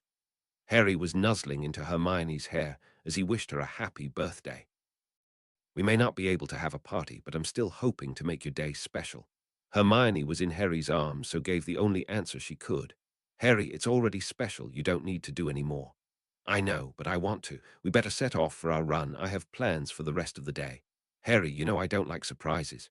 Oh, I think you'll like these ones. Ones, as in more than one. Come on, at least give me a clue. It is my birthday, you know.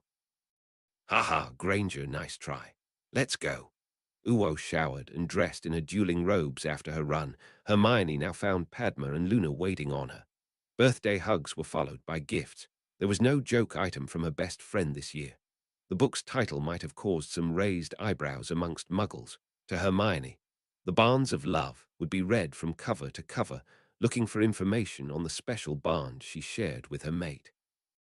The present she received from their younger friend was exquisite, strange, yet very touching at the same time. Hermione found herself holding a flower that had been turned into glass crystal, reflecting the light in a rainbow of colors. That the flower was a dandelion was neither here nor there. Hermione's smile saw Luna's face glow with a happiness that outshone her gift. It's a family spell my mother taught me. That's the first time I've cast it not using her wand. My room at home is full of them. It's beautiful, Luna. Thank you very much. Harry's arrival saw them all head down to breakfast, to find a great hall almost bereft of first and second-year students. Neville soon joined them, wishing Hermione a happy birthday and handing over his present. Opening the wrapping revealed an elaborately carved silver photo frame. Hermione was in tears at the inscription, "Never mind the subject matter." Friends forever was a precious gift to a girl who'd been friendless just over a year ago. The picture featured the four of them at the Black Sea, and Hermione remembered Augusta taking it. It was a wizarding picture that had them all laughing and clowning around for the camera. How happy they were was clearly projected from the frame. The girls were so happy at this gift. Neville got a thank you kiss from both Hermione and Padma. Harry loved the gift too, but refrained himself to a comment. "Okay, Longbottom, way to set the present bar high. I'm sure you've got it covered, Harry." When Gran showed me that photograph, I knew it would be perfect for this. I've got a copy for you and Padma too. Mine is in a frame beside my bed. Hermione had it sitting in the middle of the table and kept glancing at it as they ate breakfast. It was Padma who broached the subject of the missing students. "Where is everybody?" "Well, the boys are queued outside Professor Flitwick's room, while the girls are waiting at Henrika's. New clothes for the ball are apparently more important than breakfast."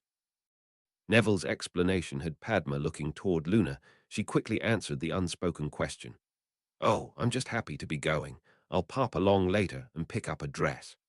"Well, we should be thankful for small mercies. At least we won't have Colin shoving his camera in our faces while he's waiting to get fitted for a suit. I swear some days I can still see flashes when I close my eyes. I think you should have a word with him, Harry." Blank looks coming from her fellow Ravenclaws generated the first twinge of unease in Padma. "He does follow you around, taking pictures when you least expect it." Hermione was shaking her head. "Not since the first day or so. He's calmed down since then." The giggles coming from Luna told them they were all missing something here, all except Neville. His head was down as he tried to eat his breakfast and blend into the surroundings. Unease was quickly turning to alarm as Padma asked for answers. "Okay, Luna, what's going on?" "Nothing at all. Colin is just sweet on you, very sweet." Padma's gaze shifted to Harry. He was clearly trying to stifle his laughter, and just as clearly didn't know about this beforehand. Hermione appeared as shocked as she felt, but Neville still had his head down, refusing to meet anyone's eyes. "Neville!" That was enough to see his feeble defenses crumble. "I'm sorry. I should have told you. I thought Parvati would have mentioned it." It was an even more confused Padma who asked for some elaboration. "Parvati, what has she got to do with this?"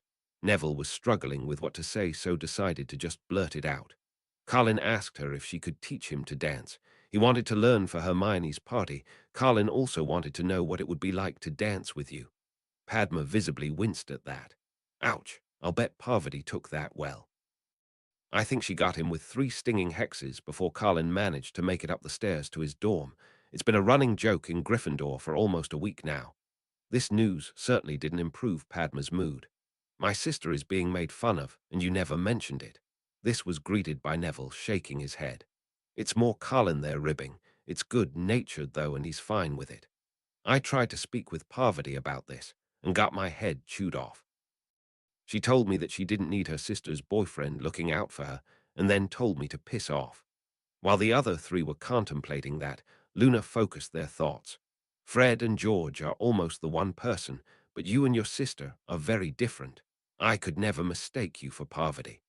Padma decided she would need to speak with her twin later. Professor Weasley had arrived for their lesson.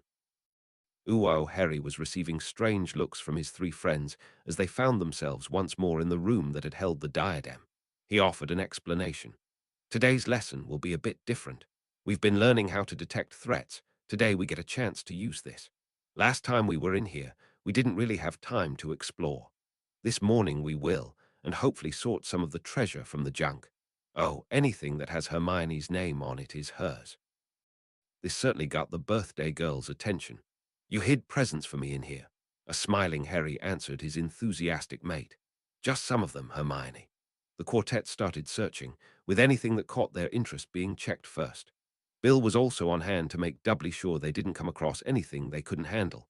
They were working in pairs when Padma's shout had Hermione running over to see what she'd found. A small box with Hermione Granger written on a gift tag. Opening the box, she discovered a pendant that had a familiar design. A golden chain was attached to a 2-inch hoop of the same material. A beautifully carved golden crow had its wings spread in flight across the hoop, but held a golden heart in its claws instead of a sword. I've got the badges ready for the Marauders on Tuesday night, but I had this one made especially for you. Do you like it? Harry, I love it. Will you put it on me? Hermione lifted her hair as Harry fastened the clasp before giving her a kiss. Beautiful. Now let's see if you can find the other one. That was all the motivation Hermione needed, soon finding her other hidden gift. The young witch's hands were trembling as she realized what the ancient book was she now held in her hands. Harry. Helena was disgusted that Dumbledore forced you to cancel your party. She hopes this will help make up for that.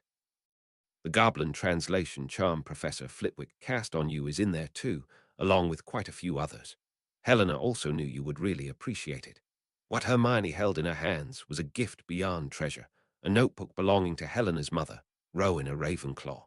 And thanks for reading her N2. The video vote closes on Monday at noon, GMT. Thanks to all who voted, and we should know if we made the final sometime this week. We'll pass on the result with my next chapter. 40. Surprise birthday guest. Harry Crow disclaimer. I neither own Harry Potter nor profit in any way from my writing here. That people take time out of their day or night to read my efforts is all the payment I could hope for. Thanks for all those who voted for the video. Unfortunately, we didn't make the top 5 in our category, therefore don't make the final. Just to clear up any misunderstandings, I didn't make any money from the video either. Any prizes available would have gone straight to the kids involved. Chapter 40. If you closed your eyes in the Great Hall of Hogwarts, it would be impossible to guess that 70% of the students were off having their lunch in Hogsmeade. The first and second year students, who had no choice but to remain in the castle, were generating enough noise and excitement to easily compensate for those missing. All had gotten new outfits this morning and were busily describing them to anyone who'd listen. Hermione's eyes were currently closed. Well, Henrika's hands over them meant she couldn't see anything. The O's and R's of the Great Hall's occupants alerted her that something was going on, then bursting into singing, "Happy Birthday," was also a rather large clue. Henrika, removing her hands, left Hermione looking at a rather large cake, complete with 13 candles, all waiting to be blown out. Sirius was levitating it to a space on the table right in front of her that her friends had cleared. She may have been blushing from all the attention, but Hermione was one happy witch. Blowing the candles out resulted in much cheering and a pile of plates appearing beside the monster cake. Hermione cut a few pieces for her friends before allowing Hogwarts to take over the distribution. Pretty soon, everyone had a piece. With almost the entire first and second year sitting at the Ravenclaw table, Sirius and Henrika joined them. The Marauder was far too jovial for the current situation, telling those who knew him that Sirius was up to something. They didn't have long to wait. Well, Miss Granger, I also have some presents for you. I am under strict instructions, though, not to hand them over unless the homework we gave you last week gets an outstanding. Hermione wasn't alone in asking. Homework? Oh dear, I expected better from you four. What will we do about this situation, Professor Hobson? Well, Lord Black, they really leave me no option. I'm so disappointed in you four. I think your attitude really needs to be worked on. We shall do that tonight when the four of you have detention with me. Don't bother with dinner, and wear something nice. Hannah may have started the giggling, but it soon spread as more and more students realized exactly what was happening here. The loud laughter soon attracted an unwelcome visitor, the headmaster. I couldn't help overhearing, Professor, that you gave 4 students detention for tonight. I hope you intend to have them doing meaningful work. Henrika had an answer ready for that particular question. You mean like Professor Lockhart has students assist him with answering his fan mail? These 4 have been taking extra lessons on wizarding etiquette. Lord Black and I intend to ensure they don't embarrass us at the Merlin Ball next Saturday. We'll be working their socks off tonight. Forgive me for saying so, Professor, but that sounds like a party to me. A party that you know I cancelled. A party requires invited guests, headmaster, therefore this can't be a party. These 4 will be serving detention with us. That detention will consist of learning how to behave at a party. Of course, it will only be a simulation. The sniggering from some of the pupils wasn't helping Albus' mood. This appears to me to be a clear case of you attempting to undermine my authority as headmaster, something I can't allow." Sirius cut him off, though it was clearly Lord Black who stood to face Dumbledore. "I have with me the proper signed authority to take these four from Hogwarts right now. I would also like to add that this parchment doesn't contain a date for when they may return." This had Albus in a cold sweat. "Might I see this signed authority?" "If I have to take the parchment out of my pocket, it stays out, and these four leave with us. It's your call, headmaster. What do you want to do?" It wasn't lost on the students that this was pretty much a similar decision to the one Harry had been forced into by the headmaster. Only Dumbledore didn't have Hermione to help him out. Albus was sorely tempted to call Black's bluff, but he couldn't be 100% sure it was a bluff. The goblin would certainly sign the papers to allow Harry and Miss Granger to leave. The other parents had also holidayed over the summer with Black. He really couldn't take the risk of losing Harry over something so trivial. It would be forgotten by the time the Merlin ball came around. "Carry on, Professor Hobson." With that, Albus headed off to his office. A delighted Hermione now pounced on Harry, leaving him to thank the person who made this possible. "Sirius, have I ever told you that you're the coolest godfather on the planet?" Sirius was apologizing to the other girls for not being able to give them detention, too, hence the large birthday cake at lunchtime. Padma was delighted for her friend, and then she felt the tug on her sleeve. Parvati appeared in a right temper. "Were you really going to just leave Hogwarts with them? Don't I count for anything anymore?" "Pav, if I know Sirius, he doesn't have any such parchment in his pocket." This didn't lessen Parvati's glare or ire. "I notice you didn't answer any of the questions I just asked. I suppose that in itself is an answer."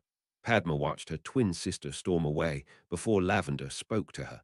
"I'll try and calm her down, but she'd gone to a lot of trouble to get a date for Hermione's party. Hearing it was cancelled was bad enough. Now it's back on, but she can't go." Lavender didn't say the final part. Both girls knew what she meant, though. Parvati couldn't go, but Padma could. She felt a comforting arm slip around her shoulder and Neville's reassuring voice in her ear. "It's not your fault, Padma. It isn't really Parvati's either. Dumbledore spoiled it for all of us. We both know Sirius would have everyone there if he could. Deep down, Parvati knows that too. When she cools down, she'll be sorry for what she said." Neville found himself being kissed by Padma for the second time that day. "What did I do to deserve that?" "Just for being you, and keep your arm there. If I have to protect you from witches, you can start repaying me by discouraging amorous first years, especially ones with cameras." Hermione was having a wonderful time. A lovely meal had been shared by the six of them. Now it was time to dance. Hogwarts had provided a room that was a lot more intimate than anything they were used to. Next week's ball would be a much grander affair. Harry glanced at the witch in his arms and smiled. "I did have contingency plans in place. You know, there was no way we weren't doing this on your birthday." As they waltzed around the small dance floor, Hermione's curiosity was piqued. "Oh, and just what did you have planned?" "Dinner for two, followed by dancing in my room. I had already arranged with Hogwarts to remove the bed and gotten my hands on a wizarding wireless." "That sounds lovely, though I'm sure Dumbledore would still have found something to complain about." "No chaperone." I can just see Slughorn volunteering. "Oh, I had a chaperone arranged too, one that not even the headmaster could fault Lady Helena." Remembering her gift saw Hermione's eyes sparkle even more. "That would have given me a chance to thank her in private. Mentioning I've got one of her mother's notebooks would start a riot at the Ravenclaw table. You really get on well with her, don't you?" "She's a very nice lady. I can kinder understand what it must have been like for her." "I have the whole goblin/boy-who-lived rubbish to put up with. Imagine trying to live up to being Rowena Ravenclaw's daughter." Recovering her diadem was a big relief from the guilt she had been carrying. You must have noticed she now smiles a lot more than she used to. This had Hermione nodding. "I came down the other morning, and she was sitting having a conversation with Luna. Both looked really pleased with their chat."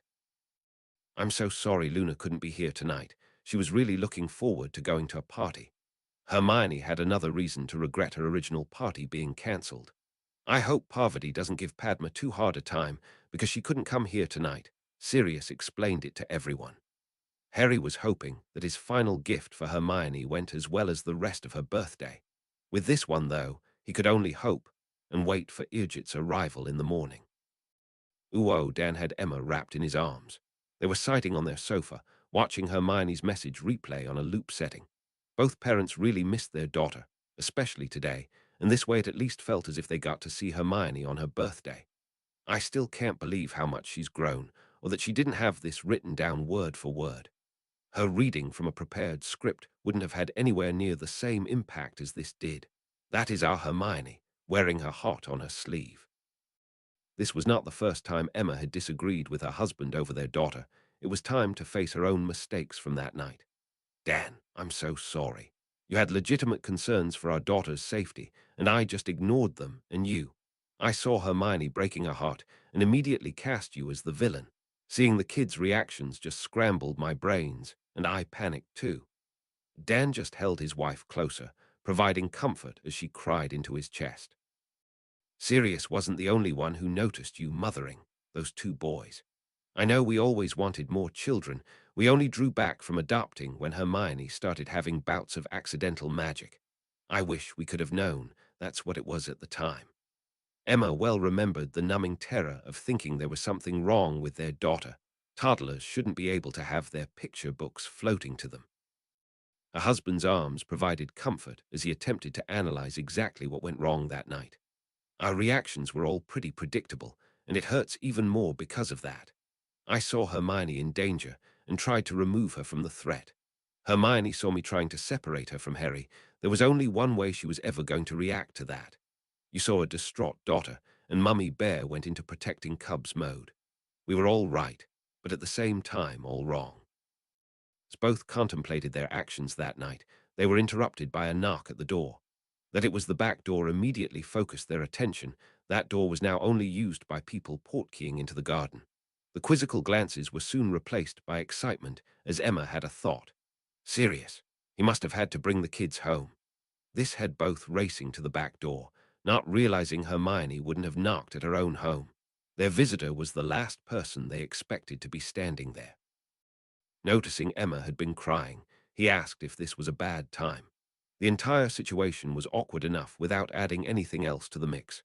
Both Grangers quickly reassured their guest that this was not the case, inviting the goblin into their lounge, where the message from Hermione was still playing. This halted Bartchoke in his tracks.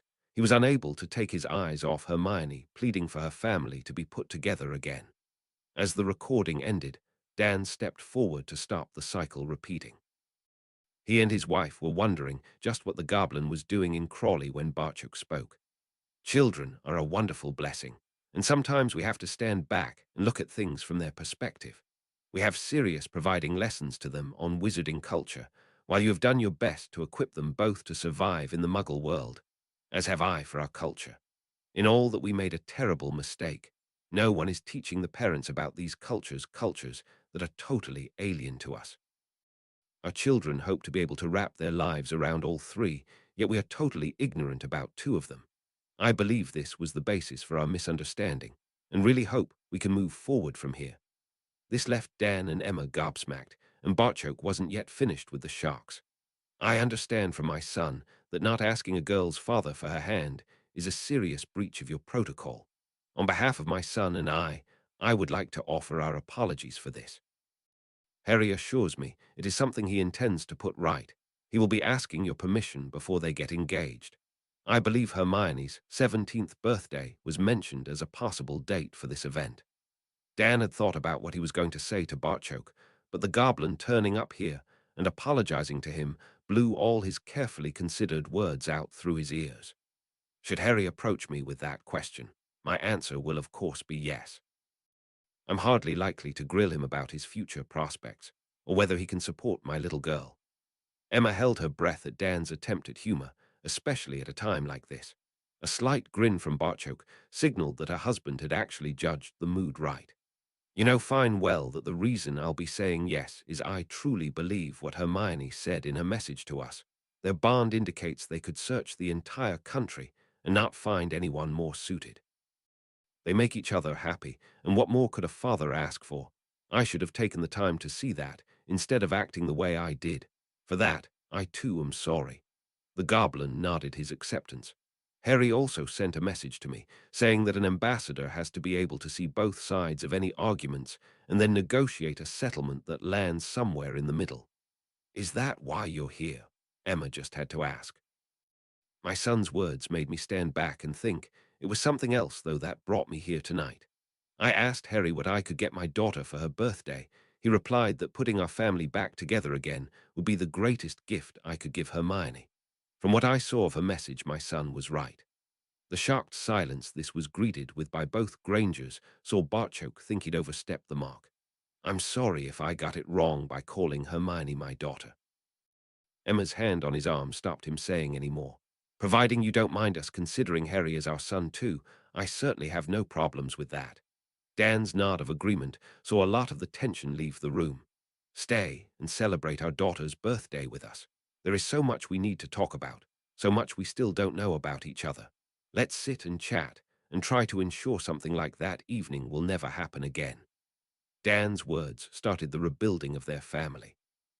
That it was being developed on the love each parent had for their children meant their family was being rebuilt on a strong foundation and would rise like a phoenix from the ashes, reborn, and be even stronger than before. Hermione could see Harry was nervous about something as they headed down to breakfast. She couldn't think of any reason for this, and resolved to ask him about it as soon as they were alone.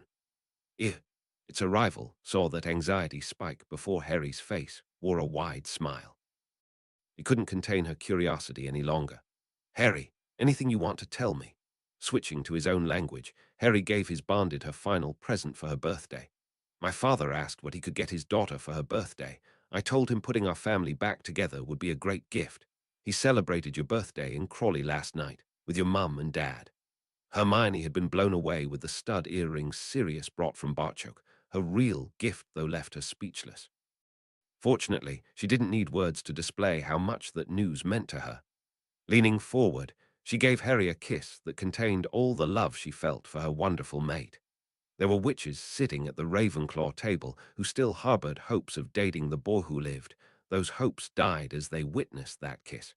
It wasn't by any means a snog fest. It wasn't even passionate.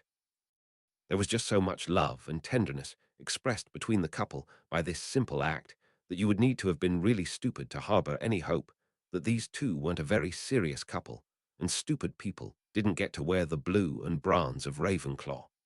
Padma hadn't noticed Harry's anxiety, though could hardly miss him conversing with Hermione in his own language.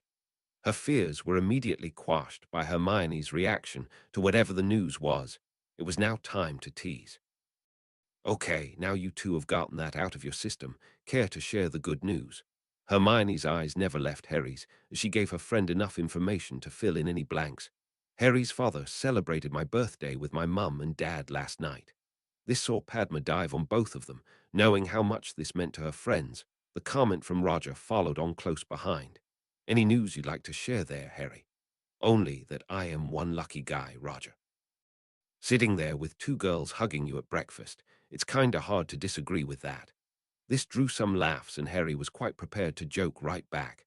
Paddle hugs are only surpassed by those from a Granger, though I don't think Neville would agree with me. Seeing Padma blush at that just added to their good mood. She teased Harry and Hermione enough to warrant some gentle payback. Bill's arrival signaled it was time to get serious. They were all up for their lesson today. Crow's Marauders were also up for their lesson on Tuesday evening. Having them swap activities last week meant tonight was the time to put those lessons into practice. They were split into teams of 4, wherever possible, ensuring that each team had a member of the 4 houses and was a balance of the sexes. They were then involved in a round-robin tournament that whittled them down to 4 teams. A semi-final and final soon followed. Luna's team actually reached the final, and she was the last member standing. Unfortunately, there were still 2 left from the other team, and she got tagged, taking one of the pair out. There was loud cheering from all present, and the winners got a bar of Honeyduke's finest chocolate. The 4 friends ended the evening by handing out the club badges to all members, leaving a lot of extremely happy first years heading back to their dorms. Henrika walked back with them as the quartet also headed back. They were discussing what had worked, what hadn't, and who had excelled. Neville was shaking his head at Carlin's antics. He's bought into the whole brave Gryffindor persona. That's why he keeps charging right into battle. His curses are accurately cast, but against 4 opponents, you are always going to get hit. I think we need to start using stinging curses. That should discourage that behavior a lot more than a blob of color that disappears. In any real fight, his tactics would see him hit every time. Hermione found herself agreeing. He's agile enough to be good at evading, he just doesn't seem to want to. There were a few more who acted the same. Harry had experience of this phenomenon from his own training. When you make training fun, there's a tendency to treat it like a game. Goblins are taught with wooden swords, but are moved onto real blades as soon as they have mastered the basics. I agree with Neville. Nothing focuses your mind more than knowing your opponent is trying to do you an injury with their weapon. I think we would then need to cut it down to pairs, though. Having 8 first years firing off stinging hexes at the same time is a recipe for disaster. The 3 claws entered their common room to hear the first years raving about their lesson and proudly displaying their badges. Harry needed his lightning-fast reflexes when a curse suddenly came flying at them. He deflected it harmlessly into the ceiling, while Padma and Hermione took down their attacker with a couple of very accurate stunners. Roger woke to find himself flat on his back, and the sword of Gryffindor resting under his chin. I would like an explanation, Davies, and I would like it now. The explanation didn't help the trio.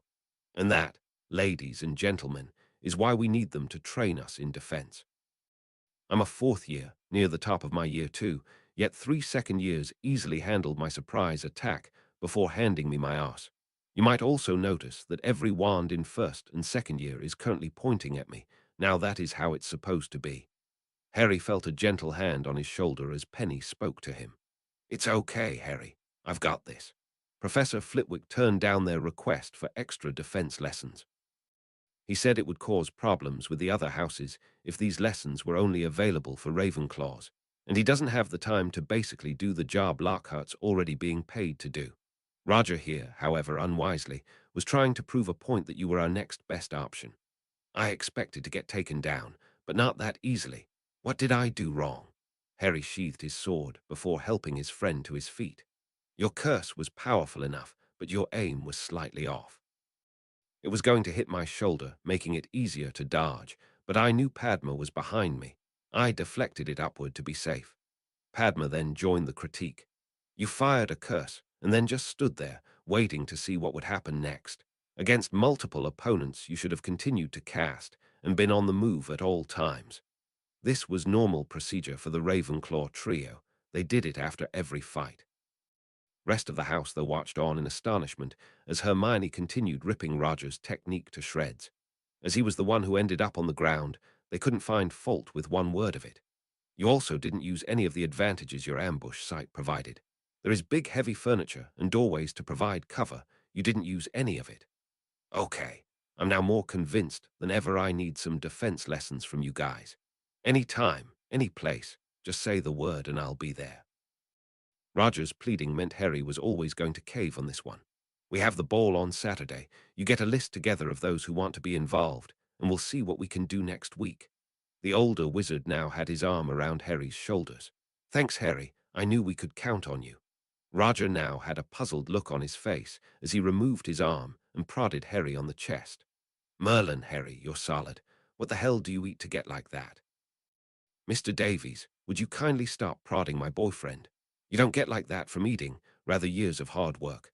I happen to like it, very much. She now had her arms wrapped about Harry as Roger appeared more embarrassed over this than getting stunned. Penny then dragged him away for a severe bollocking, explaining in no uncertain terms what would happen the next time he fired a curse in the common room. The second-year trio got their books out and joined the rest of their yearmates in some studying before bed. It was potions first thing tomorrow, and no one wanted to enter that class unprepared. Checking that everyone knew exactly what they were supposed to be doing had become a bit of a ritual the evening before Master Pitsley's classes. Uo Gilderoy had something of a dilemma on his hands. He so wanted to attend the Merlin ball. Gilderoy had the exact outfit in mind. The problem was that, as a guest of honor, he would be obliged to wear an Order of Merlin.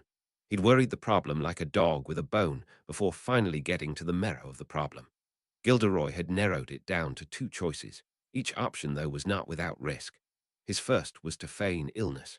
This was risky in that Hogwarts had its own healer on the premises, and his presence at the ball was sure to be missed. There was also the fact that Gilderoy really wanted to go to the ball. His other option was to attend and just bluff his way through the evening. This was his favorite option for two reasons. The first one was obvious. He got to attend the ball. The second was also self-explanatory.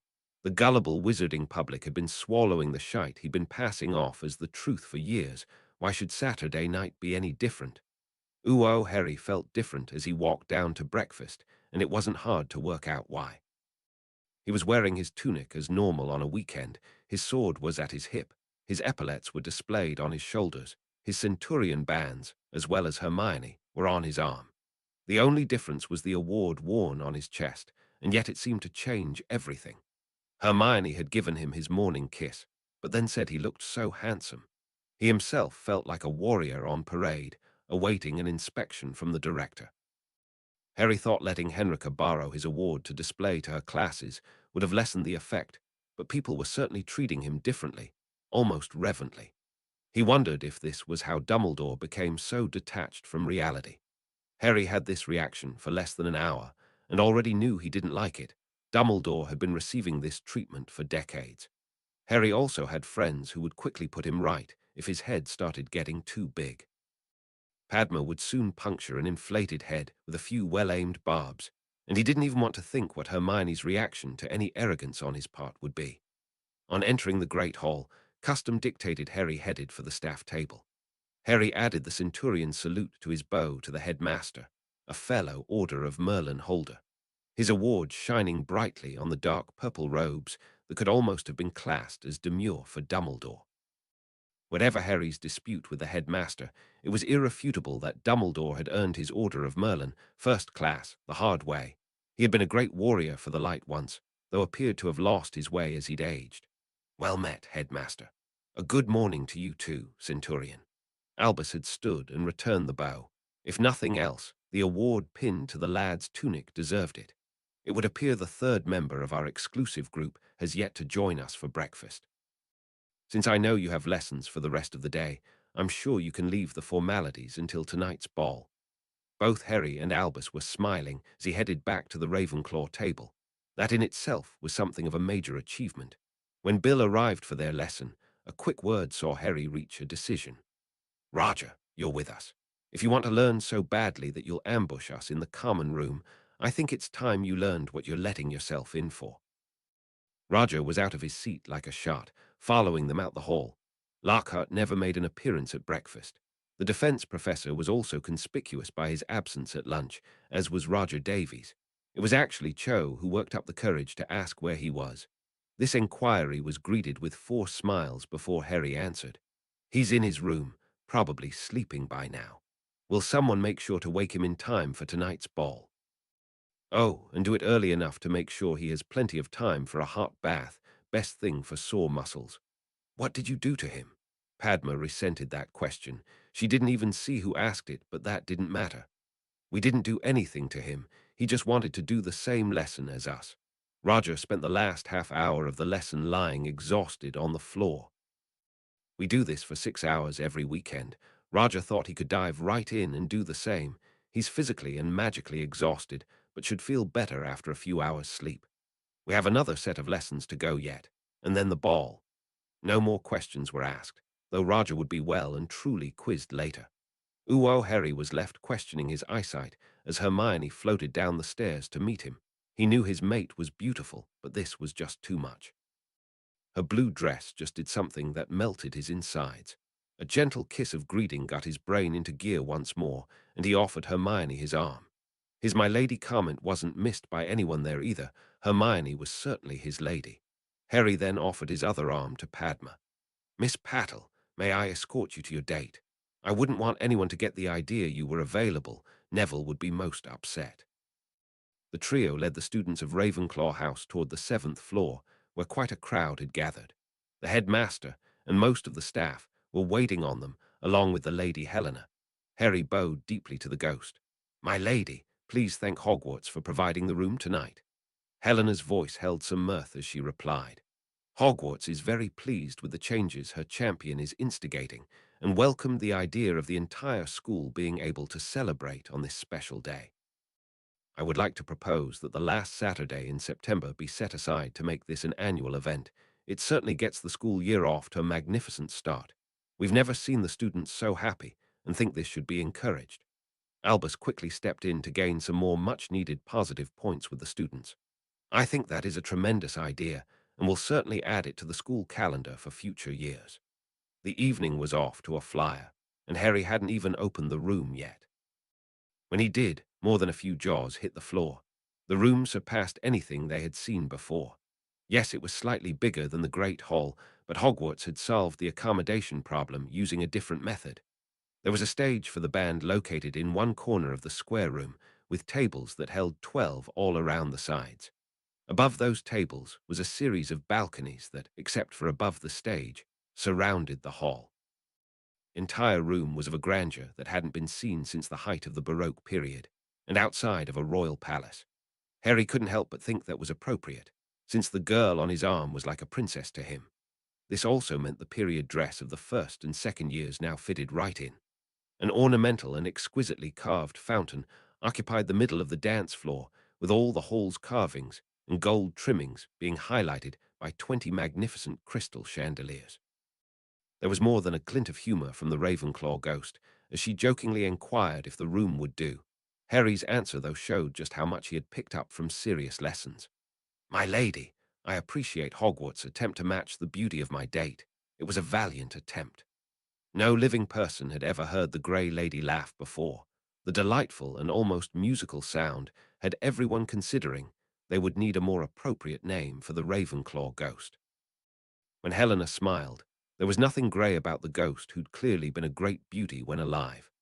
We thought the first, second, and third years would appreciate the balconies, allowing them to see everything that happens, without feeling obliged to dance if they don't want to.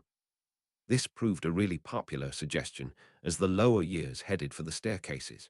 Dumbledore was not alone in being surprised at just how much control this second year had over the castle, or how much the Lady Helena had changed. Hannah and Susan had invited Ernie and Justin to be their dates for Hermione's cancelled party. They naturally just continued that arrangement for the ball. Parvati surprised them by arriving on the arm of Blaise Zabini, though Padma made sure there were 2 seats next to her available for her twin and her date. Carlin was rather chivalrously about to give up his own place at Harry's table to allow Ginny and Luna to join them, when Hogwarts increased the size of their table. Not only was there a place for Carlin, there were 2 as yet unoccupied place settings. That puzzle was soon solved by the arrival of Henrika and Sirius. "Do you mind if we sit with you lot for the evening? Downstairs is just so." "What in the name of Merlin is that?" His godfather's exclamation had everyone at the table turning to see what had caused this outburst. Not that every eye wasn't now turned in that direction anyway, just as he'd expected. If there was one thing Gilderoy knew how to do, it was make an entrance, and what an entrance. He timed it to perfection. Everyone else had arrived, but dinner had yet to be served. He stood there in what Gilderoy considered a heroic pose, allowing everyone to get a good look at him. His black patent leather boots hugged his calves to just below his knees, their heels adding an inch and a half to his height. Those same boots melted into a pair of purple breeches that had bright red cavalry stripes down the side. They also gave new definition to the phrase, tight. The bulge at his groin caused Luna to ask if he wasn't staying for dinner, since he brought his own lunch box. His royal blue bum freezer jacket had more gold braid than a dozen admirals, and he actually wore a leather scabbard containing his wand instead of a sword. His ridiculous ensemble was completed by a short fur-lined cape, jauntily worn over one shoulder. There was no way Gilderoy Lockhart was going to hide his trademark golden locks under any kind of hat. Harry audibly groaned, knowing what was required of him now. He stood to find Hermione right beside him, the grip on his arm saying she was accompanying him. "If he tries to grab my boyfriend again, I'm going to introduce him to my blade." This drew smiles from all around the table. They all knew Hermione was really going down there to drag Harry off the prat if he started anything. They just hoped she let him beat Lockhart up a bit first. Beat up a lot worked for them too. The couple found the headmaster waiting at the bottom of the stairs. Together they walked toward the still posing professor. "Excuse me, Professor Lockhart. I failed to spot your Order of Merlin amongst the rest of the paraphernalia. you're currently wearing. Hermione had a closer view than anyone else, but she was sure those in the hall were reaching the same conclusion as she was. Dumbledore wore his award with pride and effortlessly projected the image of an elder statesman. Harry, on the other hand, looked the epitome of a young warrior. Even as he walked toward Lockhart, you could see he was ready for instant action. Lockhart, on the other hand, had deliberately aimed for a military theme, something again he had no right to. He'd gone for Huzzah and ended up with Bazaar. He looked like someone who'd been kicked out of the Village People for being too outlandish. Hermione wondered if she could get the band to play YMCA Gilderoy, then unveiled his master plan and his award. Ah, Headmaster, I was sure you would notice that. When the Merlin Committee were debating my award, it was mentioned that my greatest wish was world peace. They then struck my award especially for me. The defense professor then indicated a gold peace symbol hanging from a scarlet ribbon, a symbol that was recognized even in Goblin society. Hermione had also spotted an I Heart NY medallion hanging from a piece of ribbon too. While Harry and even Dumbledore were struck dumb by the audacity of the wizard, Hermione's mind went into hyperdrive. She moved her own medallion onto her dress, just above her heart, and a quick sticking charm saw it held there. How silly of me. I forgot to wear my Order of the Avies, first class. The awards committee knew my greatest wish too, a golden crow holding my heart. The second class award is of course silver and features a sword. Can we assume the committee also knew of your allergy to bronze and made your third class award out of gold instead? Albus was actually enjoying watching these two take someone else apart for a change. That was until he noticed the glints of silver from above. Miss Granger's actions had set off a chain reaction amongst the first years. It would appear as if every single one of them had brought their badges to the ball. All now wore them on their jackets and dresses like Miss Granger. Devotion like that reminded Albus of another young man, though Tom was in fourth year before he began gathering followers around him. Harry already had first year wrapped up, along with the vast majority of second. With the Weasley twins and the Davies boy, they were making inroads into fourth too. Albus couldn't help but hear the Ravenclaw boy raving about the defense lesson he attended this morning. His claim that he had learned more in those 3 hours than his previous 3 years at Hogwarts was certainly being believed. He almost opened his mouth to say something before deciding to let Lockhart be the one to put his foot in it tonight, and Lockhart duly obliged. Totally missing the sarcasm from Miss Granger, he quickly confirmed her suspicion that he was indeed allergic to bronze. The three walked away, leaving Lockhart thinking that once again he'd fooled everyone. Thanks to Henrika's lessons, the entire student population now knew Lockhart's outrageous claims were a pile of shit. That neither Harry nor the headmaster bowed to Lockhart also indicated that they both knew that too. The only one fooled was the fool himself, Gilderoy Lockhart. And thanks for reading.